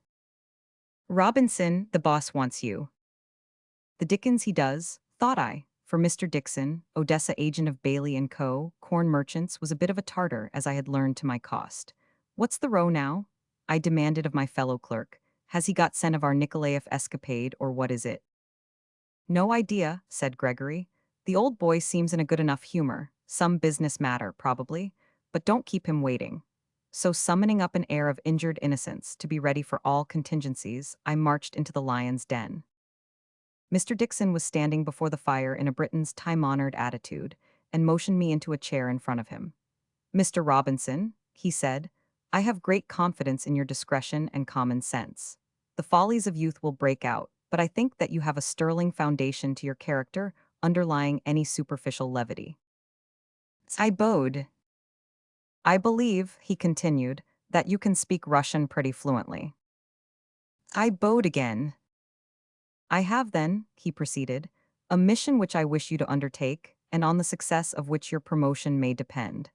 I would not trust it to a subordinate, were it not that duty ties me to my post at present. You may depend upon my doing my best, sir, I replied. Right, sir, quite right.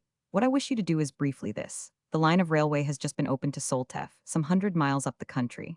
Now, I wish to get the start of the other Odessa firms in securing the produce of that district, which I have reason to believe may be had at very low prices. You will proceed by rail to Soltev and interview a Mr. Dimidov, who is the largest landed proprietor in the town. Make as favorable terms as you can with him. Both Mr. Dimidov and I wish the whole thing to be done as quietly and secretly as possible. In fact, that nothing should be known about the matter until the grain appears in Odessa.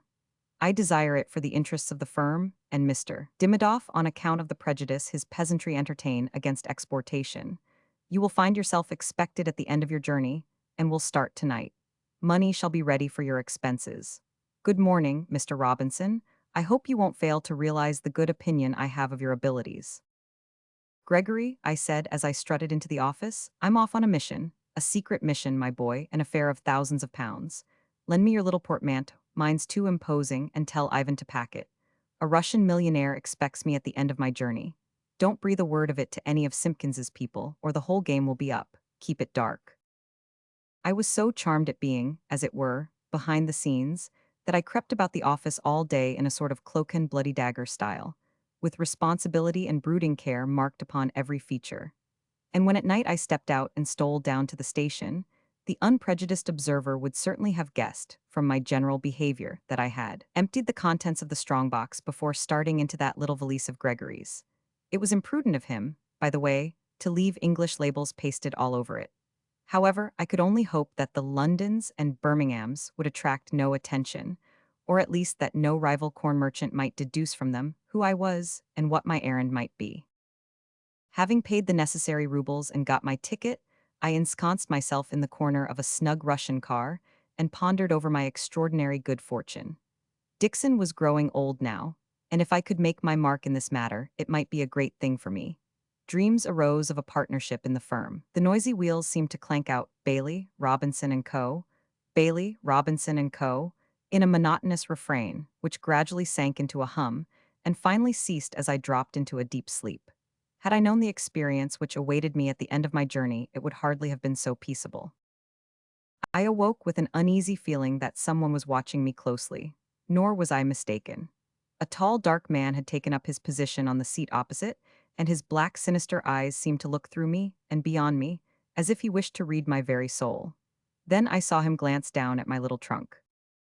Good heavens, thought I, here's Simpkins's agent, I suppose.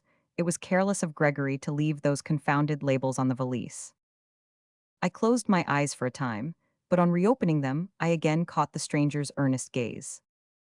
From England, I see, he said in Russian, showing a row of white teeth in what was meant to be an amiable smile. Yes, I replied, trying to look unconcerned but painfully aware of my failure. Traveling for pleasure, perhaps, said he. Yes, I answered eagerly, certainly for pleasure, nothing else. Of course not, said he, with a shade of irony in his voice. Englishmen always travel for pleasure, don't they? Oh no, nothing else. His conduct was mysterious, to say the least of it. It was only explainable upon two hypotheses. He was either a madman, or he was the agent of some firm bound upon the same errand as myself, and determined to show me that he guessed my little game. They were about equally unpleasant, and on the whole, I was relieved when the train pulled up in the tumble-down shed, which does duty for a station in the rising town of Soltev. Soltev, whose resources I was about to open out, and whose commerce I was to direct into the great world channels. I almost expected to see a triumphal arch as I stepped onto the platform. I was to be expected at the end of my journey, so Mr. Dixon had informed me.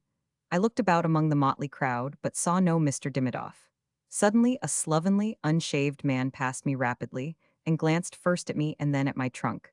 That wretched trunk, the cause of all my woes. He disappeared in the crowd, but in a little time came strolling past me again, and contrived to whisper as he did so, "Follow me," but at some distance, immediately setting off out of the station and down the street at a rapid pace.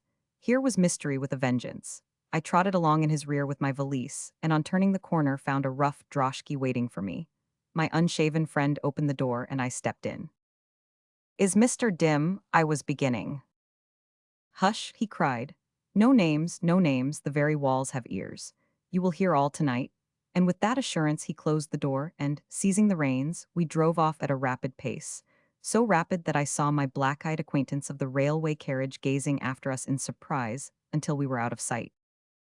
I thought over the whole matter as we jogged along in that abominable springless conveyance. "They say the nobles are tyrants in Russia," I mused. "But it seems to me to be the other way about, for here's this poor Mr. Dimidoff, who evidently thinks his ex-serfs will rise and murder him if he raises the price of grain in the district by exporting some out of it. Fancy being obliged to have recourse to all this mystery and deception in order to sell one's own property. Why, it's worse than an Irish landlord. It is monstrous. Well, he doesn't seem to live in a very aristocratic quarter either," I soliloquized as I gazed out at the narrow, crooked streets and the unkempt, dirty Muscovites whom we passed. "I wish Gregory or someone was with me, for it's a cutthroat-looking shop. By Jove, he's pulling up, we must be there." We were there to all appearance, for the droshky stopped, and my driver's shaggy head appeared through the aperture. "It is here, most honored master," he said, as he helped me to alight. "Is Mr. Dimmy?" I commenced, but he interrupted me again. "Anything but names," he whispered. "Anything but that. You are too used to a land that is free. Caution, O sacred one." And he ushered me down a stone-flagged passage and up a stair at the end of it. "Sit for a few minutes in this room," he said, opening a door, "and a repast will be served for you." And with that he left me to my own reflections. Well, thought I, whatever Mr. Dimidoff's house may be like, his servants are undoubtedly well trained. O sacred one and revered master. I wonder what he'd call old Dixon himself if he is so polite to the clerk. I suppose it wouldn't be the thing to smoke in this little crib, but I could do a pipe nicely. By the way, how confoundedly like a cell it looks. It certainly did look like a cell. The door was an iron one, and enormously strong, while the single window was closely barred.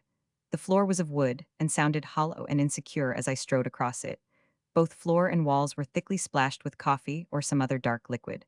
On the whole, it was far from being a place where one would be likely to become unreasonably festive. I had hardly concluded my survey when I heard steps approaching down the corridor, and the door was opened by my old friend of the droshky. He announced that my dinner was ready, and with many bows and apologies for leaving me in what he called the dismissal room, he led me down the passage and into a large and beautifully furnished apartment. A table was spread for two in the center of it, and by the fire was standing a man very little older than myself. He turned as I came in and stepped forward to meet me with every symptom of profound respect. "So young and yet so honored," he exclaimed, and then seeming to recollect himself, he continued, "Pray sit at the head of the table. You must be fatigued by your long and arduous journey. We dine tete-a-tete, but the others assemble afterwards." "Mr. Dimidoff, I presume," said I. "No, sir," said he, turning his keen gray eyes upon me. "My name is Petrokine. You mistake me perhaps for one of the others, but now, not a word of business until the council meets. Try your chef's soup, you will find it excellent, I think." Who Mr. Petrokine or the others might be I could not conceive. Land stewards of Dimidoff's, perhaps, though the name did not seem familiar to my companion. However, as he appeared to shun any business questions at present, I gave in to his humor, and we conversed on social life in England, a subject in which he displayed considerable knowledge and acuteness. His remarks, too, on Malthus and the laws of population were wonderfully good, though savoring somewhat of radicalism. "By the way," he remarked, as we smoked a cigar over our wine, "we should never have known you but for the English labels on your luggage. It was the luckiest thing in the world that Alexander noticed them. We had had no personal description of you. Indeed, we were prepared to expect a somewhat older man. You are young indeed, sir, to be entrusted with such a mission." "My employer trusts me," I replied, "and we have learned in our trade that youth and shrewdness are not incompatible." "Your remark is true, sir," returned my newly made friend, "but I am surprised to hear you call our glorious association a trade. Such a term is gross indeed to apply to a body of men banded together to supply the world with that which it is yearning for, but which, without our exertions, it can never hope to attain. A spiritual brotherhood would be a more fitting term. By Jove, thought I, how pleased the boss would be to hear him. He must have been in the business himself, whoever he is. Now, sir, said Mr. Petrikine, the clock points to 8, and the council must be already sitting. Let us go up together, and I will introduce you. I need hardly say that the greatest secrecy is observed, and that your appearance is anxiously awaited. I turned over in my mind as I followed him how I might best fulfill my mission and secure the most advantageous terms.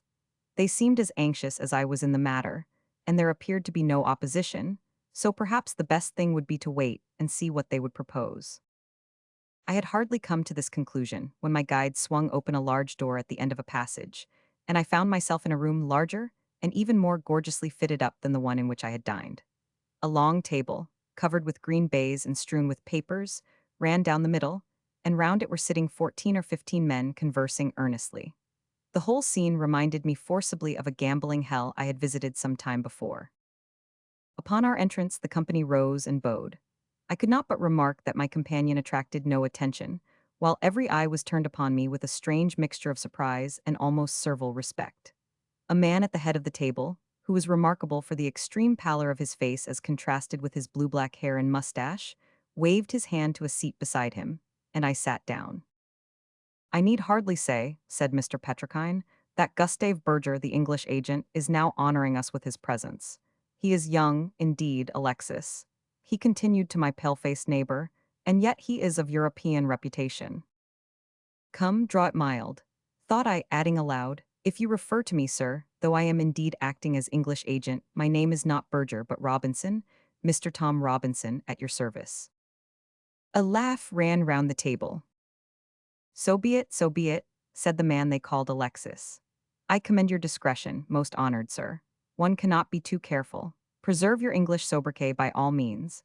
I regret that any painful duty should be performed upon this auspicious evening, but the rules of our association must be preserved at any cost to our feelings, and a dismissal is inevitable tonight. What the deuce is the fellow driving at? Thought I, what is it to me if he does give his servant the sack? This Dimidoff, wherever he is, seems to keep a private lunatic asylum. Take out the gag. The words fairly shot through me, and I started in my chair. It was Petrikine who spoke. For the first time I noticed that a burly stout man, sitting at the other end of the table, had his arms tied behind his chair and a handkerchief round his mouth. A horrible suspicion began to creep into my heart. Where was I? Was I in Mr. Dimidoff's? Who were these men with their strange words? Take out the gag, repeated Petrikine, and the handkerchief was removed. Now, Paul Ivanovitch, said he, what have you to say before you go? Not a dismissal, sirs, he pleaded. Not a dismissal, anything but that. I will go into some distant land, and my mouth shall be closed forever. I will do anything that the society asks, but pray, pray do not dismiss me. You know our laws, and you know your crime, said Alexis in a cold, harsh voice. Who drove us from Odessa by his false tongue and his double face? Who wrote the anonymous letter to the governor? Who cut the wire that would have destroyed the arch-tyrant? You did, Paul Ivanovitch, and you must die. I leaned back in my chair and fairly gasped. Remove him, said Petrikine, and the man of the droshky with 2 others forced him out. I heard the footsteps pass down the passage, and then a door open and shut. Then came a sound as of a struggle, ended by a heavy, crunching blow and a dull thud. So perish all who are false to their oath, said Alexis solemnly, and a hoarse amen went up from his companions. Death alone can dismiss us from our order, said another man further down, but Mr. Berg, Mr. Robinson is pale. The scene has been too much for him after his long journey from England. Oh, Tom, Tom, thought I, if ever you get out of this scrape you'll turn over a new leaf. You're not fit to die, and that's a fact. It was only too evident to me now that by some strange misconception I had got in among a gang of cold-blooded nihilists, who mistook me for one of their order. I felt, after what I had witnessed, that my only chance of life was to try to play the role thus forced upon me until an opportunity for escape should present itself. So I tried hard to regain my air of self-possession, which had been so rudely shaken. I am indeed fatigued, I replied, but I feel stronger now. Excuse my momentary weakness. It was but natural, said a man with a thick beard at my right hand. And now, most honored sir, how goes the cause in England? Remarkably well, I answered. Has the Great Commissioner condescended to send a missive to the Soltef branch? Asked Petrokine. Nothing in writing, I replied. But he has spoken of it. Yes, he said he had watched it with feelings of the liveliest satisfaction, I returned. Teaswell, ran round the table. I felt giddy and sick from the critical nature of my position. Any moment a question might be asked which would show me in my true colors. I rose and helped myself from a decanter of brandy which stood on a side table. The potent liquor flew to my excited brain, and as I sat down, I felt reckless enough to be half amused at my position and inclined to play with my tormentors. I still, however, had all my wits about me. "You have been to Birmingham?" asked the man with the beard. "Many times," said I. "Then you have of course seen the private workshop and arsenal." "I have been over them both more than once." "It is still, I suppose, entirely unsuspected by the police?" continued my interrogator. "Entirely," I replied. "Can you tell us how it is that so large a concern is kept so completely secret?" Here was a poser, but my native impudence and the brandy seemed to come to my aid. "That is information," I replied, "which I do not feel justified in divulging even here. In withholding it, I am acting under the direction of the Chief Commissioner." "You are right, perfectly right," said my original friend Petrokine. "You will no doubt make your report to the central office at Moscow before entering into such details." "Exactly so," I replied, only too happy to get a lift out of my difficulty. "We have heard," said Alexis, "that you were sent to inspect the Levadia. Can you give us any particulars about it?" "Anything you ask I will endeavor to answer," I replied in desperation. "Have any orders been made in Birmingham concerning it?" "None when I left England." Well, there's plenty of time yet," said the man with the beard. "Many months. Will the bottom be of wood or iron?" "Of wood," I answered at random. "Teaswell," said another voice. "And what is the breadth of the Clyde below Greenock?" "It varies much," I replied, "on an average about 80 yards." "How many men does she carry?" asked an anemic-looking youth at the foot of the table, who seemed more fit for a public school than this den of murder. "About 300, said I. "A floating coffin," said the young nihilist in a sepulchral voice. "Are the storerooms on a level with or underneath the state cabins?" asked Petrokine. "Underneath," said I decisively, though I need hardly say I had not the smallest conception. "And now, most honored sir," said Alexis, "tell us what was the reply of Bauer, the German socialist, to Ravinsky's proclamation." Here was a deadlock with a vengeance. Whether my cunning would have extricated me from it or not was never decided, for Providence hurried me from one dilemma into another, and a worse one. A door slammed downstairs, and rapid footsteps were heard approaching. Then came a loud tap outside, followed by two smaller ones. "The sign of the society," said Petrokine, "and yet we are all present. Who can it be?" The door was thrown open, and a man entered, dusty and travel-stained, but with an air of authority and power stamped on every feature of his harsh but expressive face. He glanced round the table, scanning each countenance carefully. There was a start of surprise in the room. He was evidently a stranger to them all. "What means this intrusion, sir?" said my friend with the beard.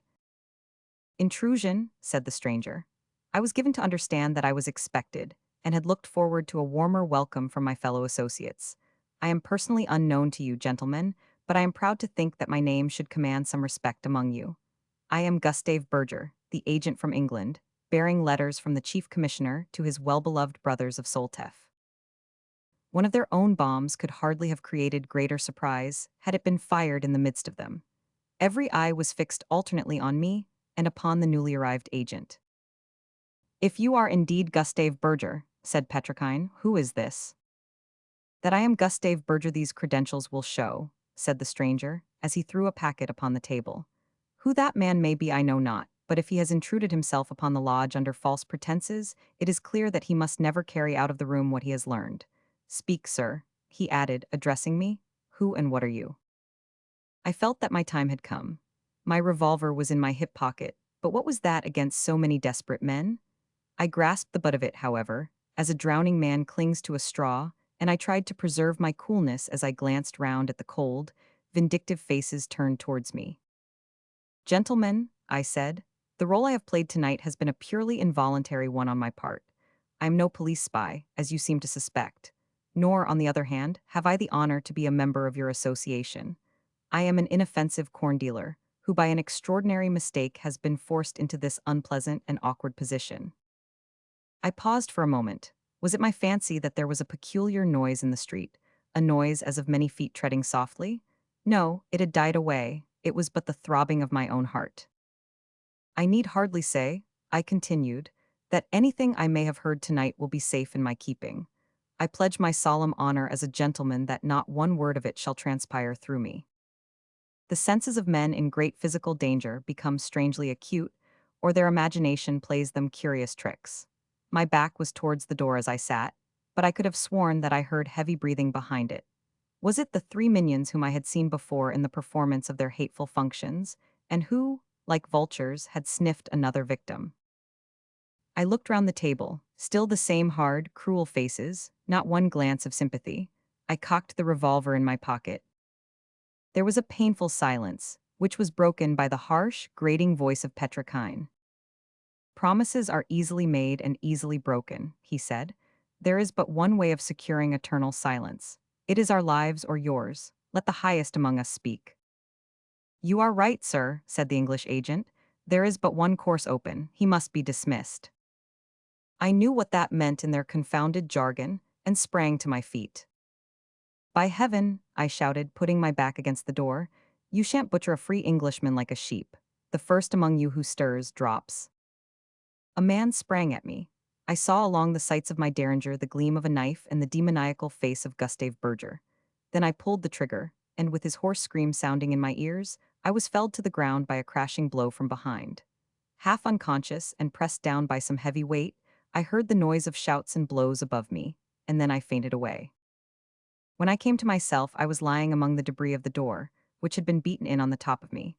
Opposite were a dozen of the men who had lately sat in judgment upon me, tied two and two, and guarded by a score of Russian soldiers. Beside me was the corpse of the ill-fated English agent, the whole face blown in by the force of the explosion. Alexis and Petrikine were both lying on the floor like myself, bleeding profusely. "Well, young fellow, you've had a narrow escape," said a hearty voice in my ear. I looked up and recognized my black-eyed acquaintance of the railway carriage. "Stand up," he continued. "You're only a bit stunned, no bones broken. It's no wonder I mistook you for the nihilist agent when the very lodge itself was taken in. Well, you're the only stranger who ever came out of this den alive. Come downstairs with me. I know who you are and what you are after now. I'll take you to Mr. Dimidoff." "Nay, don't go in there," he cried, as I walked towards the door of the cell into which I had been originally ushered. "Keep out of that, you've seen evil sights enough for one day. Come down and have a glass of liquor." He explained as we walked back to the hotel that the police of Soltef, of which he was the chief, had had warning and been on the lookout during some time for this nihilist emissary. My arrival in so unfrequented a place, coupled with my air of secrecy, and the English labels on that confounded portmanteau of Gregory's, had completed the business. I have little more to tell. My socialistic acquaintances were all either transported to Siberia or executed. My mission was performed to the satisfaction of my employers. My conduct during the whole business has won me promotion, and my prospects for life have been improved since that horrible night, the remembrance of which still makes me shiver.